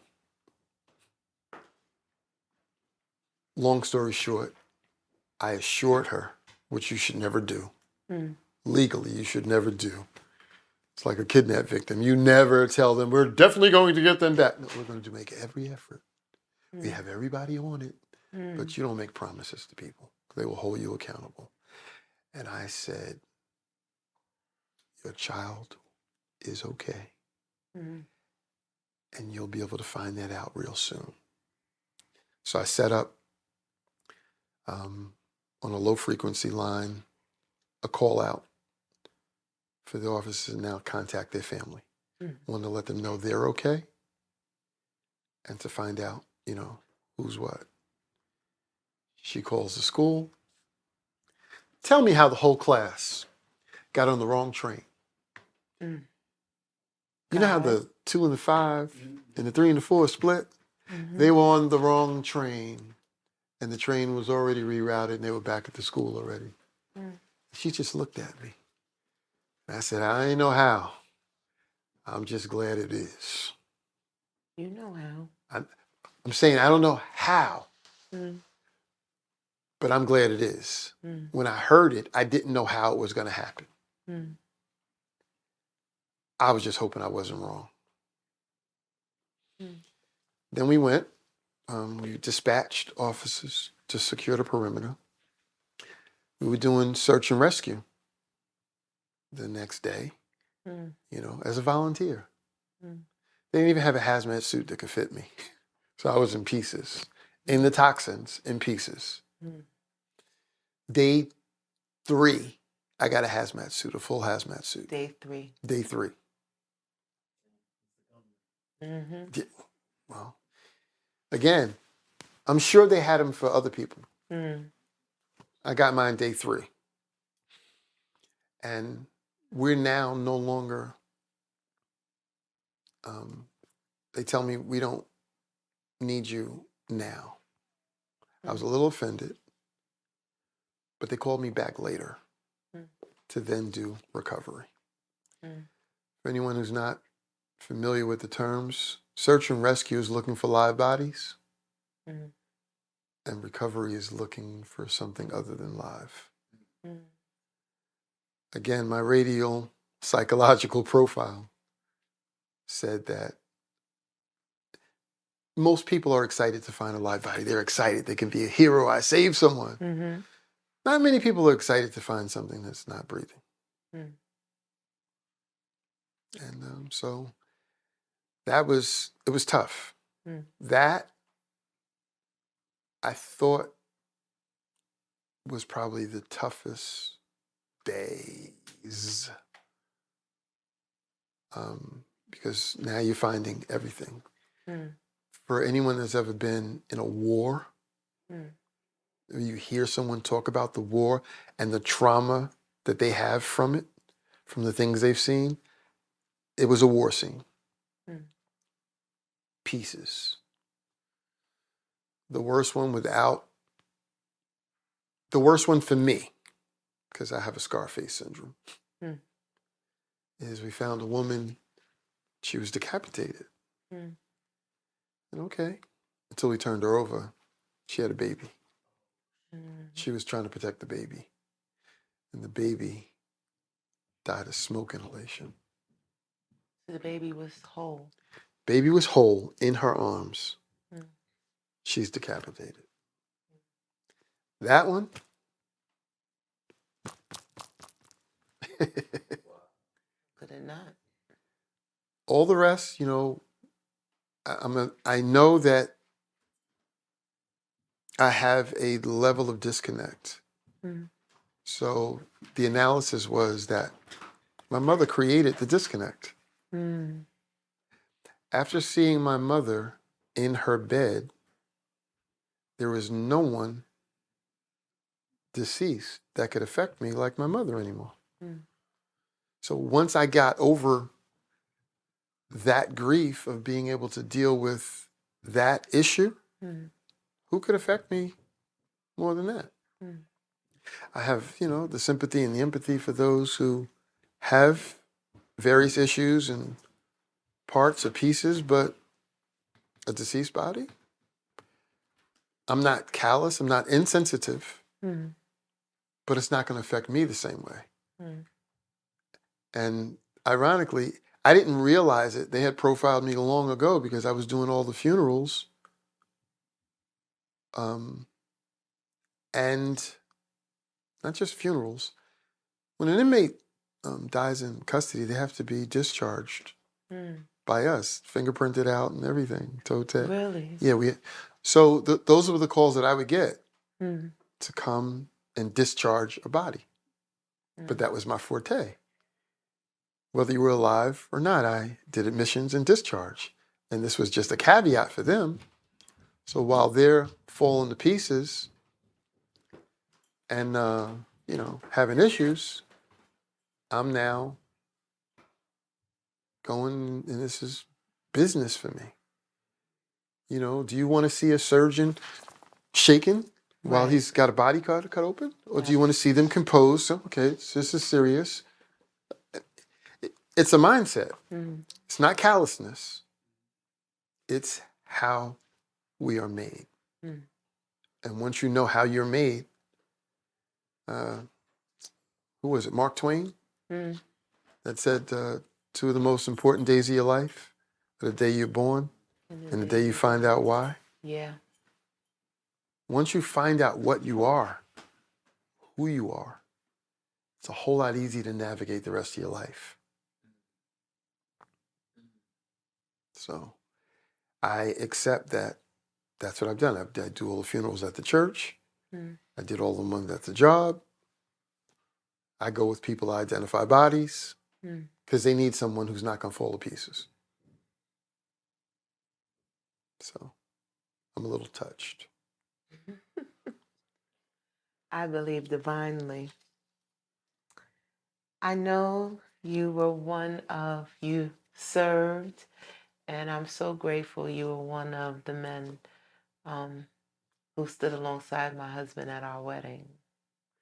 What is your history with Sean Bigga, also known as the Man of God? Well, we met in conflict. Those usually form the strongest alliances. At the place that I called McDonald's.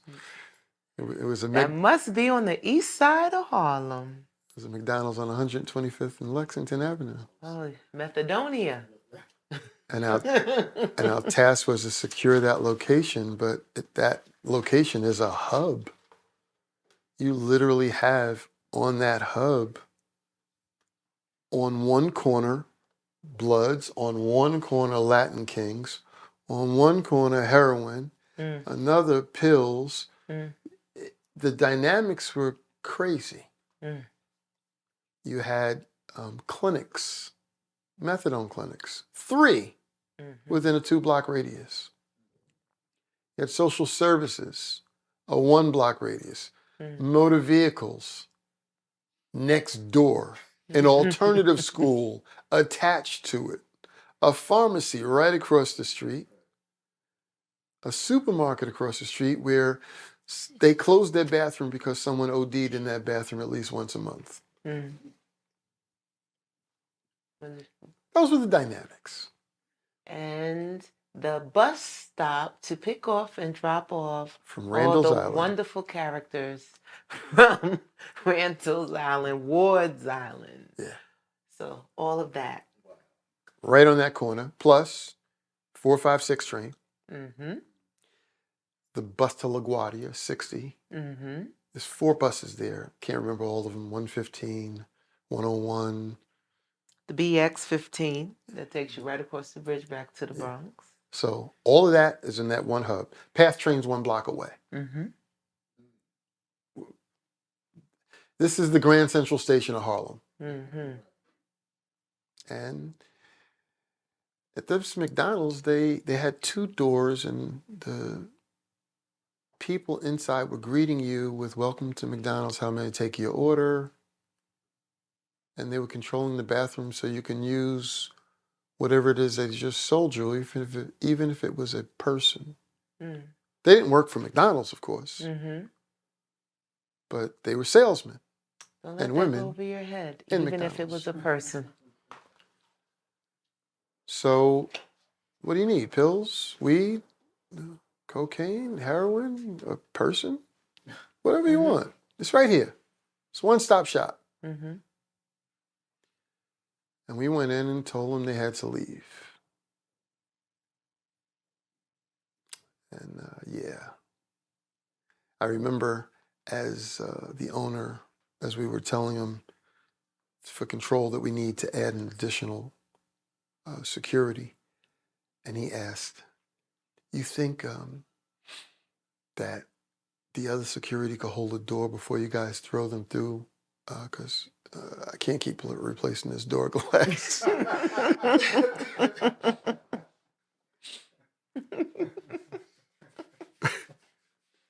Just do me a favor. Someone open the door? Yeah. So, it was... Murphy going through the glass. Yeah. Yeah. So it became, we finally controlled the arena where we could have one person up there. I mean, we were averaging a couple of felonies a week and giving them to whoever the nicest officers were.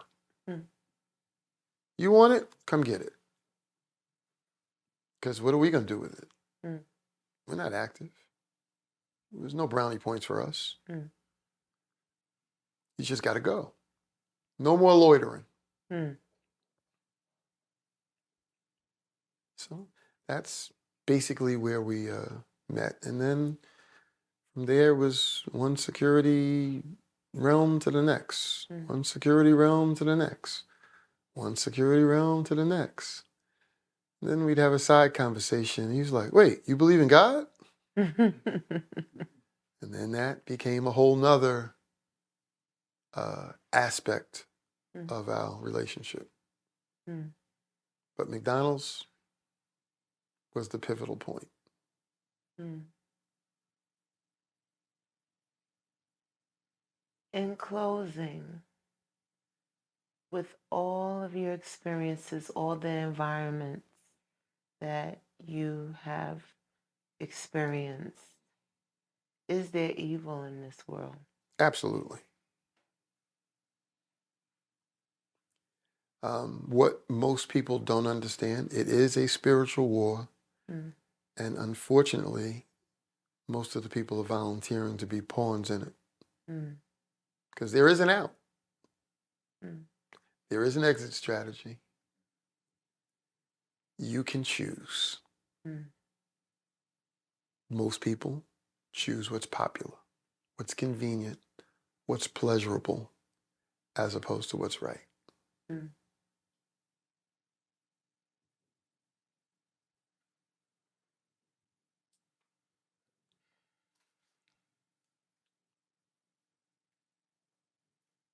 Author, Mr. Parker, Yes. tell us about the wonderful works of art that have come out of that mind and out of that spirit, and where our viewers can acquire them. Well, fortunately, I come from a very extremely talented family. I like to say a full Levitical tribe. We are the musicians, the singers, the writers. And a lot of people don't realize to do it effectively, you actually have to know what you're writing, singing, and playing about. And when you actually know that, it just increases your ability to do it in a positive manner. So being in the church, I mean, I used to, when I was younger, like every other kid, especially in the 80s, I wanted to be a rapper. But I was... Oh, yeah. Gotta hear that. It was DJ JP, simple. All right. My brother was a DJ, so we'd spin off of him. And, we'd spin. But we were very lyrical. Again, as a child, my games at home was Scrabble. And you didn't just have to know the word, you had to know where to place it. And that's what became the game, placing words. So, for most parts, I had an affection for poetry. But I also like slams. I like the challenge. I like to be able to come and have a verbal war. And